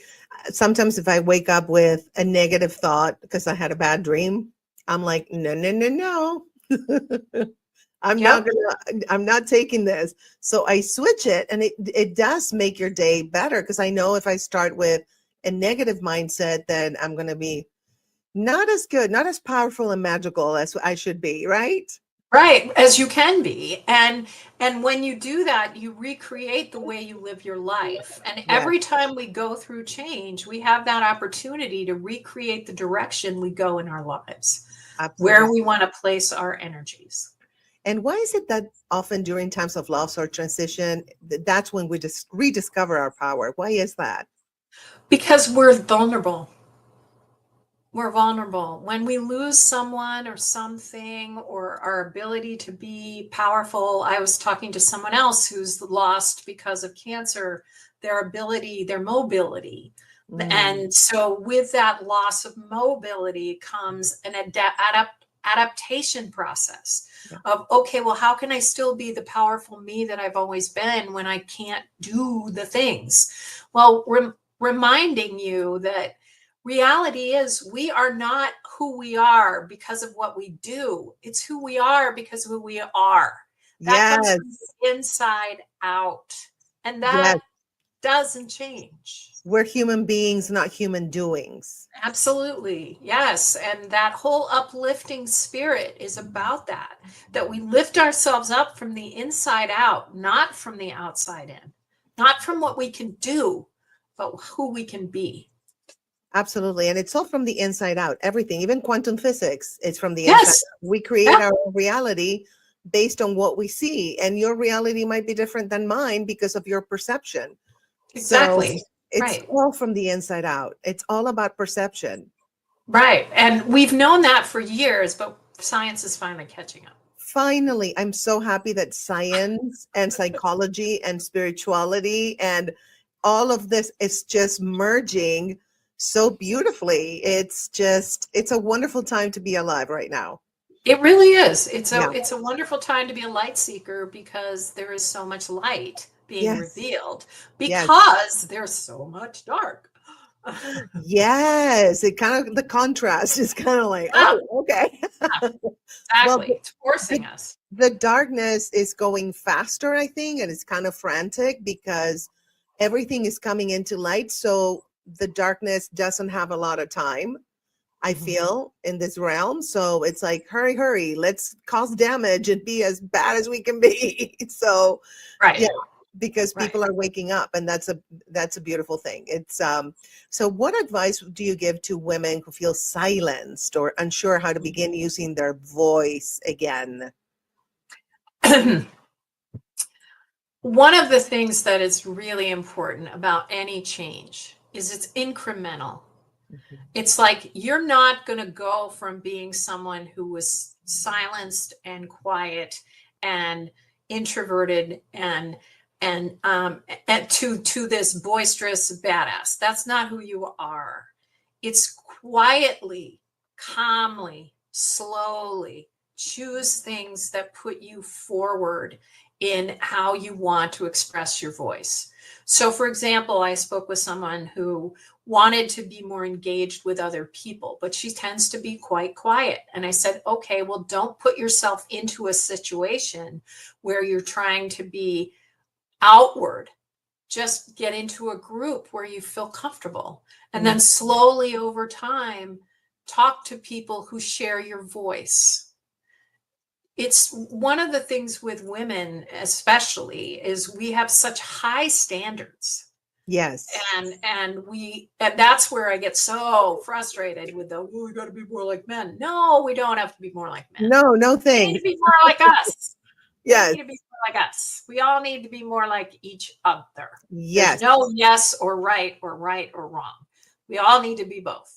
And so I always say, find that inner part of you, express it a little bit at a time, get comfortable with that, and then express it more. Yes. But do it slowly. Change does not happen like that. It happens transformationally over time. It's like step by step, win by win. Right. Right. Absolutely. I believe in that. I know it. I know that's the best way to do it, right? Yes, absolutely. When we try to do anything too quickly, too like this, it doesn't work. And that's part of the male voice, which is Yes. get it done. Get it done. Okay? Yeah. Check. Right. Whereas the feminine voice is let's evaluate it. Let's be intuitive about it. Yes. Let's give our time. Let's make sure we do it right. Yes. Very different. Much more careful, I think. Right. So the balance of the two is the ideal. Absolutely. I agree. So how can women balance vulnerability and confidence during a personal reinvention? Okay. So when we reinvent ourselves, there's usually a period of insecurity, of feeling like either our self-image or our self-confidence is somewhat questioned. And that's okay. Lean into that and allow it to teach you who you want to become. For example, if you lose your job, which many people are doing right now, take the time to experience everything you're feeling about the loss, the anger, the sadness, the frustration, all of it. and allow that to teach you what's most important for you. What and who do you want to be in this world? When you wake up tomorrow morning, how do you want to live your life? Who do you want to be? And then take baby steps, very small steps towards that. That is allowing your voice to emerge slowly and to inform you during a transition, because that voice, I call it your wise woman inside, or your wise man. It gives you the information you need to decide who it is you want to be. And I have these transformational cards called my Recreate cards that people can get on my website that allow them to go through that process of asking questions that help you figure out, who do you want to be? How do you want to be in this world? And when we transition through change, that's when we're the most vulnerable and the most malleable to changing who we want to be and transform. I love that. So let's move on to like relationships, because that's something that's I have a whole podcast, Relationship Coaching Live, which you were on it. So it's a whole, there's so many topics. I never ran out of topics, by the way. Oh yeah, that's a great one. Right. Yeah. So how can women honor their voice in relationships without fear of rejection or conflict? One of my favorite sayings is, what other people think of you is none of your business. Yes. One of my Who cares? favorites. If they reject you, they don't know you. So know yourself. Yes. Know yourself. Honor yourself. Value yourself. Write down all the things you feel good about yourself. Are you compassionate? Are you caring? Do you value other people? Are you a good listener? None of those things are doers, by the way. They're all from the inside out. Yes. So ask yourself to value who you are. Then bring that person. And I have this saying, or this phrase I say, I want women to peacock into every situation. Okay. You walk in there like I call myself a compassionate badass. You walk in there with your best badass. Yes. And you bring yourself to the world and you say, I've got something you need. And I'm going to bring who I am fully and completely. And if you don't need me, then great. You don't need me. You need somebody else. Fine. No problem. Yep. But don't put yourself down. And don't put yourself down by saying, but they don't like me. It's like, so what? Who cares? Find the people who do. Your vibe attracts your tribe. Yes. Right. You fit where you fit. Don't try to fit where you don't fit. 100%. It's like my YouTube channel. It's like, if you appreciate what I'm doing and it resonates with you and it vibes with you, great. If it doesn't, that's fine. Yeah. We're not for everybody. That's a thing that I get suspicious when somebody is for everybody. I'm like, right. Yeah. What's happening? So right. Yeah, absolutely. What are some common traps that prevent women from showing up authentically in love or partnerships? Well, they try to be who the other person wants them to be. Ah, yes. And they get into a relationship before they know themselves. 100%. And they get into abusive relationships because they don't value themselves. Yes. And there's a cycle when you're in a relationship where you're made to feel small. You feel small, and then you attract more people who make you feel small, and then you're in a really small world. So get out of that. No one is to be made to feel small ever. If you're in a relationship and you feel smaller than the other person, it's not a healthy relationship. It's terrible. Yes. It's terrible. And it's more of also a narcissistic situation. I dated a known character actor, and that was, it was always, I finally went like, okay, here's the spotlight for you, because it was like, who am I? Right. Yeah. Well, and the question that I always say to young women when they're in relationships is, Does he make you feel like a better version of you? Ah, yes. Does he lift you up? Is he Yes. lifting you up? I say that to my daughter all the time. Is he Yes. lifting you up to a better version of you? Yeah. Then that's a healthy relationship because it's challenging you, and yet it's not ever leaving you feeling smaller. Exactly. Yes, that's the ideal. But where is he? Well, I got one, you know, he's so You nice. were lucky. Does that. He lifts me up. I love that. Sure. I would never be in the career place where I am now. I would never have finished my book had my daughter and my husband not sat down and said, you are finishing this book. So Yes, that's amazing. See, it can happen. Okay, you give me can hope. happen. It can happen. But one of the things I will say about my husband is he is both masculine and feminine. Ah, that's very good. Both sides of him are very well developed. Yeah, that's a man who is evolved. Yes, he's not afraid of either side of himself. Because I think they're conditioned. Men are conditioned. This is masculine. This is feminine. So you're gonna be masculine. And again, we both have a mix of masculine and feminine. Yeah, that's why I love gender neutral. Yes, We're all mixed. absolutely. And that's why people are non-binary, because they don't relate to either one, and they feel they are who they are. And I think gender is a social construct, in my opinion. Yes, I think it is too. It's a different thing from biological. Yeah. You know, and I think it's changing, thank God. Yes. Yeah, absolutely. So what role does self-compassion play in attracting emotionally healthy relationships? If you don't love yourself, you're not going to attract somebody who's going to love you. Yeah. You're going to attract somebody who's going to make you feel the way you feel about yourself. Mm-hmm. So if you look in the mirror and you see something less than, you're going to attract someone who's going to affirm that.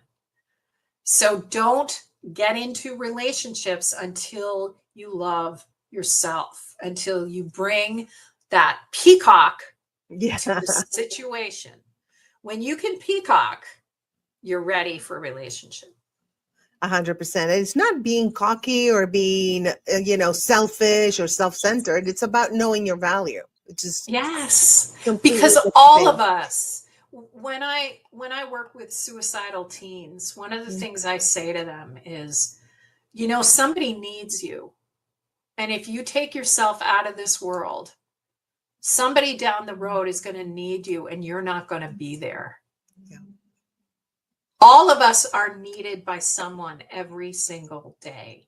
100%. And we all need to figure out our skills, our gifts, and our talents and what we bring to the world to make it better. And then we peacock into the situation because we know we're doing what we're meant to do, which is to make a difference every day. Absolutely. That's why we're here, to help each other, really. Right. That's the beginning of my book, is a quote from an 8-year-old child just before he died, where he says, the purpose of life is to make a difference. And when his mom says, well, how do you know that? And I don't. He said, well, you did, but you grew up. So all of us knew and know that we're here to help each other. Now that is a feminine leadership trait.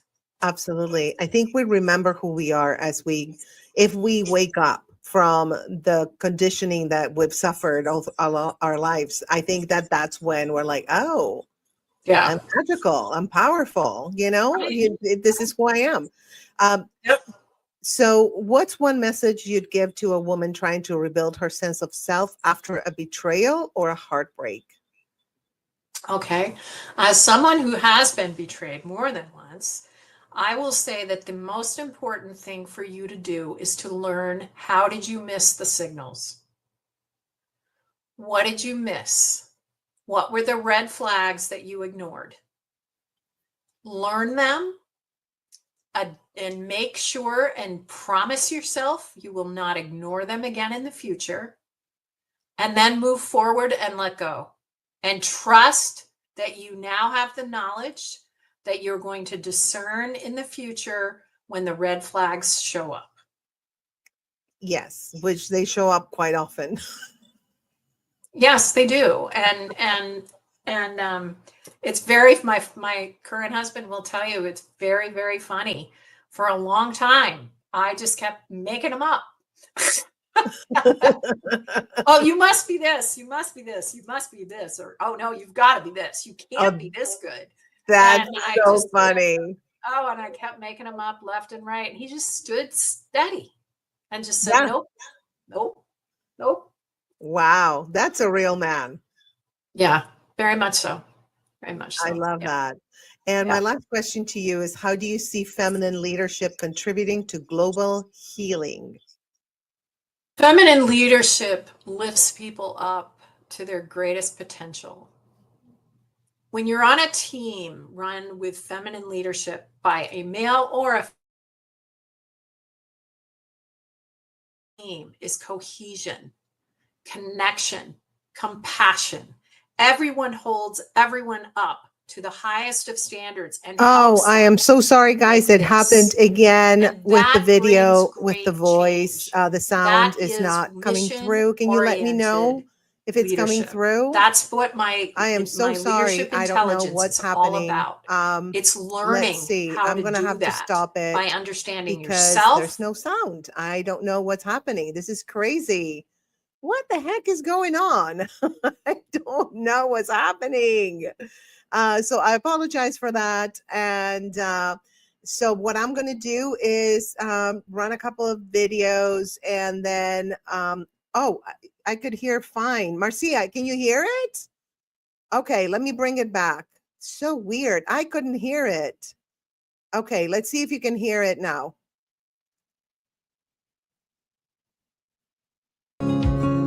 Oh, okay. Well, I'm going to have to. Yeah, no, it was, I think because there's a delay, Marcia. She texted me, by the way, you guys.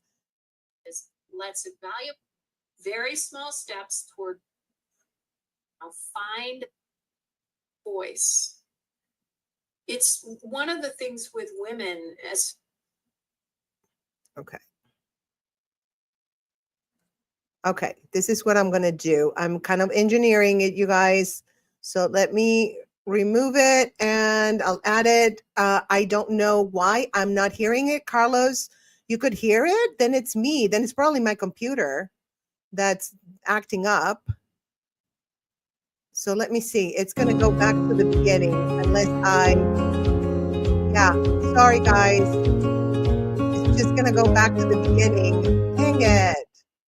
This is so annoying. Okay, maybe if I present it, let me try a different way. Let me try. Okay, I'm going to just put it where I think it was, kind of like in the middle. And I'm going to just present it. Let me see if it lets me present it. Let's see. Yeah, it does. Okay.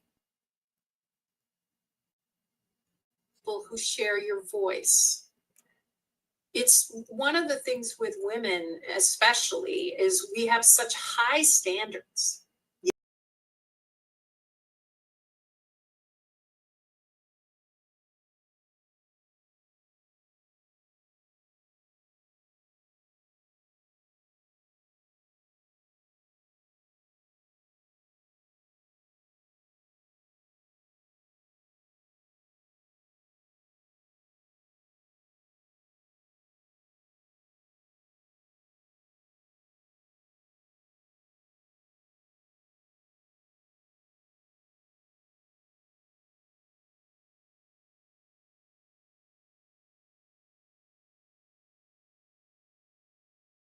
Okay, so they're telling me that they can't hear. Can you guys in the comments let me know if you can hear? I don't know what's happening. This is so annoying. I have no idea, you guys, what's happening. Okay, let's reframe the thought. It's not annoying. It's technology. No audio. Okay, I don't know why, because I can hear it. So let me just, yeah, let me just try the next video. I don't know. That's why I don't like to do pre-tapes, because the StreamYard is, I think it's StreamYard that's messing up, you guys. Yeah, I don't think it's my computer. I thought maybe it's my computer. Okay, so let's try the next one. Okay, so Sorry about that, my loves. I will we'll go with the next one. If it stops, it stops. That's not.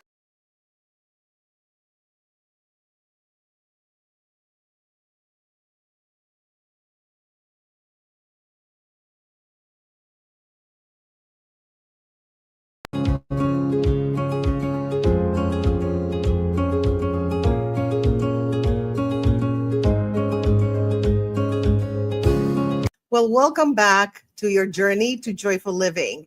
Now I have the pleasure of hosting Nimrod Avram May, a visionary leader with over 2 decades of experience in media, startups, and venture capital. His personal journey led him to create the animated series God's Gang, which is amazing, you guys, and promotes unity and peace among diverse cultures and religion. And don't we need that in these times? We do. And I'm all about unity and love. So he's the perfect guest for your journey to joyful living.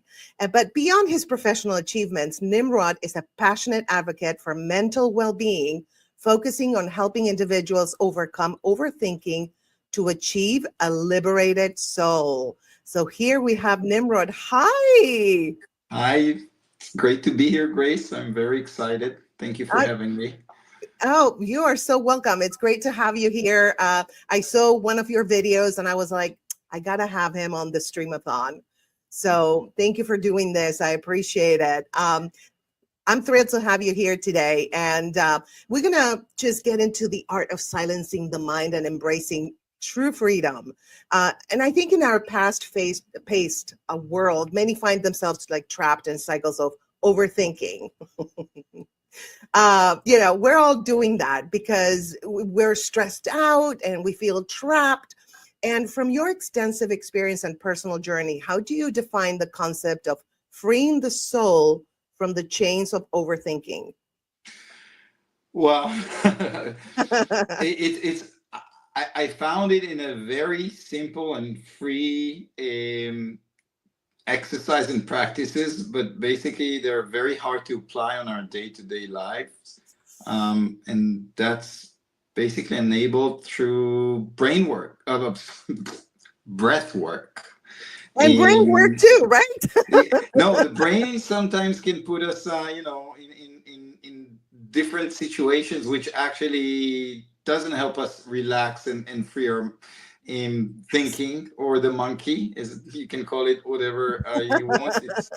It's some kind of a processor that keeps on shooting its thoughts into our front lobe, and I needed to let go. That's why I basically searched for ways and practices that will enable me to achieve things that might sound a bit weird, like higher states of consciousness, of existence. Yeah. And I found it through very easy practices like breath work, meditation, also by applying some things in my day-to-day life which might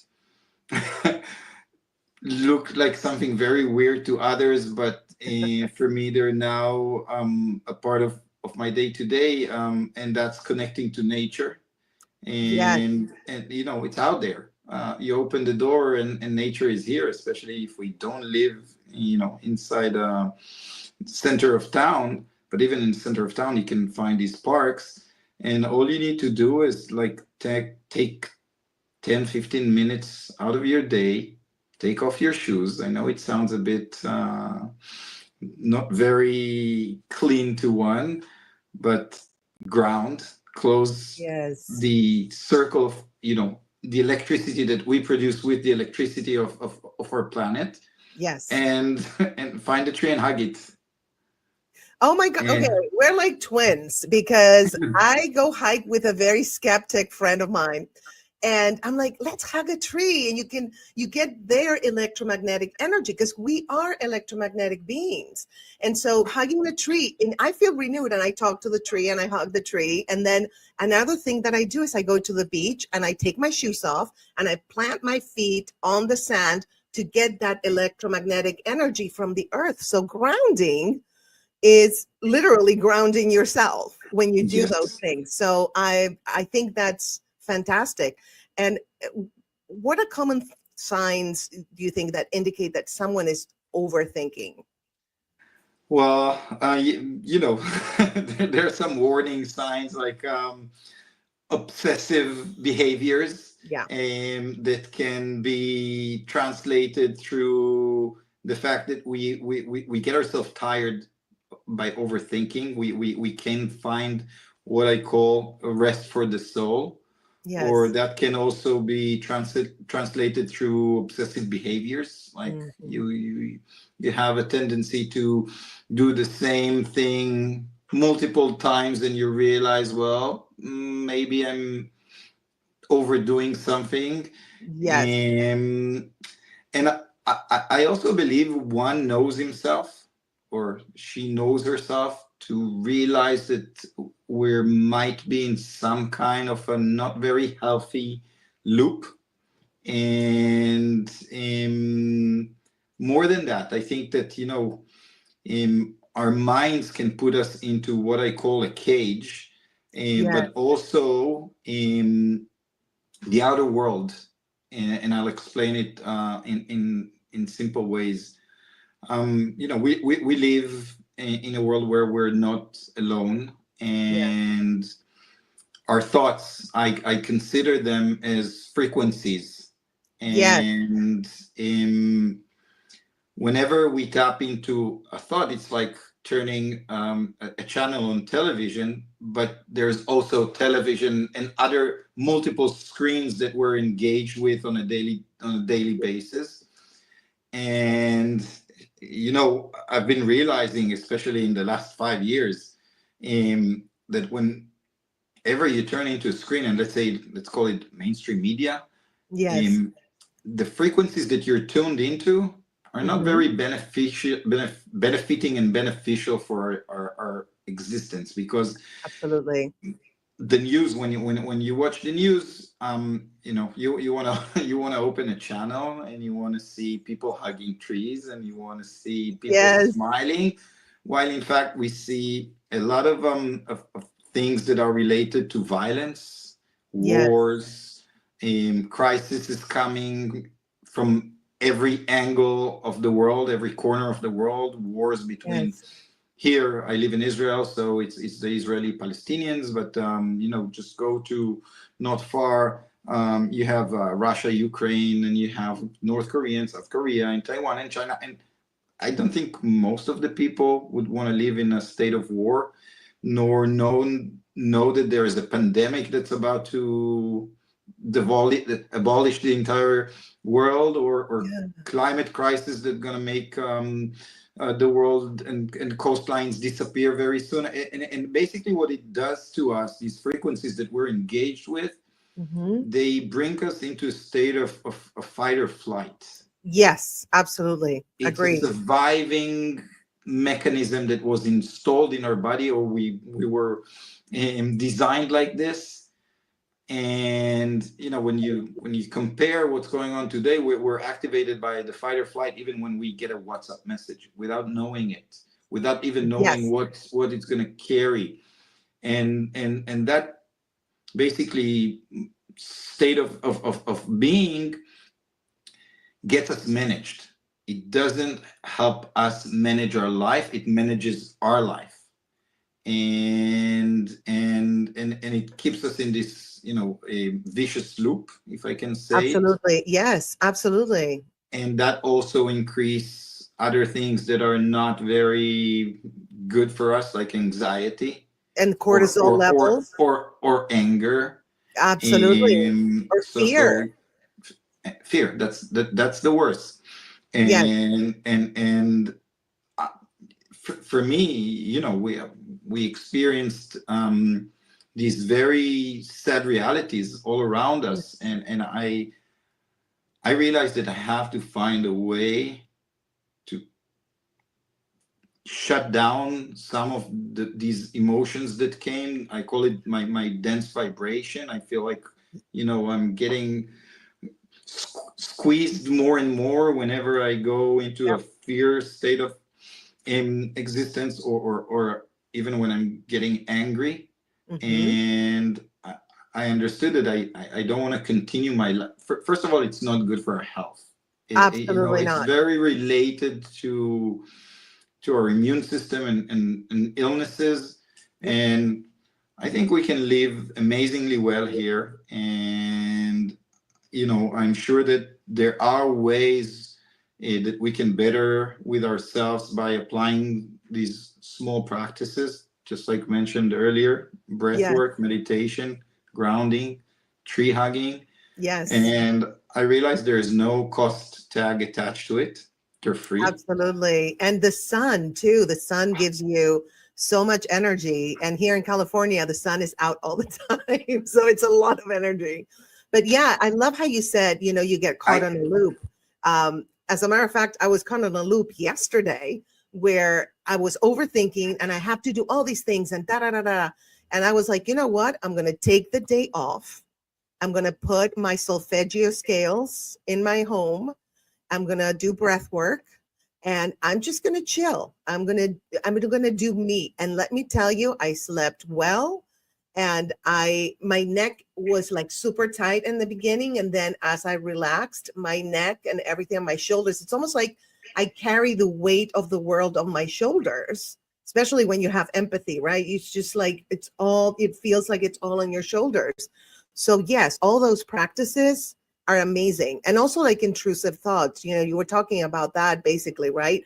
Which are, when you're in a dense vibrational field, those thoughts are available and they will try to, I curse them out. That's what I do. It's like, listen, I see you, but you gotta go. Okay. Like it's a person and it goes away. And I replace it by a good thought, a high vibrational thought, and it works. So everything you're saying they're practical things that people can practice and stop being, help themselves and stopping to be in that dense energy of fight or flight. And which I call it the cube, right? Where we live in a 3D in a cube. And so when we're in that cube and we can't see, we're trapped in a thought prison, like you were saying, right? So we have those thought prisons like, oh, I'm not going to make it. Oh my God, the world is going to, explode anytime.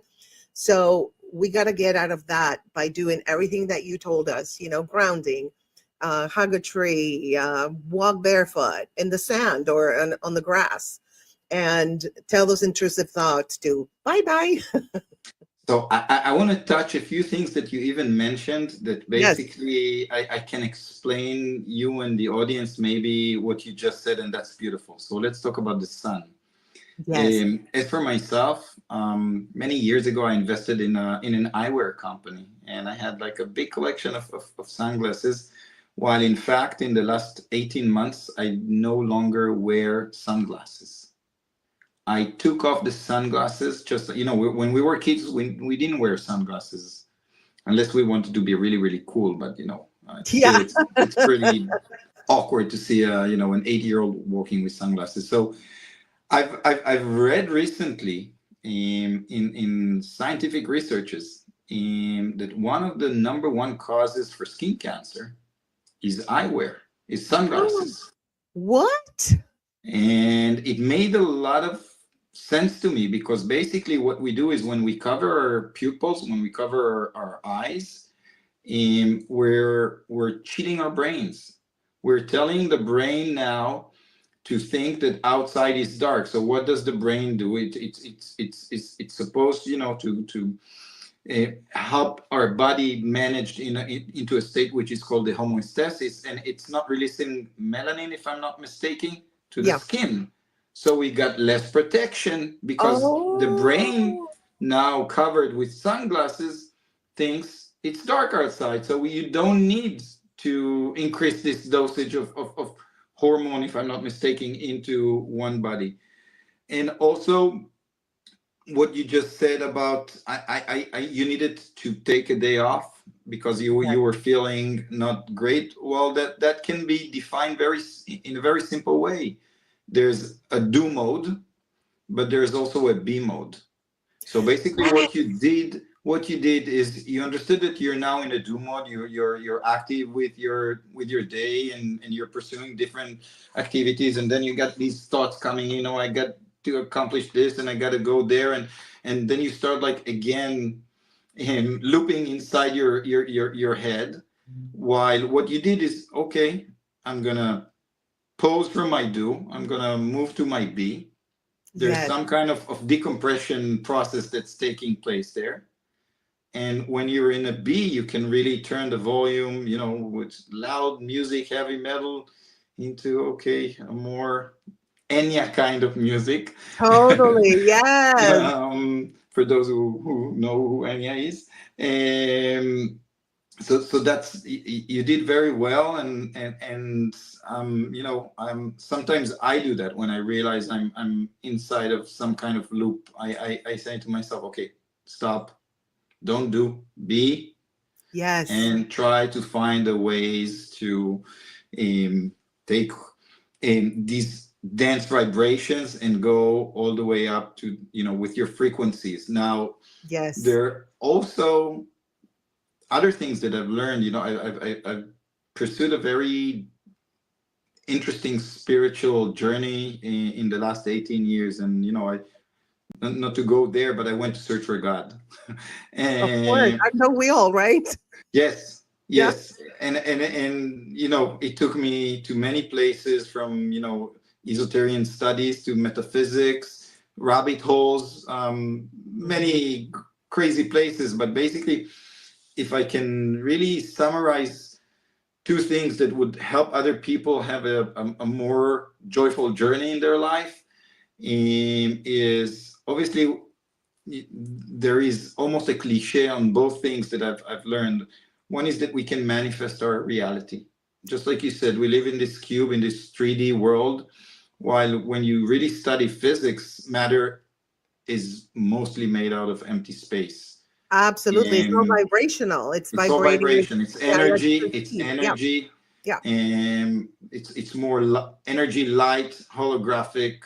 Yep. And projection in a very unique vibration. Yes. And so once you understand the essence of the existence, which is energy, then you really look at the world from, just like we spoke, from two different perspectives, the vibration and the frequency. Vibration, I would relate it to our emotional state. The more we're anger, fear, we get dense. But yes, when we are going up in the frequencies towards a loving vibration, it's where we free ourselves. It's almost like we become bodiless when we're in love with a partner, when we look for those who have children, in our children's eyes.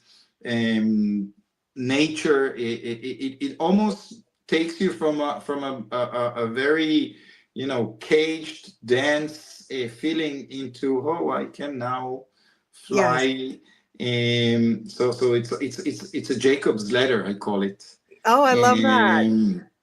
So now we understand that, there's no such thing as matter, and it's Yeah. energy, and frequencies are thoughts that we're tuned into. Vibration is our emotional state. So we need to become very aware of what we think. Why? Absolutely. Because we can manifest our reality through 3 simple actions. Again, not that simple, but very simple and free. They say that the creator, God, created the universe with 3 steps: a thought, speech, and action. Yes. And basically, it can be explained in also, from physics side. What is a thought? It's an energy that our brain, it's an electric current that our brain now produces, and it's been, sent into something somewhere. In the But what is quantum this? field, What right? is this somewhere? And science now acknowledges the fact that we all lived in what we call the one field. Right. And everything is interconnected, and they call it the quantum entanglement. And even though we're very limited with, with the spectrum that our eyes can provide, what we see in a very narrow spectrum of vision and light, also our hearing, it doesn't mean, because energy never goes away. So it's somewhere. And then we use our voice. We speak. And this thing that is created, the voice, the sound that we make, is a vibration. It's another vibration. And this vibration also is sent into somewhere. So again, one should be minded to his use of the voice. Yes. I don't know if there are some Dune fans, Frank Herbert. I don't know if you know, but Paul Atreides. I don't want to spoil if you haven't. The third movie hasn't come out yet. But if you saw the old movies, they will win with the voice. They developed this special weapon called the voice. And also the Jeshurun women there uses this secret technique, which shouldn't be a secret. We need to be very minded to our thoughts, to our speech. Let's switch our words into positive words, because they go into this interconnected one field, and it has an effect. So I'm sure that if we'll be speaking loving words and positive words, we'll have a positive effect. And then act. Yes. Be one with this, applied positivity, even if it's not something natural that comes to us at the beginning.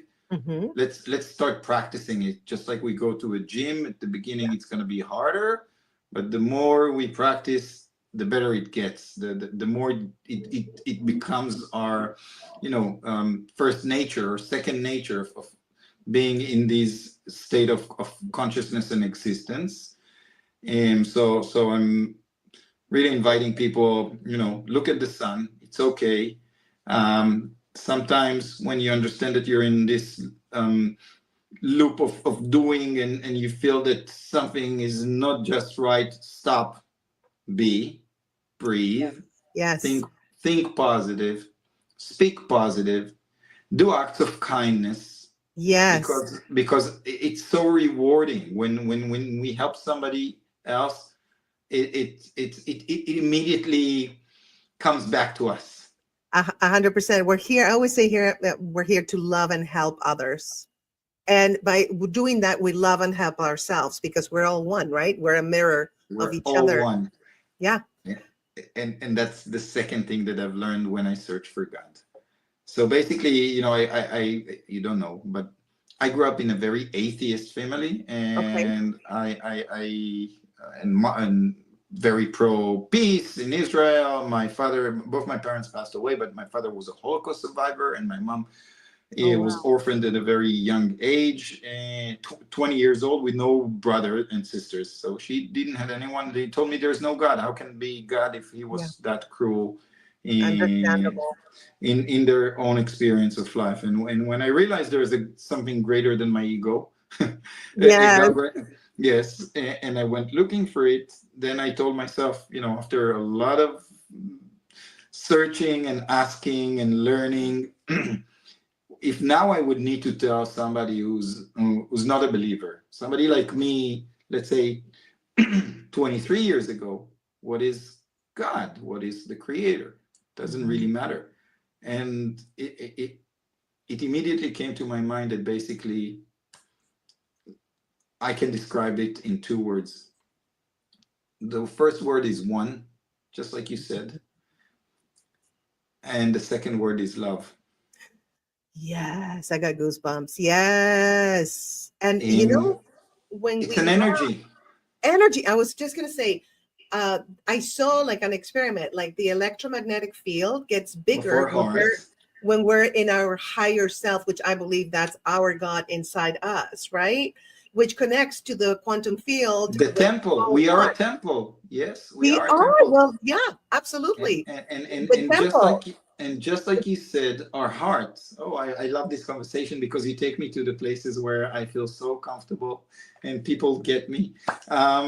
So our heart, in fact, you know what's our heart? You know what happens when you look at a heart and when you take a heart out of the body? Let's not do it and let's not see it, but it's a coil.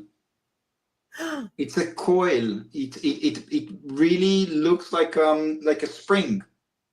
And just like you said, it's an electric reactor, factory, power plant, and that once you learn how to work with your heart, it also have brain cells, memory cells on it, and it can, just like you said, it can send and huge field that can basically attract everything that we want to have in our life when we know how to connect to our hearts.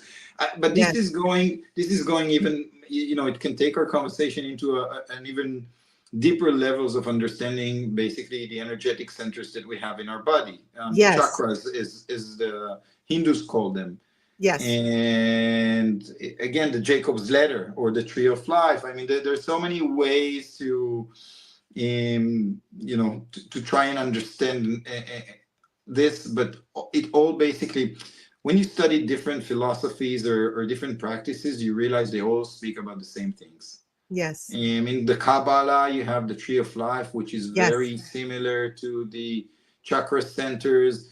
And the Kundalini, which is the spinal fluids that actually goes all the way from the root to what we call, it has the energy centers, the chakras that it pass through from the root to the solar plexus and heart and thyroid, and then we have here an amazing. This is magic. I don't know if you know, but inside our brains we have an organ, a small organ, which has a very unique name in English, but it's not really English. It's called the pineal gland. Absolutely. Yes, I know. I'm familiar. You know what is pineal gland in Hebrew? No, what is it? Hebrew pineal gland is basically two words. Pnei El. Pnei El is face of God. Ah, wow. And I now got goosebumps as well. I know, me too. and when you study the stories in the Bible, for example, when you know there's the story of Jacob and the alien or the demigod or the god that he had to fight with, the place that this fight took place is called Pniel.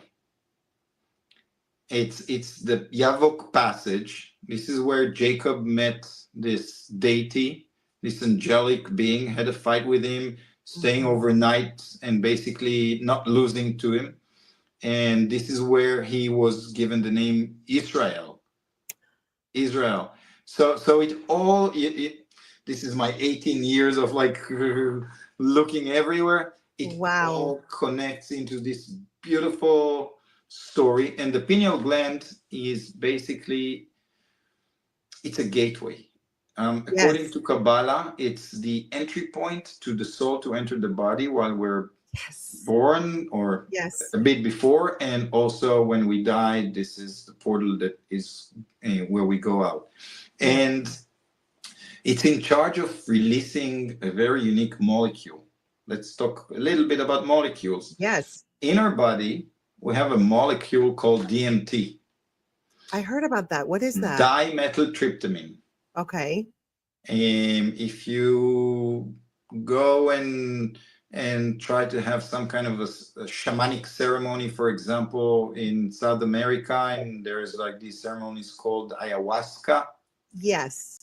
They basically mix two ingredients. One is extracted DMT, and the other one is a vine that would keeps the DMT floating in our body because we need to have this prolonged experience. But basically, it takes us into a higher state of consciousness.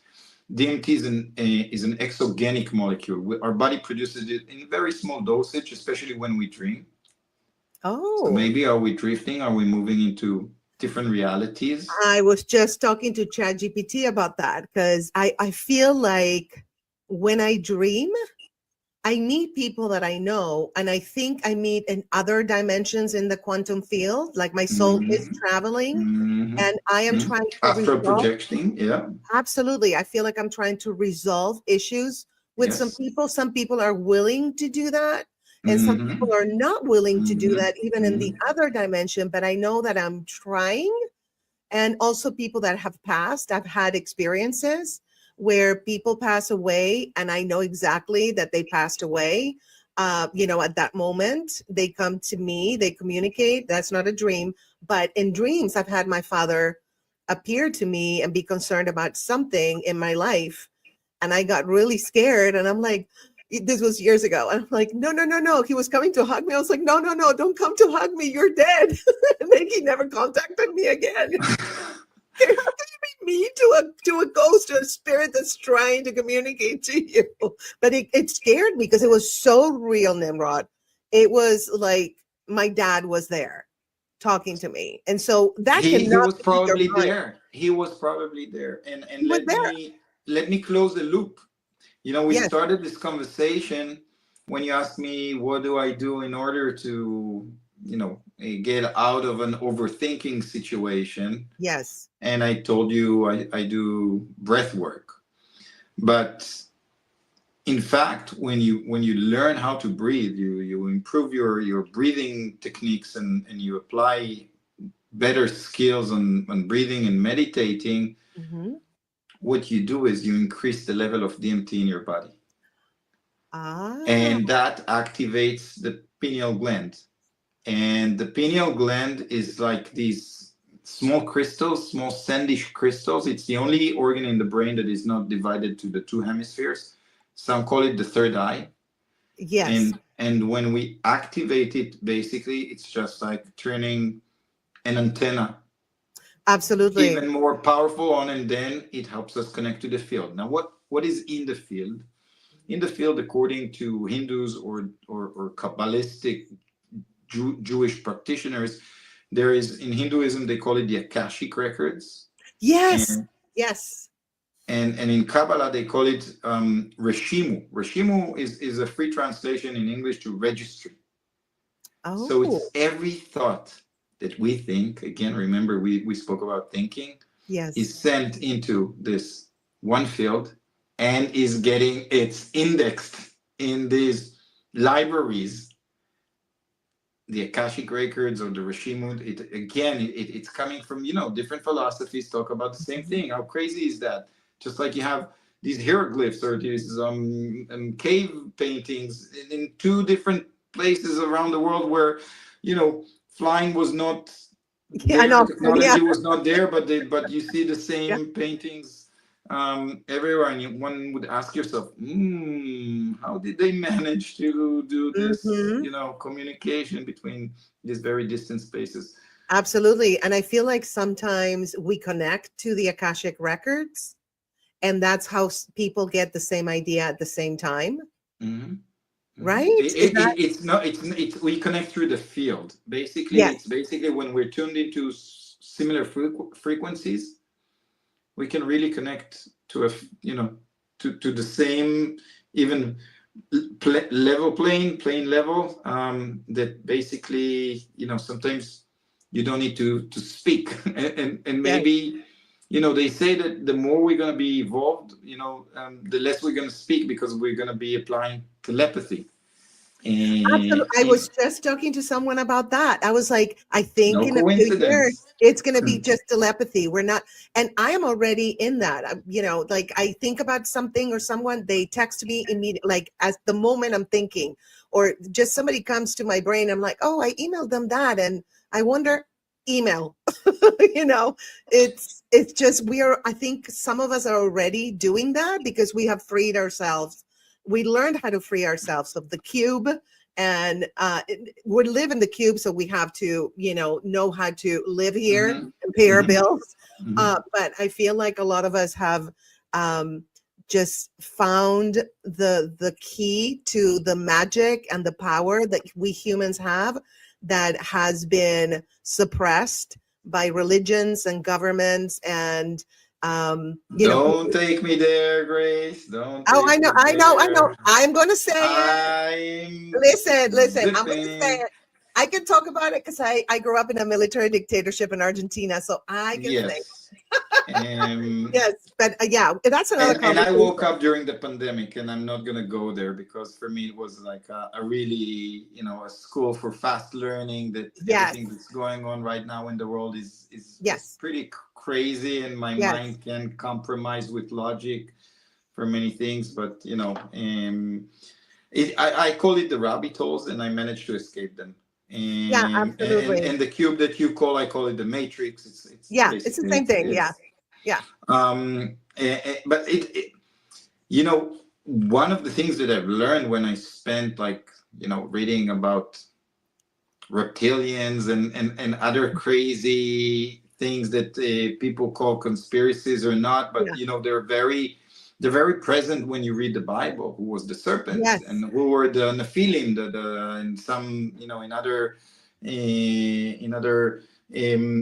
places the Nephilim are called the Anunnakis, and then you start seeing other things of how man was created, anesthetics, because he fell asleep, he opened his rib cage, then he created a partner, then I see this cloning in front of me, but these are narratives, these are stories, and I've learned to understand it again, because these are stories that can drive us crazy, right? People who are not, who has been taught that the world works the way it works, and now when they start expanding their understanding about the world and consciousness, it with many doesn't do good. It can drive people really go bananas. Absolutely. But if you go into the spiritual side of life, yes, and that's where I've been, I've realized two things that are very important that helps me have a more joyful day to day. One, it's all stories. They're narratives, that we create, because we manifest our reality. And we have no enemies. The only enemy that we have is the reflection in the mirror. And just like Michael Jackson says, I'm looking at the man in the mirror, I'm asking him to change his ways. It's a beautiful song. Because I cannot change anyone else. I don't have an army. I'm not. Who wants to do that anyway? I'm not very rich. The only one I can change is myself. Absolutely. So let's start with this. And I know it might sound as a cliche.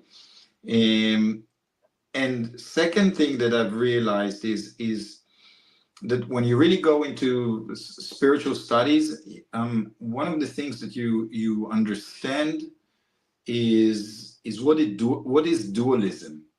Because basically the smart ancient ones say we agreed to reincarnate in a universe where dualism is a part of the program. So it's like when you think about the creation of the world, we minimized a lot of light into a singular point, darkness comes, and then we press the enter, existence came. There you go. And then you have a universe in an inflation mode, and then you experience matter, and then you experience myself, the ego, Nimrod Avraham, grace, our friends. They're all but everything is interconnected. Absolutely.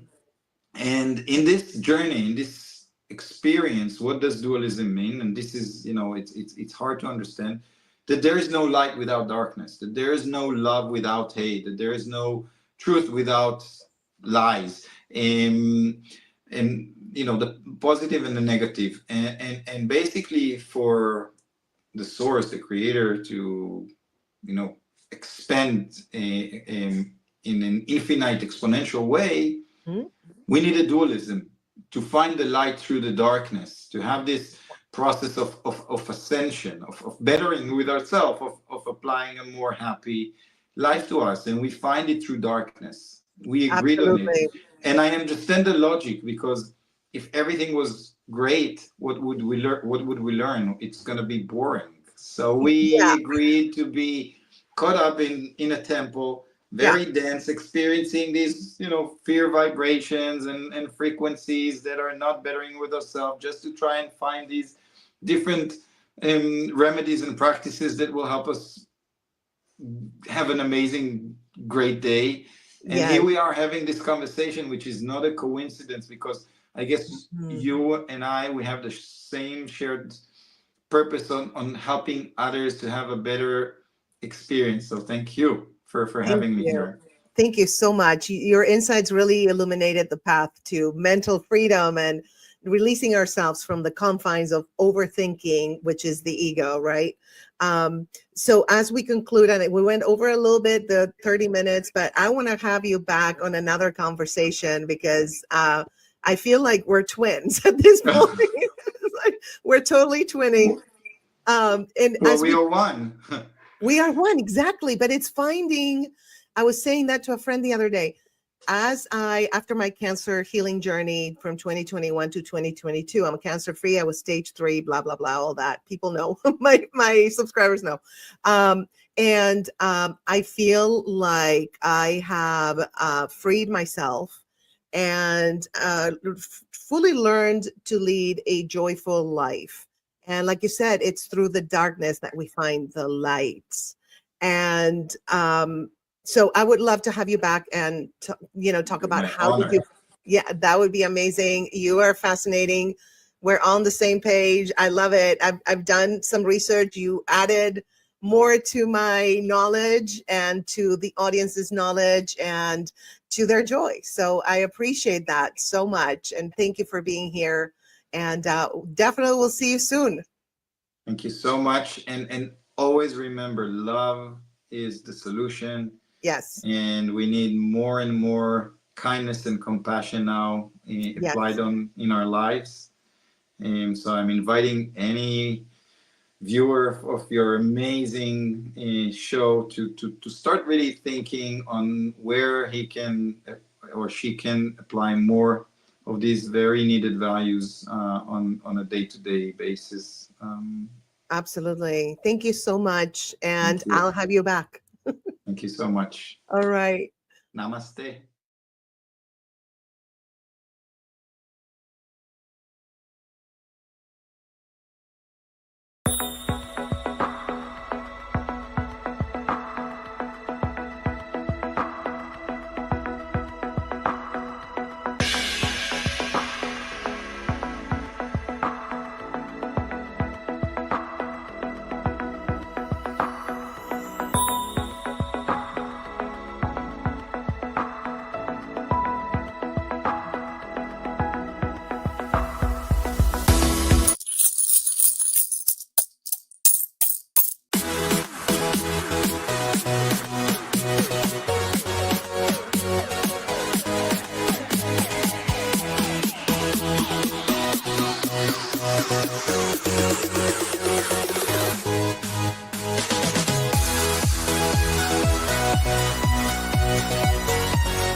Well, hello, welcome back. I have to put the right format now. I'm engineering the show, you guys, and doing everything because I'm crazy like that.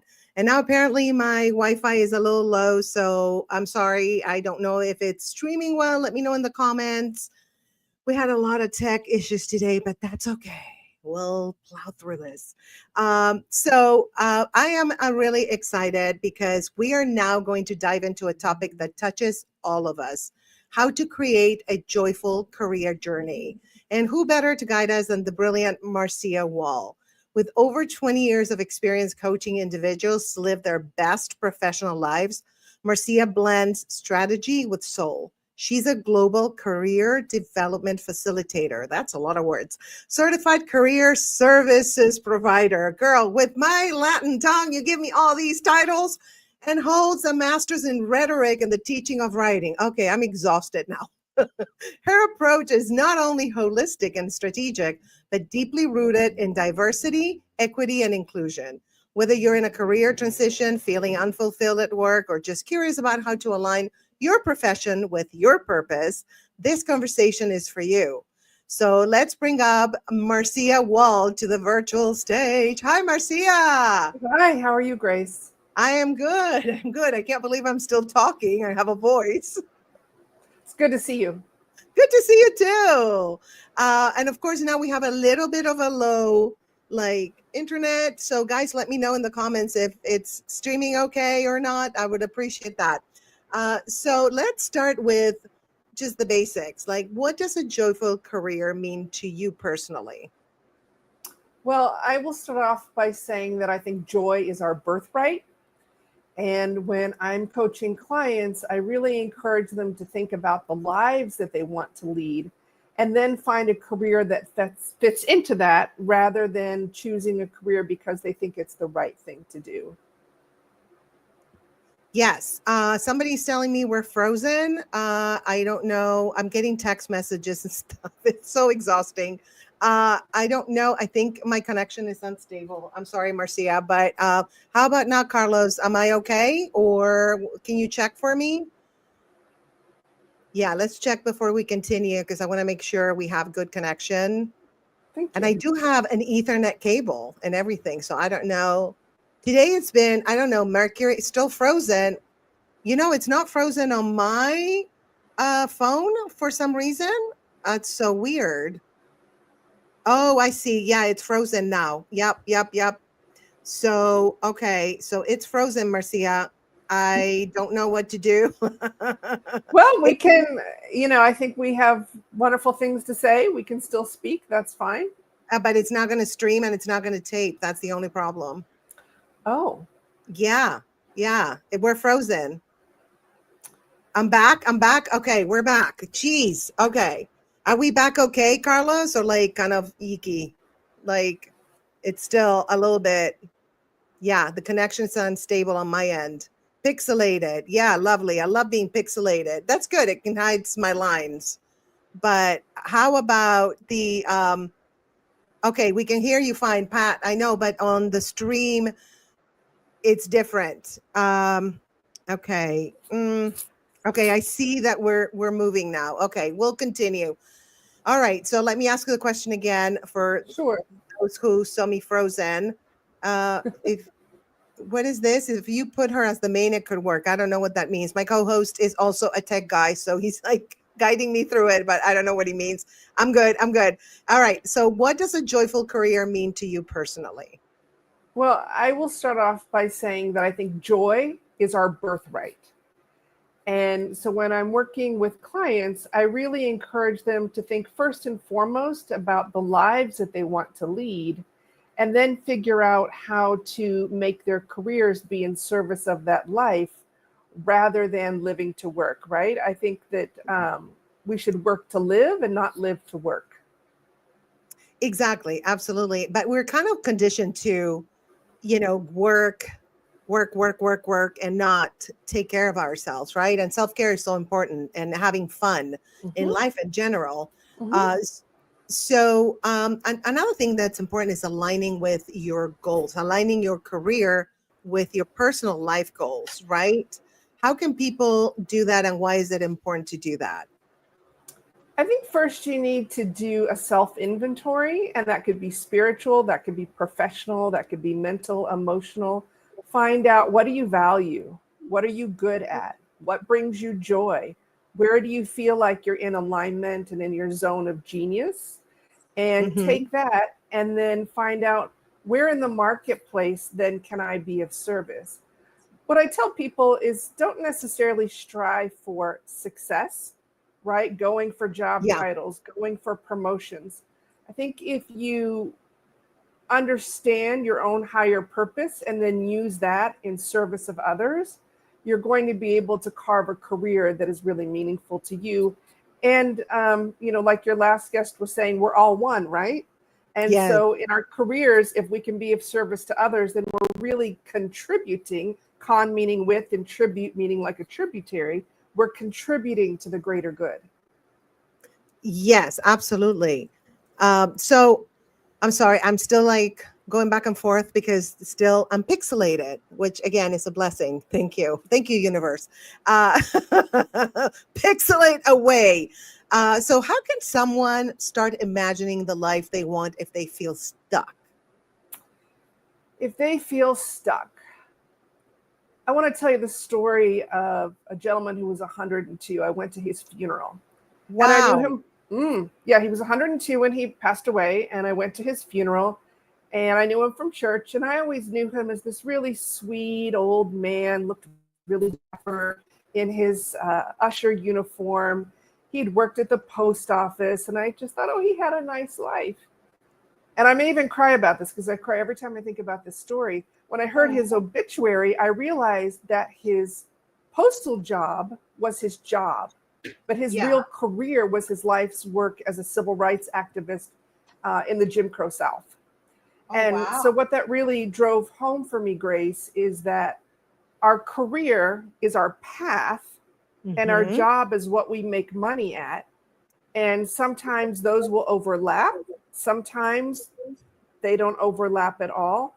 And sometimes they intersect slightly. So again, I think if you are tuned into really how you can be of service and Yes, do what resonates with you, you're going to find your path. absolutely. If you know your purpose too, right? What is your purpose? And if you can Absolutely. find, right, if you can find a career and a job also that aligns with that, that's perfect. And anything can align with your purpose, really. Yes, yes, no, that is so true. I work a lot with my clients on defining their visions and their missions. And what I tell people is a vision is a noun. It's the thing that you want to see in the world. I want world peace. World peace is the Yeah. vision. Are you going to achieve it? Probably not on your own, and maybe we might not ever achieve it, right? But it's the thing that we're working towards. And the mission is the verb. The mission is how do you do that? And I think I was pursuing my mission and vision all along, but it wasn't until about my 40s when I was able to articulate that. And I realized that I wanted to see a world transformed. And Yes. so whether I've been a kindergarten teacher, stand-up comedian, photographer, you know me, I've probably had about 20 jobs over the course of my career. I'm always in a role where I'm helping people to either have a transformative experience or to see themselves in a new way so that they can move on in the world more authentically themselves. Yes. And what is the biggest misconception people have about finding their purpose? That's a great question. That they have to know it at any one given time, that it's a destination, that it's actually something you can find. Where I think if you know your North Star, if you know what you believe in, what your skills are, again, if you're in your zone of genius, your moment of power, and you're doing the things that matter to you, and you really listen to yourself. Yes, I want to continue doing this, or no, this part of the job I don't like, but this part of the job that I do. And I think slowly over time, you naturally create that, right? Kind of almost like a sine wave, right? To sort of bring math into it. I'm a secret math geek. But I don't think it's something that we can set out and say, today I'm going to find my purpose. I think it's about living in the moment, getting to know who we are, and proceeding in service of others. And I think that your purpose will find you. I agree. And it's a matter also of maturing into it. But I think like nowadays, like younger people find their purpose a little faster because of everything that's available, all the tools that are available, like ChatGPT, TikTok. They learn from TikTok and social media and all of that. So I think that they find their purpose sooner than what our generation did. We had to go through a little bit of a harder path. I don't know if I would agree with that, Grace. Really? Okay, tell me. What I do think is that younger people are, I'm specifically thinking about really young millennials or Gen Zs, that they feel really confident in expressing what they think to be their purpose is. And I'm not saying that they don't know themselves or they aren't able to articulate a vision of some kind, but I think it's true for all of us that as we move forward in life, we mature, we refine. But I do think there is, with the advent of social media where everyone can have a platform like us, thank goodness. I think that Gen Z especially feels like they can promote their message for the whole world to see and feel really confident about that, especially if they're getting a lot of likes. But I don't think that necessarily means that they have arrived somehow any sooner to self-realization. Okay. All right. We can agree to disagree. We can, absolutely. Yeah, because I work with a lot of kids, and some of the kids are like, I'm like, where did you get that knowledge from? Like, I think they come smarter or something. I don't know. It's weird. Or maybe I forgot how smart we were when we were little. I don't know. Maybe I wasn't aware. I think that's it, Grace. I think we forgot how smart we were. Yeah. Yeah, I think so. Maybe that's what it is. It's been a long time since I was little. So what steps should someone take to assess their skills, strengths, and passions in their life? So there's several ways to do it. There are some formal assessments that you can take online. However, interpreting assessments is really a learned skill and is often best done with someone who is trained to interpret those. But I think you can start by looking at your resume, thinking back on the things that you've already done that particularly bring you joy. And then I give my clients something called the reflected best self exercise. And it's a list of 20 questions that you give other people, but you have to give people that you trust, right? Not toxic people, not the people who are telling you, no, don't do that, right? Yes. But people you can really trust for feedback, to say things like, when have you seen me at my best? When do you see me light up? Yes. When do you see me happiest? Right? And getting that 360 view can be really, it can be really instrumental in getting a full picture of yourself. There's some great books out there too. So, there's lots of good resources out there, but it is fundamentally about tuning into what's already working for you. Yes. Yes. And not focusing on the negative, focus on the positive, like so many of your guests have said. Absolutely. So apparently I'm not coming through. I'm coming through pixelated still, but you're coming through okay. Carlos is saying, and that's all that matters. So hang in there, guys. I'm sorry about the quality of my side. There's nothing I can do. If I leave the stream, this is going to be no more stream. What steps should someone take? No, wait, I already asked you that. I'm sorry. I'm distracted. I'm like all over, girl. No, I'm telling you, it's like, and it's been a long day too. There's no such thing as failure. There's only data collection. So yeah, well, I'm collecting data about, you know what? I'm collecting data about spectrum. It's not very reliable, you guys. So it's the only one available in my area. So collecting data. But anyway, zen and breathe and change it into a positive. They can see Marcia. It's all that matters. So are there any specific tools or assessments that you recommend for self-inventory? Like, yes, I really like Skill Scan, which is available online. It's $15.95. It's really low entry level.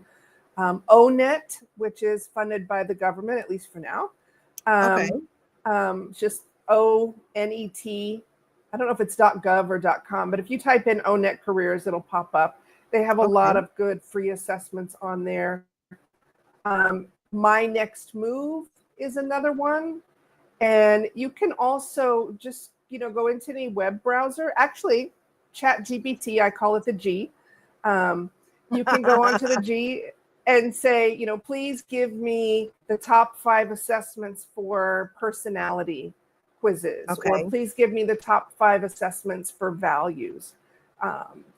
There's a lot of good ones out there. So it doesn't hurt to take a look at some of those and ideas, but I really caution people that assessments are not diagnostic. They're not meant to tell us who we are. They're really just, especially if you're working with a coach or someone you can talk with about these things, they're tools to start the conversation about who you are and what you're good at, but no test is going to give you the answers. Yeah, that's true. You have to know it in your heart, kind of, right? Yeah, definitely. What are some red flags that a job doesn't align with who you are? That's a great question. I'm trying to think about that. Well, I will, this is coming from the more comedian side of me. You'll often see job listings that say, we're looking for a unicorn. Well, you know what? Unicorns don't exist. So if someone's looking for a unicorn, no, I'm serious. Yeah.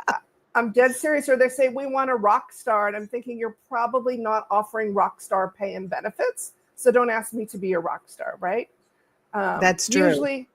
Usually if something says, fast-paced environment where things change every day, That may work for some people, but for most people, that's going to be crazy making. Someone identifies themselves, and I can't make this up, Grace, as a purple squirrel hunter. That is a purple squirrel hunter. I can't even say it. That's a recruiter who is on the lookout for a unicorn. Purple squirrel hunters look for unicorns. Oh, that's what it is. That is hysterical. I didn't even know that. Yeah. That's too funny. I think So the other thing too, well, I will Yes. just say one last thing about that, Grace. If Yes. a job description goes on and on and on and on and on, and you can't determine what they actually want you to do, then that's a good bet that they don't know what they want either. I would also say that many times people who write the job descriptions aren't actually the people hiring. So the job description may not be reflective. So to that end, and sometimes they're written by AI.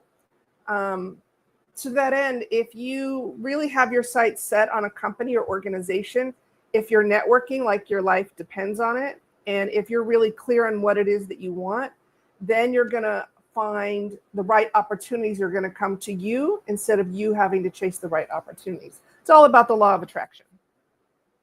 Absolutely. So what advice do you have for mid-career professionals looking to pivot, to change? Well, I'm going to sound like a broken record, but I mean, it always comes down to knowing who you are, right? But when people are pivoting, they all of a sudden get imposter syndrome. And I work with a lot of transitioning teachers, especially those who've been teaching for maybe 20 years or so. And they'll say things like, well, I'm only a teacher, or I've just been a teacher. And what I tell people is that may have been your job title, but that's not necessarily the only thing that you were doing. And when we evaluate their backgrounds, we can see that they did things that required skills in project management, in user design, in administration, in training and development, data analytics, event planning, right? We can come up with maybe 10, 15, 20 things that they did as just a teacher, and then learn how to pivot those to a new career. So I think what I tell people is, and it's the metaphor of a camera, and I don't know if this will work anymore because most people don't actually use cameras with lenses. Right. But don't think of yourself as a teacher. Think of yourself as someone who's done these things and you just happen to do it in the role of XYZ. And now you can move to another role and continue to do the same things. I think about a client who was a private investigator and then became a baker. Yes. And she goes, it's not really that different. You're researching information. You're understanding what people need. You're working quickly, to meet their demands. And sometimes you have to be patient, right? So what you're looking for is the story. You're looking for the through line.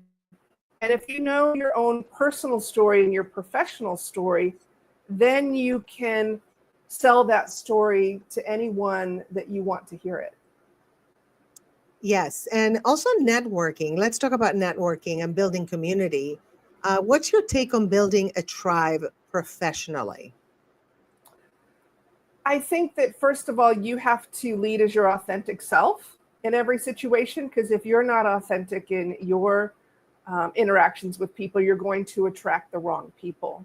I did a podcast once on a concept called coddywampling, and it's the idea that you just have to go out there and do stuff and lead with your heart, and the right things will come to you. And I know that sounds very woo-woo, and it is woo-woo, but it's also very practical in that networking doesn't happen by accident. You do things like this. You do things like go to a conference, you go to a party, you volunteer somewhere, you go to a book signing, you take, you go to a party with someone, you go to a gala, right? You're out there in the world being your authentic self.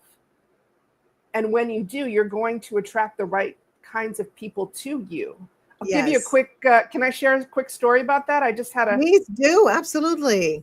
So one of my manifestations is that I work as a program manager for an organization out of Orange County, California called Claire's Place Foundation.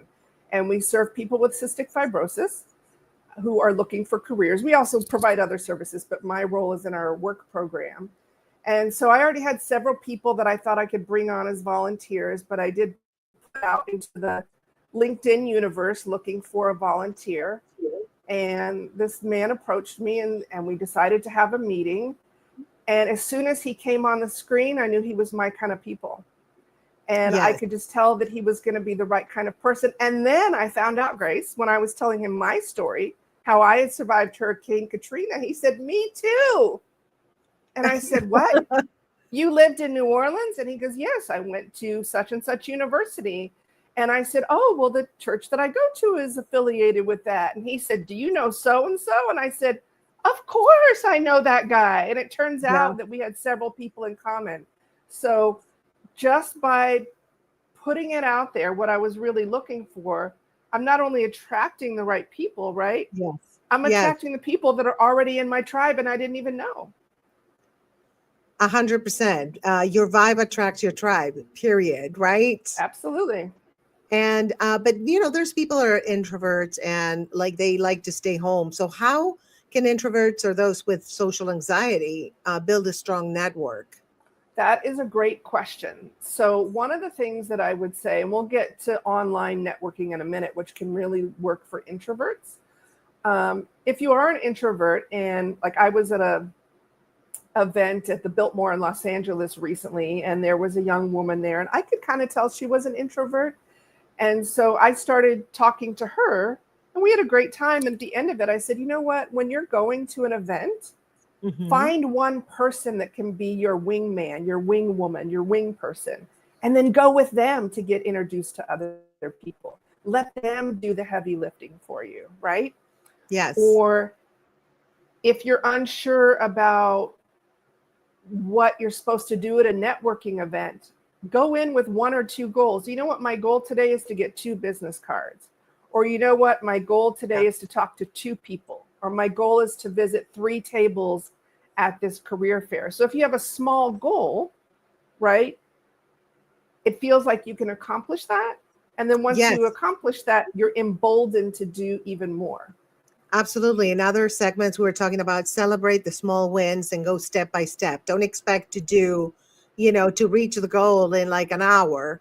Just be realistic about it, right? No. Yeah. And I do think being active online, particularly, I would say in most cases on LinkedIn, but for creatives, we might be looking at other platforms.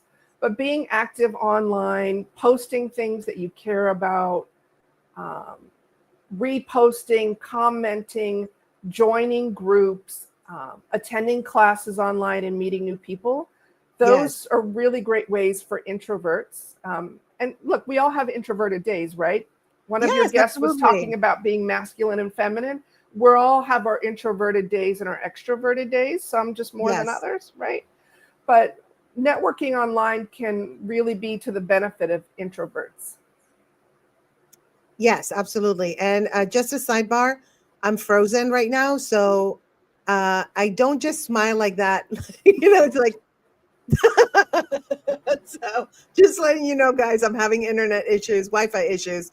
So I'm going to freeze at times. Marcia is the one that matters in this interview. So she's coming through fine. That's all I care about. So how can one create a community around their career values and goals? Create a community around their careers, values, and I feel like I'm being interviewed for a job, and then I need to come up with the right answers in order to get hired. You do. There's no right or wrong, girl. You just go with the flow. Well, I think it's about, first of all, if you're joyful at work, and if you are engaged in projects that are meaningful to you, then you're going to find those people. And in many ways, it starts with choosing an organization or a company whose values you align with. Do you remember Dr. Bronner's? They have those hippie soaps and body washes and toothpaste. Are you familiar with their brand? Oh, yeah. Remember when I went to San Diego? Yeah, that's what they were giving away. Yes. Yes. And so when I found out they were headquartered in San Diego, where I live part-time, I was like, if I wanted a job, which I don't, but if I wanted a job, I would love to work for Dr. Bronner's. I don't really care what my job title would be. I like their mission, their vision. I like their values. I like the way they treat people, and I believe in their product. So oftentimes people are looking for a job title. Yes. When many times it's more important to find a company that you can believe in and then create your job once you're there. Now, having said that, we know that there's narcissistic people in the world, right, Grace? Yeah. Yes, we do. And there's also narcissistic companies. I've, was hired at some place that I thought, oh, this is the dream. I love their values. I love everything that we're doing. And the more that I got into that company, I realized, wow, it's kind of like an abusive lover. Like they really wooed me at the beginning and they gave me all these things. And the further I went in to the company, the more I realized this really wasn't a place that I wanted to be. And here's the thing. You can leave a narcissistic lover and you can leave a narcissistic and toxic environment and your life's not going to come to an end. Do not feel like you won't be valued someplace else. 100%. And this leads me to the next question, which is how do we keep the joy alive during tough times, like layoffs or rejection? Well, I don't think there's rejection. I only think there's redirection. I like that. I think about the many times, one of your earlier guests was talking about trauma. And in the early part of my career, I had a lot of career trauma. There were a lot of things going on in my life that were beyond my control. And it really took me a while to get my footing. And, sometimes I would quit or the job would be too stressful or they didn't want me back. And I felt like I was a failure at times, to be honest, especially in my early 20s. Yeah. And I just kept trying and trying and trying. And the more that I tried and the more that I listened to what would really work for me, that's really where I found my joy. So, when you're laid off, I did a workshop on how to recession proof your career. Yes. And it's really the things that you need to be doing all the time, which is upskilling, keeping your health, maintaining your health, attending conferences and networking, right? Yes. Trying a new skill, having a side hustle, learning a new hobby, learning a new language, maintaining your resume, keeping your online presence where it should be. What I tell people is that I loved the Olympics in 2024, especially track and field. And you would see these people who would run races in just seconds to win their race. And I tell my clients, they didn't win that race because they practiced the night before. They won that race because they've been practicing their entire lives. Even if they didn't win, they were in the Olympics, right? Yes, exactly. They made it to the Olympics because they've been practicing their whole lives. And so I think the people who end up doing really well in their careers, and look, sometimes there's just dumb luck, right? Yes. But I think we also create our luck. We give ourselves a fighting chance. Some people say God helps those who help themselves. Whatever phrase you want to use, it's the same thing. Are you learning? Are you networking? Are you understanding who you are? Are you in volunteering? That's a great way to network, by the way. Networking has volunteering has fueled my career. Are you really? Oh, absolutely. They say, and I don't know who they are, but they say for freelancers like ourselves that if you really look, especially for career coaches, that if you really think about it, every single paying client that you have, you can trace back to something that you did for free. Oh, that's true, actually. Yeah. But look, I'm not here to say that we shouldn't charge what we're worth or that, we have to, but I guess to go back and answer your original question, you need to be acting at all times like you may not have a job tomorrow. Yeah. And many of my clients in Washington, D.C., are facing that, even though they're not in the federal government. They serviced organizations that were related to the federal government. And, one just lost his job overnight. I see it all the time that people lose their jobs and they spend so much loyalty to an employer and don't take care of their own career wheelhouse and don't place enough emphasis on developing their own careers, that when they lose a job, there's a sense of desperation. And I'm like, well, when's the last time you updated your resume? Last time I needed a job. I was like, well, that was 3 years ago. Yeah. And I'm happy to help. And I'm a really good resume writer, right? It's that degree in rhetoric, but I can't work miracles. So what we all need to do every day is treat our lives like they're miracles and nurture those little miracles, nurture those points of light. I feel like George Bush now, right? Nurture those little points of light, and then your life will always be lit. Absolutely. Well, thank you so much, Marcia, for being here and putting up with all these crazy technical insanity, it says. But, what you taught us is that your career isn't just about a paycheck. It's about purpose, presence, and personal fulfillment. And as you so beautifully remind us, joy isn't a destination. It's a mindset that we can carry into our work every single day. So take that inventory, follow what lights you up, and trust that your joyful journey is already unfolding. Because when you lead with joy, the work follows. All right. Thank you so much, Absolutely. Marcia. And Bye-bye. bye. All right. How is it now? You guys, can you let me know? How's the connection? Is it okay? I'm going to bring up the next guest.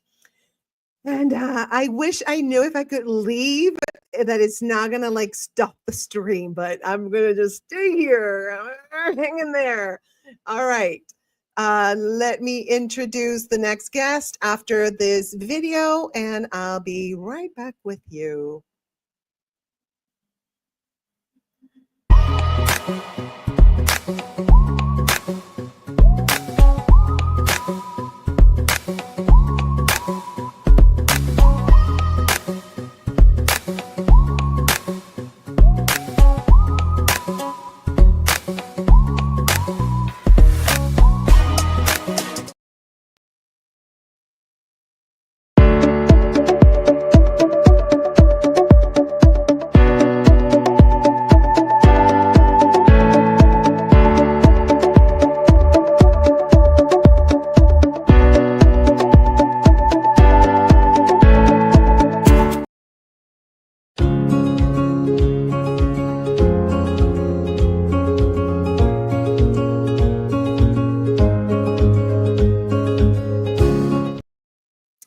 So we talked about jobs, and now we're going to talk about goals.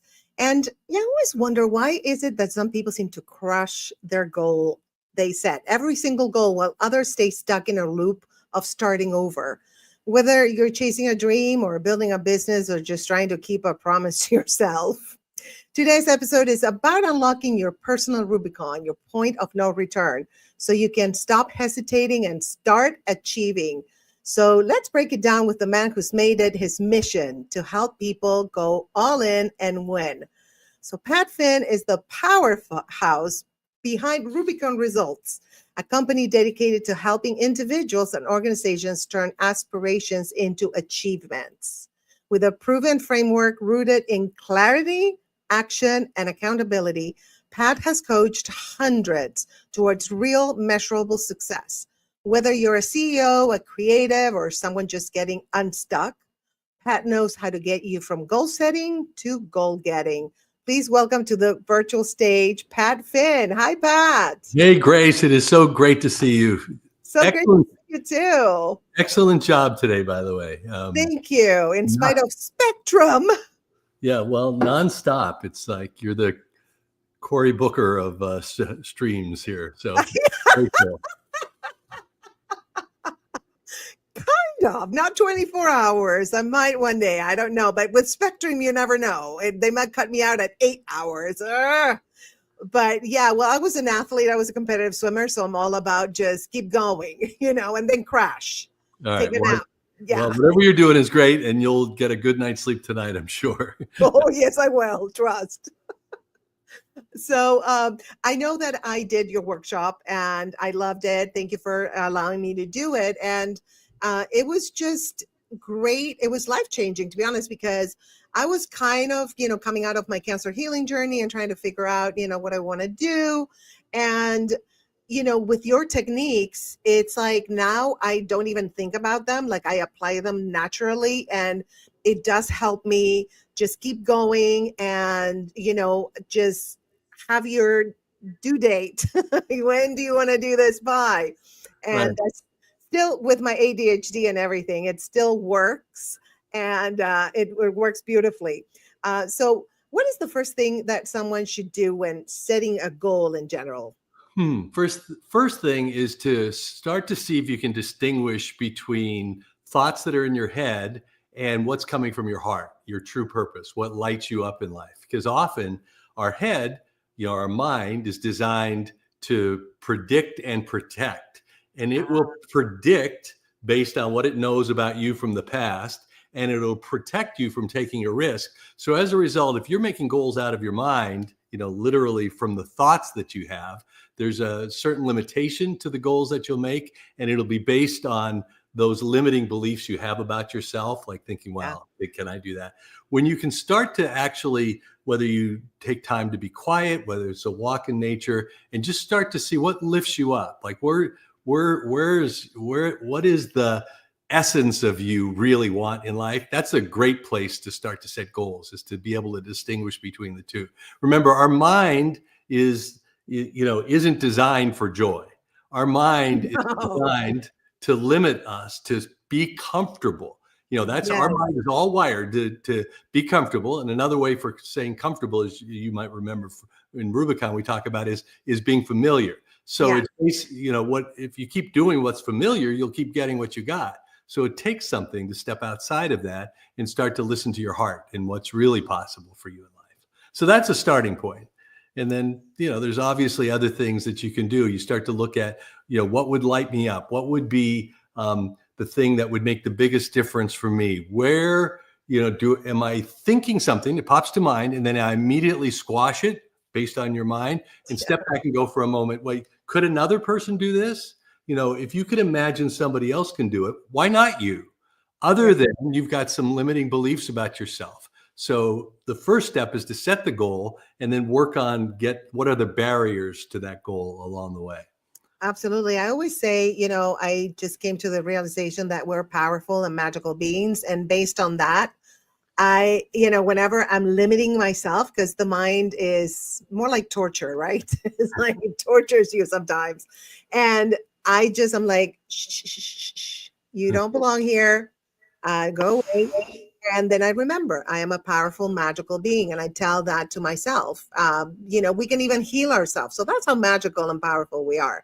We just have not been programmed or taught about how amazing we are, I think. And, a lot of people struggle with following through. Why do you think that so many people struggle with this? Well, I think there's a couple of reasons. One is we get caught in a procrastination rut. If you procrastinate or resist doing things in life, it's not because you're lazy or have lousy time management.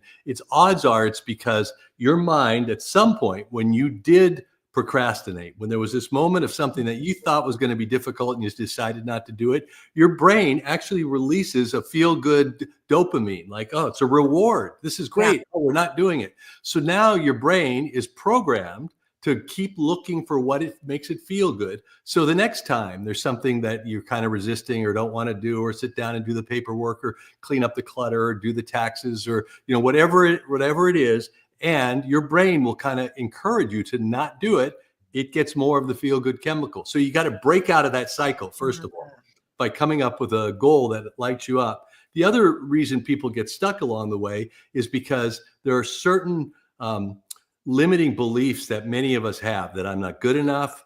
Who am I to do something like this? You know what? I was right. I'm not going to be able to pull this off. It's easier to just not go for it. What was I thinking? Those kind of thoughts that pop into our mind. And the whole idea is to override those with like what you said, that you're this magical, powerful human being. Yes.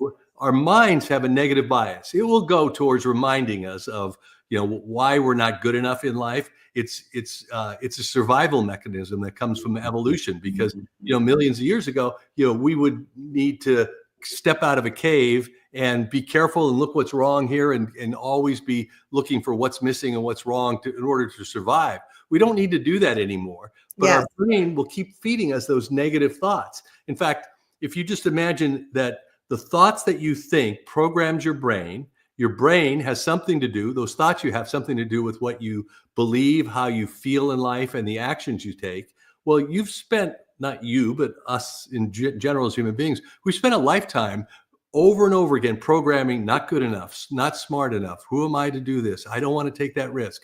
All of that, over and over again. So it takes a conscious effort to shift what you're telling your mind. You can override it. Michael Singer, in his book, An Untethered Soul, talks about the fact that it is possible to override those negative thoughts. You can't erase them, by the way. Right. There was this great study that was done back in the 80s where they brought people in, they sat them down and said, listen, talk about anything for 5 minutes, anything you want, except don't think about a white bear. But if you do think about a white bear, hit this red button. And sure enough, every 45 seconds on average, people were hitting the red button, because you can't not think a thought. So those limiting beliefs are always going to be there. But if you, like you've learned to do, Grace, are so powerful in reminding yourself of who you really are, enough times your brain believes what you tell it. We've heard those stories of athletes who are in bed, before the Olympics, injured, and they go through the course in their mind. Like, the brain can't tell the difference between what's the truth and what you're feeding it. So the first step is to feed it what you want, who you really are. Absolutely. Your mind has no clue. Let me tell you a story. I did a film, and they put like glass on my face, like fake glass and stuff.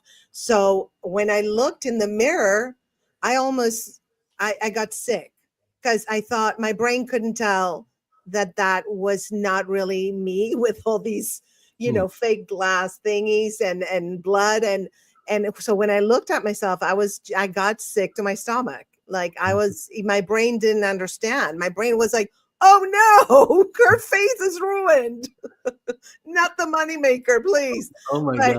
Yeah, no, my brain freaked out. That tells you how important my face is to me. It freaked out. So yeah, your mind doesn't know if it's real or fake. It's crazy.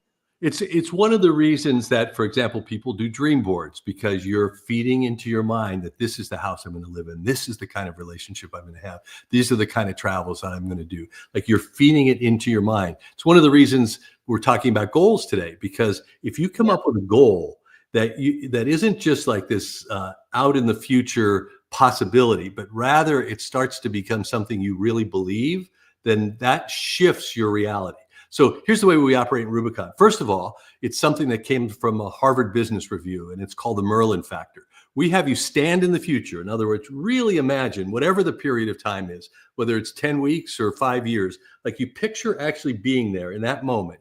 And then you create what's the end result. Not like I will, or I'm going to try to get this goal. No, I've done it. Like it's July 24th, 2025, and I have lost 10 pounds. And you're saying it as if it's the truth. Then, and this is the most important part that people don't get, and I think it's the missing ingredient with people producing amazing, magical results like you have, is to actually imagine what the feeling, the state of being, the frequency tone is having produced that result. Because that's what drives us in life. We're all about, you've had so many guests today talk about our energy or our frequency or vibrating at the level of what we want. And, Les Brown said this great thing, is he says, we don't get what we want in life. We get who we are in life. In other words, what is our vibration in life? So what we do is help you actually start to create this structure where you live life by creating a future, imagining that how it turned out, Then, almost like with a transformational time machine, you bring it into the present moment and you repeat it for your brain over and over again. It's July 24th, 2025. I have lost 10 pounds and I am so energetic and excited and happy. And you say that over and over again. Every time you do it, I'm energetic, I'm excited, I'm happy. I can see if you could actually feel those feelings.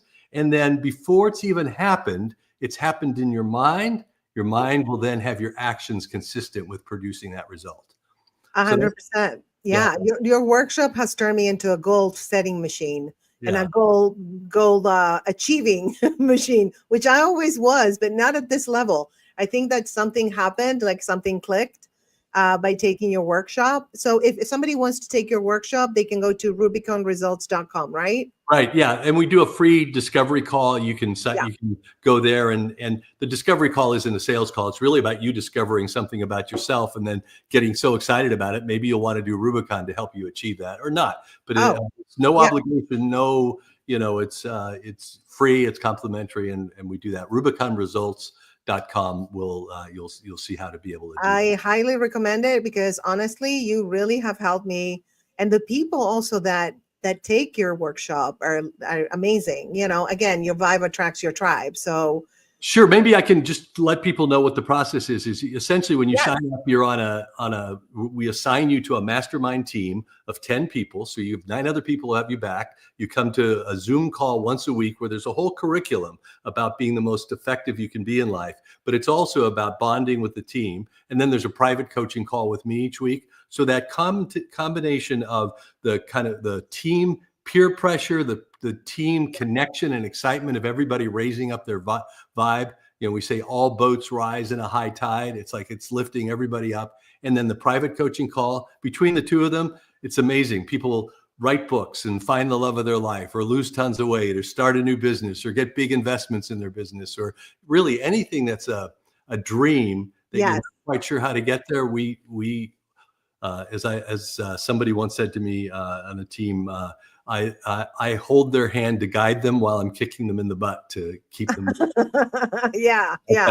No, you're amazing, and the people that also work with you are amazing. Thank you. And you're welcome. Not just I was saying earlier, I don't give compliments. Like whatever I say, I mean it. So it's that's one of the things I love about you. You're so authentic that and that's why you're so successful is because you're really who you are. It's like you're not putting on airs. You're like really present in the moment. And to me, it's not a surprise that you healed yourself both physically as well as who you are emotionally and spiritually. So it's just thank you. Great having the chance to work with you. Thank you. Yeah. Thank you so much. Sure. So it's hard for me to take compliments, but okay, bask yourself in the, okay. Yes. Okay. Yeah. I'll take it all in. I'm taking it all in. Thank you. Great. Thank you.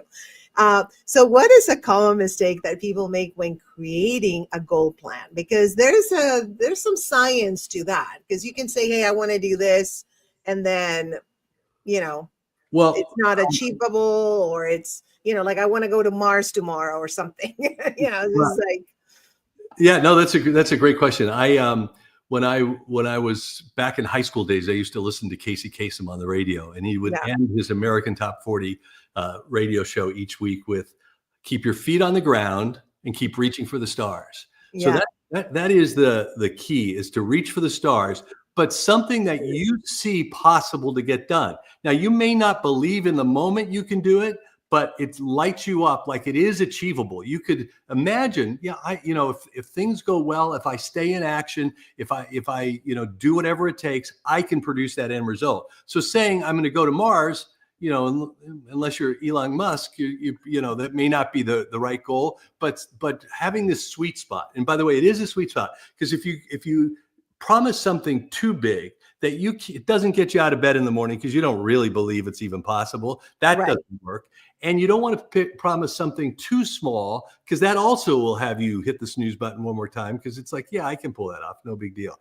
There's this sweet spot of goals that we found where people are like, when you say it, it almost makes you a little nervous or a little sick to your stomach. Like, oh, wait, I'm promising I'm going to do that. But yet, you know you can do it. And it's starting to operate again out of your heart and your essence rather than out of your mind, which will limit you from doing things. Completely, very limiting. Absolutely. So how do you help people prioritize when they have like a lot of goals? Well, part of it is to step back and look at what are my values? What's important to me in life? Because sometimes people have goals based on what other people would think. Sometimes people have goals because they've just inherited them from their family or their parents. Sometimes people have goals based on what society thinks are good goals. And to be able to step back and just authentically look for yourself, what is important to me? I say that you can do anything. You just can't do everything at once. So part of it is to start to focus in.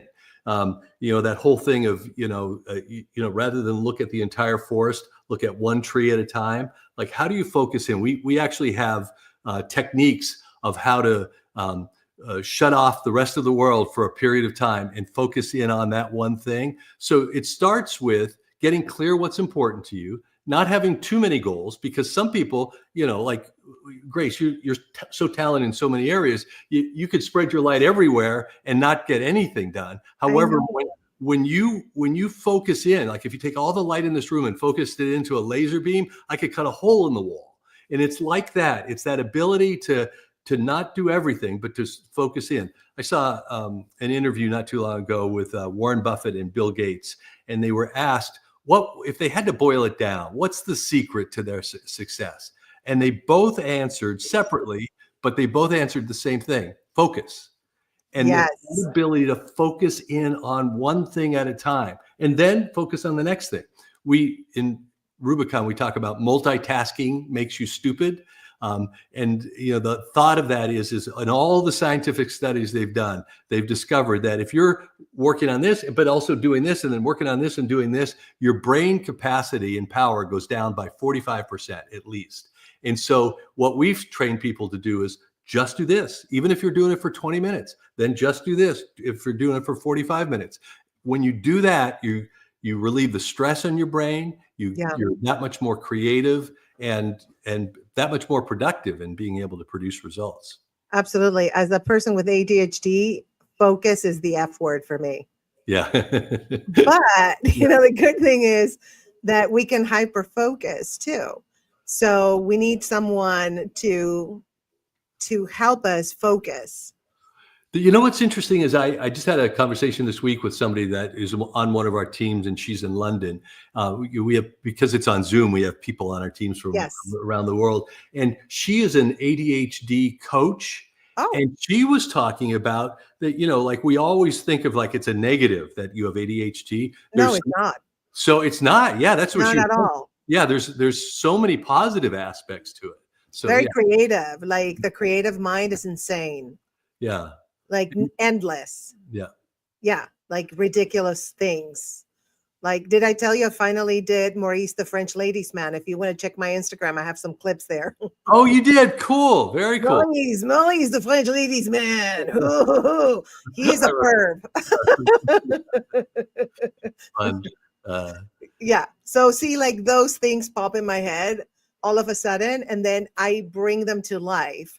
And honestly, like your workshop has helped me bring my creativity to life, because sometimes I do think about something or I write. I've written so much stuff. It's insane. And, sometimes I'm like, what do I do with this? I don't know. And so now that I'm laser focused on, building my channel. So, my goals, right? To have the U screen with like the different platforms. So first I'm growing my channel with the transformational living, joyful living stuff. And so, yeah, like you help me hyper focus all those, creative endeavors into my goals. So it's about like, if you suffer from ADHD and you have a lot of creativity, just make sure that you have a goal or some platform where you can put all of that in and brand it and just go with it. And not, like you were saying, instead of being a negative where it's like a lot of different creative endeavors and you don't know what to do, or you have a lot of different talents and yeah, so you help people with ADHD. If you have ADHD, take the workshop, please. But by the way, That's all I'm saying. You said something really great about getting it into some sort of a system. What we tell everybody is first of all, do a mind dump. Everything that your mind is trying to manage or remember, put it down into either electronic device or written calendar, whatever it is, and schedule it for a certain time. So instead of our minds are a horrible existence system. It forgets things. It's stressful. It uses up energy trying to remember. And if you get everything out, there's a certain freedom. And just have it in existence somewhere so you can refer back to that thing. That helps you prioritize too, because it's not just a swirl in your mind. You're able to look at it down in front of you and go, oh, well, this is the correct order, I think. So I'm going to work on this, and next month I'll work on this other thing. Yes. There's one other aspect to that I'll throw in too, is we also suggest when you're putting things into time, like priority, later this month, whatever, have a category of, I'm probably never going to do that, but I don't want to have to keep remembering it and wasting brain energy. So it's because there are certain things like, sooner or later, I got to, I don't know, fix the scratch on the front door, but you know what? I probably am never really going to do that. But if I keep trying to remember that I need to do that, it's wasting powerful brain power. So now I have it in my probably never going to do it, but I don't want to have to keep remembering it category. And I may do it, but at least I don't have to keep remembering it.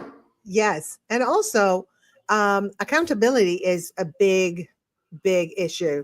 When I work out, right? If I am accountable to somebody, like we go for a walk, then I'll walk. If I am accountable to myself, I'll just sit on the couch and watch TV. But that's just me.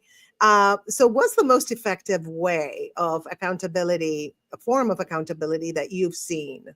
Well, it has to do with other people. Like one of the reasons in Rubicon that we match you up with an accountability partner with a daily promise, and you make promises to the team each week, because there's that positive peer pressure of you don't want to be the weak link in that group. So you do what you say you're going to do. In life, it's like that too, because our brain, again, remember, is designed to keep things simple, to not want to be uncomfortable, step outside of our familiar zone. And so it is a great at coming up with reasons or excuses. So if I say I'm going to get up at, I love your example. If I say I'm going to get up at 5:30 tomorrow morning and go to the gym, then, when the alarm goes off at 5:30, my brain will be right there to tell me all these reasons. You know what? You went to bed a little bit too late last night. You had a glass of wine last night. Maybe you can go later. It's brilliant at that. However, if I say to a friend of mine, I'll meet you at the gym at 5:30, and I know that Oh, I can't hear you. I don't know why. I think it's Zoom messing up. Can you guys hear him? Carlos, can you hear? Lindsay but Lindsay is here. So, wow. Okay. I don't know what happened. You can hear me though, Pat, right? Yeah. Okay. There, is that better? Yeah. What happened? Did you click the mute button? I could have. I don't know. My hands are flying all over the place. Oh, okay. Good. Oh, okay. I hope it's that, because if not, StreamYard, I have an issue with you. What's happening? We had 2 video fails. So, okay. So I'm sorry. So keep going. I don't know if you want to pick up from. Yeah. So it's we all know that when there's other people involved, you're more likely to do what you say you're going to do. So, if people do Rubicon, obviously we'll train people in that and having accountability partners, but just out in life, if you say you're going to do something, tell people. For me, for example, over the years, if I tell my kids something like, oh, you know what, I don't want to be eating anymore after 8 o'clock at night. I'm going to, I promise I'm going to actually, wash the floor this weekend. My kids are like great accountability police. They'll be like, Dad, I thought you said you weren't going to eat after 8 o'clock, like that. So include other people in your life to box yourself in, because when other people are paying attention to what you say, then you're more likely to do it. It's one of the reasons that social media, even though it gets a bad name sometimes, social media is great if you make a promise of something. If you say you're going to do something, like I, for some reason, keep going to the weight thing. I don't know why, but a little while back, I wanted to lose 15 pounds. So I announced that if I don't lose 15 pounds in the next 3 weeks, I'll shave my head. Well, I had no choice but to lose the weight then. Every time I'd go to eat something extra or not work out, it'd be like, oh, wait, I don't want to shave my head. And all these people know that I said that. So I had to get it done. So it's like that. Find ways where you don't give yourself any choice but to do what you want to do or know to do anyway. Absolutely. And my last question is, what's one daily practice that you recommend goal getters? To schedule what it is that they want to get done, even though you think, oh, I know I'm going to do that, or I'm going to get around to this, or I've got to do that other thing. If you put it into a schedule, you're more likely to do it. Now, you can be flexible and move things around if you have to, but two things happen. One, it gives you the chance to prioritize and think through what it is that you want to get done.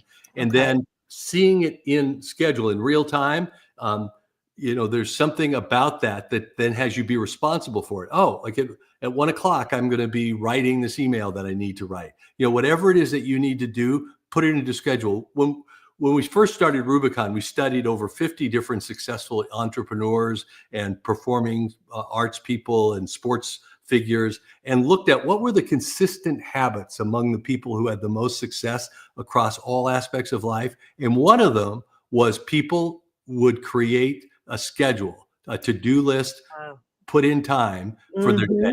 And, whether you do it the night before or the morning of, it releases your mind from trying to remember, oh, I got to get around to writing that email. It's like, no, it's in the schedule. Now your mind is freed up to do whatever else you're doing in that moment. So I think that's probably one of the most important things. Oh, scheduling, number one. I do write it down. I do have a Google Calendar, but I write it down. And for example, I have like anything I have to tape is green. Anything that I stream live is orange. Wow. My personal time is purple. And the to-do one, that one is blue. So it's like I kind of like circle them with, and so I know to balance, like if I don't have any purples, that means I'm not doing self-care. And so I try to include more purples. And so color coding works for me for some reason. And so definitely it is extremely important. So you can see how your schedule balances also, not just the goal setting, but like, are you doing enough of this or that? Are you socializing or you're not, what is happening? That's great. Yeah. We say in Rubicon, what you can measure, you can manage. And so when you put it into existence the way you're talking about, that's brilliant because you could actually see, that. Thank you. Yeah. Really great. That's the artist in me. I need colors to trigger. Well, Pat, thank you so much for this powerful talk and your insight into like action and clarity and commitment is exactly what we need in this world that's full of distractions and scrolling and texting, right? If it's a personal resolution or a professional milestone, your message is very clear. Stop waiting. Start crossing your Rubicon, right? Absolutely. That's well said. This is about having this be the point of no return in life, and now creating your life from here on in. And there's something really powerful about that. So 100%. So I could talk to you forever, Grace. I know we're out of time, but I love talking to you. Same here. And guys, please go to rubiconresults.com and schedule a free call with Pat. I'm telling you, it's worth it. Great. It's going to change your life. Okay.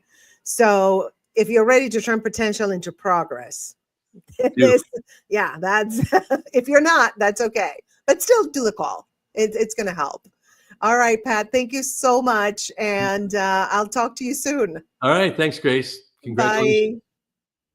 Bye. All right, you guys. I am the Cory Booker of Streamathons, but not really, not quite. I mean, he's a hero. Like, how did he do that? I don't know. Crazy. I don't know. Because it's been like 6 hours and I'm a little tired, but still working on adrenaline. I have that adrenaline going and I'm ready for my next guest, even though I'm pixelated. Am I still pixelated, Carlos? What's happening with my pixelation? I am so pixelated. Why? But anyway, so I'm excited to, so yes, what did I ask? Did I ask, am I pixelated or what was the answer to that? Pixelation? We're texting, by the way, you guys. So, thank God for Carlos. Let me tell you, if it wasn't for Carlos, I don't know. I'm pixelated. Okay. Yeah, that's fine. All right. It's okay, guys. You know how I look. It doesn't matter. What matters is the guest right now. So let me run a couple of videos and then I'll bring up our next fabulous guest. Okay.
All right. Well, we're here for the last guest, and this is our headliner for the day.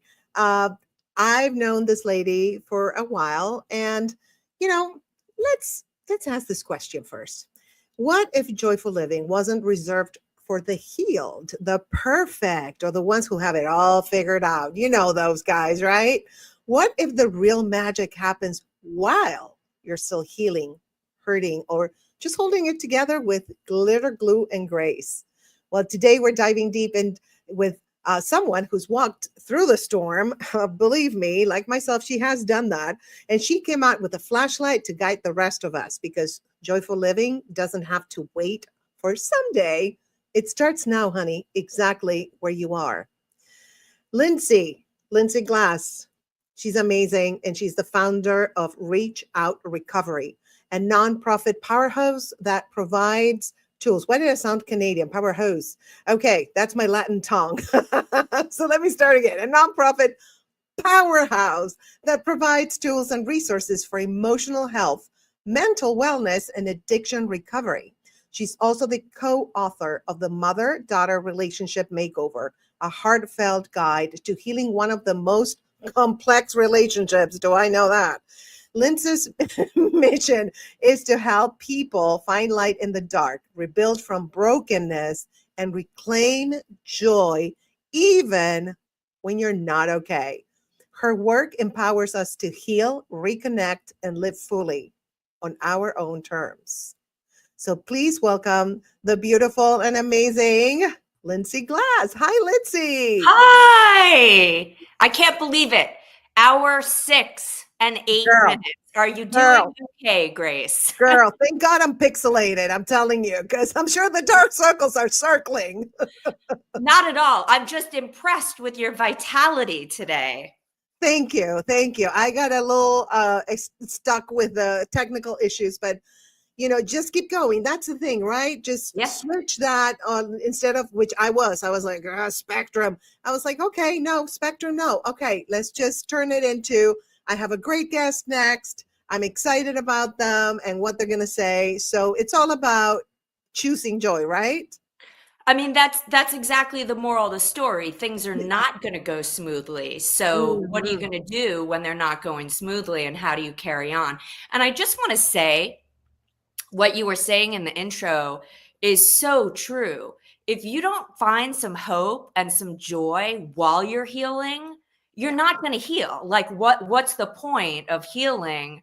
If you can't see the light at the end of the tunnel and have a little bit of a good time while you're getting there, it's going to be a very, very tough journey. So I think it's absolutely critical to find laughter and everything during the tough times. 100%. As you know, with my cancer journey, I was like that. Okay, I could be miserable or choose to have fun. And I was like, I'm going to have fun regardless. I made fun of everything that happened to me. And that is a mindset. And it carries you through. Oh, yeah, absolutely. Because let me tell you, it's not cute. It's not cute. Trust me, I know. No one even sends flowers when you go to rehab for addiction. So that isn't a pretty look either. Yeah, we've been through some ugly things, haven't we? Yeah, they're not pretty, but that's okay. We're pretty now. That's right. We're good. We're good. And we're alive. That's the most important thing, right? Right. So what does it mean to not be okay? And why is it important to admit it?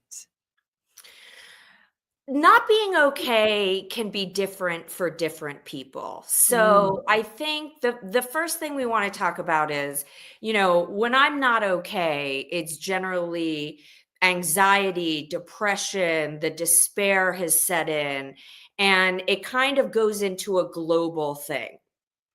And I think first and foremost, we all need to be able to acknowledge when we're not doing okay. And maybe not okay looks different for you. Maybe you're a stressed mom. Maybe you're struggling with your sobriety. Maybe you have a terrible situation at work that's plaguing you. But if something is causing you to be unhappy, anxious, stressed, if it's taking up rent in your head, if it's taking your joy, and you're spending more time being very unhappy and stressed about a situation or something that's going on within you, I would consider that not being okay. And the reason we have to be able to acknowledge it, one is, so a lot of people who grow up in dysfunctional homes or they're trauma survivors. I heard you're a trauma survivor earlier. You don't really know that you grew up in trauma or in some terrible situation. Yes. You're out of it. So a lot of people grow up, they're in an alcoholic home. They think everybody's home is like this. And it's not until you're out of it and in recovery that people start to say, hey, it's not normal that your parents didn't pick you up. It's not normal that there was violence in the home. Right. So first of all, we have to be able to look at our situation and go, wait a minute, I'm not okay. And maybe this isn't normal. And not that we have to be normal. I hate that word, but you know where I'm going with it. This isn't the way I want to be living. So it's so important to accept it. And then it's crucial to be able to ask for help. Because as we all know, living ongoing in stress and anxiety is going to make you much sicker and much more unhappy. Yeah, absolutely. And a lot of people feel ashamed when they're struggling emotionally. Why do you think that is? I think it goes back to the idea of, did you grow up in an environment where people said, pull up your bootstraps and you need to be okay, or don't cry or I'll give you something to cry about? I mean, I think that's changed in upcoming generations, but certainly people of a certain age, we grew up, we're tough. Gen X, we're tough. I know. I have a whole bit about my mom. She was mean. She was, she had borderline personality, and she, was in the narcissistic spectrum. And, I'm amazed how parents nowadays are like, it's okay, honey. I know you're having a hard time expressing yourself because we have company. My mom would be like, shut the hell up. There you go. That's it. we didn't grow up in an environment or a world. Let's just say a world. I'm not even going to make it specific to my parents. I didn't grow up in a world where it was safe. Oh, you're not pixelated anymore. Where I it was know. Oh my safe. God, I'm excited. Yay. Where it was safe to share my feelings. And I certainly didn't want to be a burden to my family or to anyone else around me. So I think we get into a habit of pushing our feelings down and thinking that to be normal in society, we can't be saying that we have emotional problems. It's something to be embarrassed about. It's something that makes you look weak or vulnerable. So I think it's historically something that gets kind of wired into us. But I also think depending on what culture you're from, what environment you're from, not many people are raised in an environment where it's safe to share their feelings. Oh, 100%. Yeah. And sometimes, I'm sure you grew up in the same environment where it's like, don't express yourself, just keep going, just don't complain about things, or don't be sad and cry like a little baby. Just keep going. I don't think that's very healthy. I think that actually stays in your body, the feelings. And we talked about it earlier with other guest speakers, and you just, keep it all inside, and it eventually gets you sick. I think all the trauma I went through went into my cancer tumors. No question. Yeah. No question. 100%. So how, Lindsay, how do you define joyful living? Because we've been talking about that, right? The whole, 200 hours, it feels like. How do you define joyful living when life is hard? So joyful living when life is hard, I think it comes down to having a formula, having a toolbox of ways to help you cope. So sometimes it starts right when I open my eyes in the morning, and, that dread of, oh, another day. And I literally turn over and I look to the dog and I start petting the dog. And that is 5 minutes that I start my day where I'm connecting with an animal, and a mentor told me to do that. So I think if you're not doing well and you actually want to have a joyful day, you need a formula and you need a strategy. And that strategy has to include everything from a morning routine that helps you get up and into your day in a healthy way. And I can walk you through that if you want to know what it looks like. But an entire list of things that you can do for your brain health, for your emotional health, for your mental health, for your social health. And as you start to attack this checklist of things, you find joy in those moments. I think it's very difficult to say, oh, I'm struggling, but I'm going to go have a joyful day. That's a lot of pressure. Yes, but it to is. say, okay, here are 3 things that I can do today that I know are going to make me feel better. And you have to figure out what works for you. Not everybody's an athlete and wants to go take a run with the dog and is going to feel, I love to do that. But I know for some people, the idea of doing that is tricky. So what does it look like? Is it cooking something? Is it finding a moment to watch something that's meaningful, whether it's in nature or on the computer? But what are those little things that can create dopamine, a moment of satisfaction, helping others? These are all the key to having a happy moment. 100%. And as a stand-up comedian, I have an advantage. We all have an advantage as stand-up comics because we are in that laughter mode a lot. Like I did a couple of shows this week, and it was just, hours and hours of laughter, and also making people laugh gives you a little high. So yeah, laughter, I think laughter is pretty much heals everything. Laughter and nature. Let's talk about laughter for a second, because Yes. that was actually on my list of things for brain health. There is no question that laughing has a physical reaction and will make you feel better. And I can say in the last few months that have been stressful for many reasons, things going on in the world, the fires, those few weeks in LA when we had those fires going Oh my on. God, And yes. several people very close to me were being evacuated. So those were moments where I would turn on a 30-minute comedy or a Netflix special, force myself to watch comedy because I do love comedy. And, 5 minutes in, I'm laughing. Doesn't matter how miserable I was going into that. It's almost like, so I'm a person in recovery. They say to people in recovery, when you're not doing great, you got to go to meetings. So I go to recovery meetings, and it's like, laughter is part of my recovery.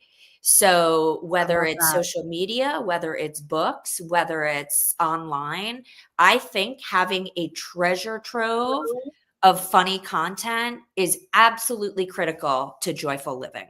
100%. Yeah, that's why on this channel, my YouTube channel, I have, I'm growing the stand-up comedy and sketch comedy playlists because I think it's as important as this Streamathon where we talk about it. We got to live it too. But yeah, definitely comedy is just, I love comedy. I'm going to die with a mic in my hand doing comedy. Listen, it's such a great, I've learned to love teaching my books because it's that connection to other people. It's us sharing our content and what we do best. So I totally understand that. So can I share a few more of my favorite tools for your joyful living toolbox? Totally. Go ahead. Yes, that's what we're here for. Go for it. Okay. So for the people out there who are struggling with what I like to call dread, and that can be anxiety, depression.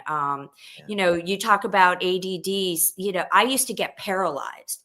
Before I had a morning routine, sometimes I would sit there in the morning and I wouldn't know what to do because there were so many things I wanted to do that I would actually be unable to do anything. So when I talk about having strategies and formulas, and you're talking about your color-coded calendar, like I love it. That's what actually keeps us organized. So the things that I know work, because I've seen them work for me, I've seen them work for others. When you really want to take this stuff seriously, the anxiety, the depression, the dread, it's critical to look at your physical health. Absolutely. I did not realize the impact that unhealthy eating, unhealthy lifestyle, and other things were, how they were impacting my anxiety and depression. I can't remember if I've shared this with you, but it was actually a cancer scare that got me to change my diet. And I love bad food. I will eat like a fourth grader. I ended up having to take out sugar, take out processed food, and a lot of other things. And you know what? My anxiety got better. My depression got 100%. better. 100%. I became vegan after, and I know I'm not vegan. I'm one of those annoying people. I did it because I was like, I'm scared. Right. And I was hormone positive. And I know that the animal hormones have nothing to do with it. But in my head, I needed to cut out meat, animal products in general. I do cheese and milk maybe like once every blue moon, but I'm mostly whole foods, plant-based. And let me tell you, first of all, it helped my recovery from the treatment. And second of all, way less anxiety. And I think because I'm not eating animals, because when they kill the animals, when they unalive, the animals, there's these stress hormones and the fear that is in that meat. And I think that was causing a lot of the anxiety because after I became plant-based, I'm like chill, so chill. I still here and there, I'm a Leo, I'm a fire sign. So every now and then it's like, ew. But, it's like, okay, pull back. It's like easier for me to like just be more chill, which is lovely. So I think that you're on the right track on that. And sugar gives you a high and then a down. So your body is like this, not good. Yeah. And then a few of the other really big ones, I'm always shocked when people are struggling and they're not moving their bodies at all. So again, there's a mind-body connection. And if you are not treating your body with love, it's going to feel it. So I know when you're anxious, when you're depressed, it's so easy to want to lie on the sofa, cuddle up. You don't have the energy to do things. I remember being in therapy at incredibly difficult times, and the therapist going, just walk around the block. If that's all you can do, just walk around the block. But your Yes. job is to break a sweat every day.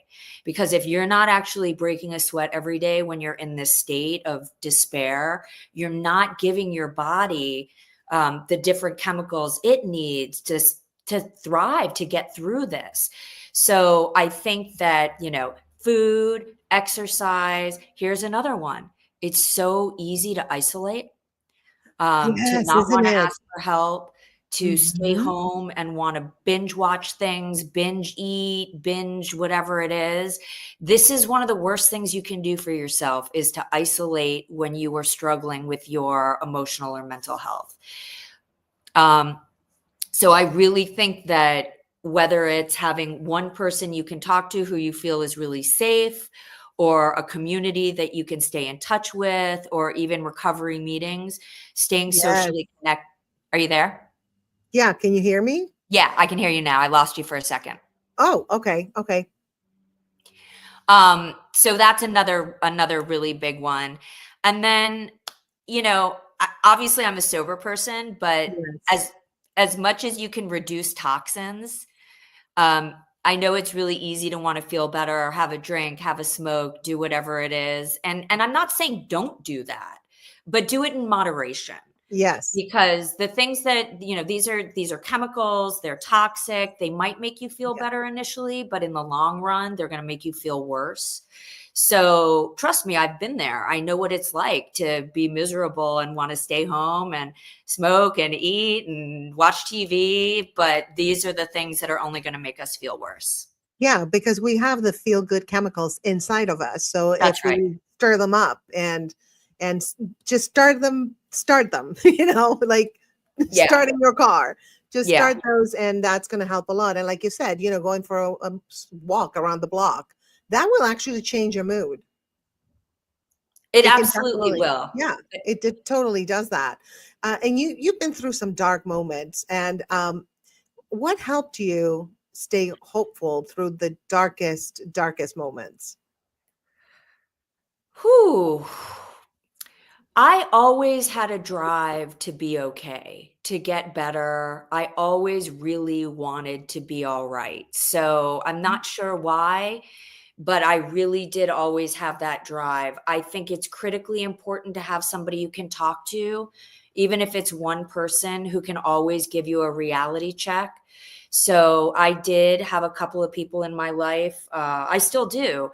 When times are tough, especially if you have a complicated relationship, complicated people in your family, sometimes you really need somebody who you can call and you can say, hey, this just happened. What's going on? Like, am I crazy or are they crazy? Because sometimes you need another person to say, no, you're all right. Take a step Right. back. That was super weird. So I think, having a safe person that you can talk to that can set you straight, asking for help. And what else? How about community, building community? Hugely important. Yeah. I don't, certainly as a person in recovery, I think if you're recovering from anything, cancer, alcoholism, Oh, yeah. mental illness, it's vital to have a community. You need people to laugh with about what you've gone through. Yes. And two, every person I've heard you talk to today, whether it's accountability, whether it's having a coach, you need somebody else there that can hold your hand through all of this and be a witness to what you've gone through, but also the progress you're making as things start to trend back up. Absolutely. It was so important for me to have my dear friend, not only just taking care of me in the sense that she would take me to appointments and be there with me, but just knowing that she was there, even if she didn't do anything, just her support was so crucial, because I kind of didn't tell anybody. So she was my only person with a few other people. And so it was maybe 4 or 5 people that I shared it with. So those people were my community. And I'm telling you, they got me through it, because when you're by yourself, you start thinking stuff and just freaking out or whatever. So I think community, definitely for me, it's been crucial. So we talked about this with one of the guest speakers, and but I want to ask you, how can we shift from survival mode to thriving mode? How to shift from surviving to thriving. Well, first of all, stay really present. Don't live in the past of what happened. Stay where you are, which is in the process of trying to get through it. I think it's always really important to remember your progress. We're not shooting for perfection here. We're just shooting for progress, and even little baby steps need to be acknowledged. I also think, again, this is why asking for help or having a community is so important, because you really need to be able to shift your own, have things that can help you shift your perspective. Yes. The truth is, we're very lucky to be Americans. We're very lucky to have all of the resources that we have. And it's always, I think it's mandatory to have a little bit of perspective, even in the toughest of times, because it could be worse. And when you're able to find gratitude, I think the gratitude really helps you get into that mindset of I'm okay. I'm not in that terrible place. Absolutely. And we did talk about gratitude also as an important thing to, an important part of being joyful, right? It changes your mindset. Yes. And my last question to you is, what is one loving truth that you want every listener to know about finding joy right now? Oh my gosh, I wish I'd had a moment to think about. What is one? Wait, say it again. What is one loving truth you want every listener to know about finding joy right now, regardless of their state of being? If they're going through hell, or they're going through hard times, or they're okay. I think you really have to hook into the things that are meaningful to you. Yeah. Whether you love animals, like you missed it. My dog thought I was getting ready to go out because I put some makeup on. So he got all anxious, and he actually like cuddled in behind me to like make sure I wasn't leaving. And I talked about petting the dog in the morning, finding those things that you can connect to. I do a lot of service in the world. Yes. I'm a humanitarian. And by the way, helping other people and connecting to other people when I don't feel well makes me feel better. Absolutely. So whatever it is that you love, food, cooking, animals, surfing, like find a way to get a moment doing the things that you love, even if it's just a second or two. And in that moment, just stay present, like let the sun hit your face. And know, as was said to me during some of my toughest times, this too shall pass. Absolutely. Well, Lindsay, thank you so much for your honesty and your heart. You've shown us that we don't have to wait for the perfect moment, the perfect mental state, or the perfect plan to feel joy. We can build it in the middle of the mess, right? In the middle of the chaos. And thank you for reminding us that even when we're not okay, joy is still possible. And healing, it's still possible. And we're still worthy. And I know that you have a lot of resources on your website, reachoutrecovery.com. So tell us a little bit about that. So when, if people need any of those resources, they can go and get them from your website. Absolutely. We have a website called reachoutrecovery.com. It is a health and wellness website. We have over 1,600 original articles on behavioral health. Wow. So whether you're into narcissism or codependency or relapse prevention or how to get along with your mother, we have got so many articles that will be wonderful for you. And you know what? It got chilly in my apartment, but I wanted to wear my cool t-shirt that my brother gave me. It's an Everything But the Girl t-shirt. So I just that's so acknowledge cute. that I'm wearing my cool Everything But the Girl t-shirt. I love that. That's awesome. And by the way, you guys, Lindsay and I are going to start, we're going to continue one of the recovery podcasts that I started, but now we changed the name to Reach Out Recovery. And it's going to be about recovery from anything: narcissistic abuse, substance abuse, alcoholism, anything and everything. and it's going to be a lot of fun. And we are premiering that. When is it? On the 18th. Okay, April 18th at 11 a.m. Pacific time. That would be 2 p.m. Eastern time. So it's an Easter miracle.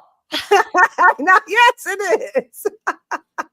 Yeah, I can't wait. That's going to be so much fun. And we have some really cool topics for you guys. So thank you so much, Lindsay. And I definitely will talk to you soon. Sounds good. Thank you. All right. Bye. All right. Carlos, my co-host, is back. That was amazing. That was a lot of food for thought there.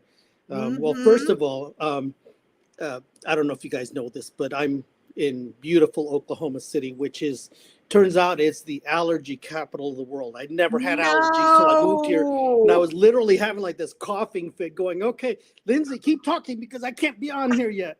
But are you okay? No, I'm fine. I'm fine. It's fine. So the first thing that I'm going to show for the recovery site is how to recover from allergies, right? Yeah, and Oklahoma allergies, like New Orleans allergies. I'm telling you, Carlos, I never had allergies until I went to New Orleans because it's like a bowl. It's like, 7 feet under sea level. Yeah. So, oh my God, everything stays trapped in there. I used to be so sick. It was sickening. Yeah. I did get spoiled living in the Virgin Islands because I wasn't allergic to anything, and the weather was amazing, and I missed the beach. But so clean. But Lindsay said some really amazing things just now, and one of the things that struck me was the idea that we weren't allowed to express anything emotional. I mean, I don't know if you grew up with this, but I remember this one's like, stop crying or I'll give you something to cry about. It's like, wow. I mean, that is just the most horrible thing you can say to a kid that's already upset, right? I know. I know. They were different, right? Boomer parents or whatever. They were different. They were just, a little on the mean side. I'm telling you, I have this bit about, like I was telling Lindsay, about my mom, like how parents do nowadays, and then how my mom would say it. And it's getting a lot of laughs because a lot of people relate to it because they grew up in that, Right. And speaking of comedy being healing, they're laughing and they're healing and I am healing when I'm saying it because it's like we acknowledge it and we just are like, oh, okay, let's laugh at this BS. Well, it is good that we can talk about it. Or another one that was fun is like, you wait till your father gets home. It's like, really?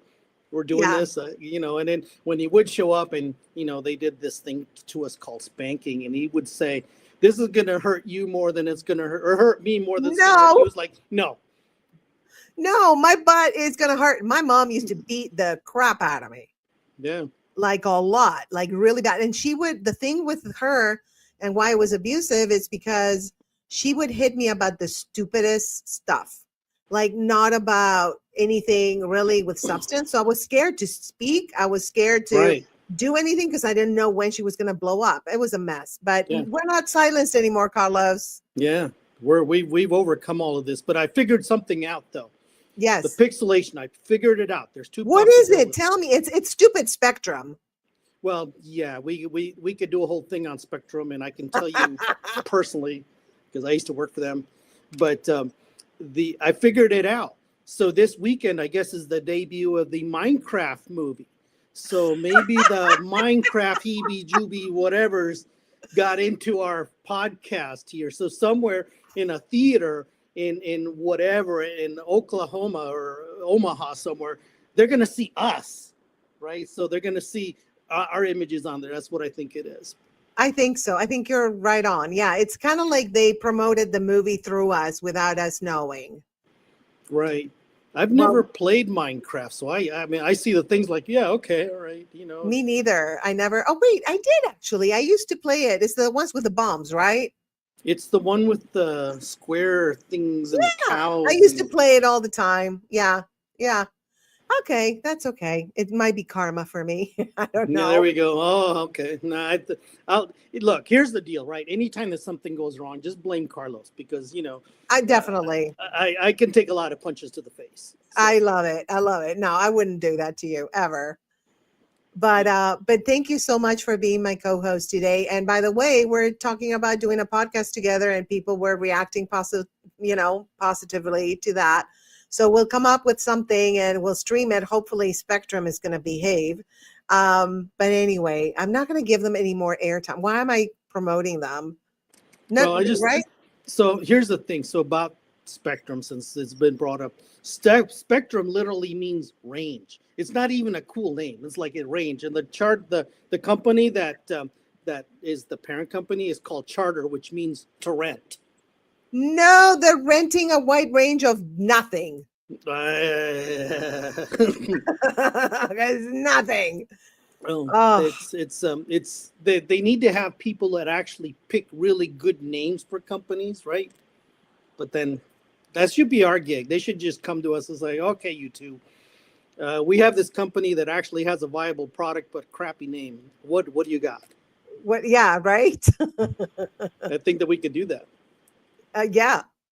All right. Well, I'm going to run a couple of videos, and then we will close with the outro that you produce for us and the intro. And I love it. It's so good. And so anyway, thank you guys so much for tuning in and for putting up with our technical issues. But we love you, and just remember to stay joyful, right? That's the main thing, isn't it? Yes. I mean, it was an incredible journey today, right? We laughed, we learned, we got real, and it was pretty deep too. Yeah, and joy is always within reach, even in the hardest moments. That's basically what I'm taking out of all of this. Yeah, right? Absolutely. Yeah. It's the thing is that it's with us whether we see it or not. Just like trees, right? You drive by, the trees are there. The humans could be doing the stuff to each other, but the trees are there. They're doing their thing. Converting oxygen and that's the other way. Carbon dioxide into oxygen. Yeah. You can see I slept through science class, right? But they do their thing regardless of what humans do, right? We could be, eating marshmallows at a campfire, right? The trees are just there doing their thing. And so that's how joy is too. Joy is there whether we see it or not. I love that. But let me tell you what, Carlos, I want to hear from you guys. What was your biggest aha moment from today? Drop it in the comments, please. Even if you're not watching live, if you're watching the replay, I would love to hear from you. What sparked a light for you today? And here's my challenge for you. Okay, go out and create one joyful moment today. Whether it's big or small, it doesn't matter. And share it with someone. Write it down. Post about it. Celebrate it. Why? Because joy multiplies when we share it. And if today's stream lit a fire in your heart, hit that like button, share this video, and let's keep building this joyful community together. And remember that your journey to joyful living doesn't end here. It starts now. So keep walking, keep shining, and keep choosing joy every single day. Until next time, stay joyful, stay kind, and stay you, mainly. And I'll see you on the next Streamathon or the next stream. I think it's going to be on Tuesday, Relationship Coaching Live at 11:30 a.m. Pacific time. So it's going to be some interesting. I don't remember what I'm going to talk about, but I know I'm going to talk about something very interesting. So tune in. All right, loves. I love you guys. And goodbye, Grace Nation. Thank you so much. Hey, podcasters and content creators. Ready to take your podcast or YouTube channel to the next level? I'm Grace Fraga, and at Grammar Productions, we've got you covered. With Grammar Productions, we help you create, market, and distribute your podcast while setting you up for long-term growth. No more tech headaches. We handle the production so you can focus on what you do best. Looking to grow your YouTube channel? We'll help you maximize engagement and reach a broader audience. More views, more impact, more success. Whether you're a beginner or a pro, we take the stress out of the process.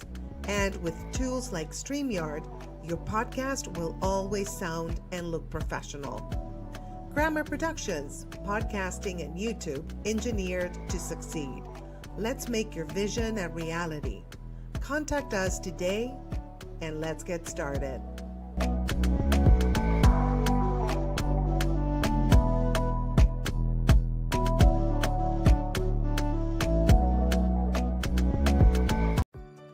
Introducing your top 10 with Grace must-haves, the ultimate beanie cap and water bottle duo. Style and function rolled into one fabulous package.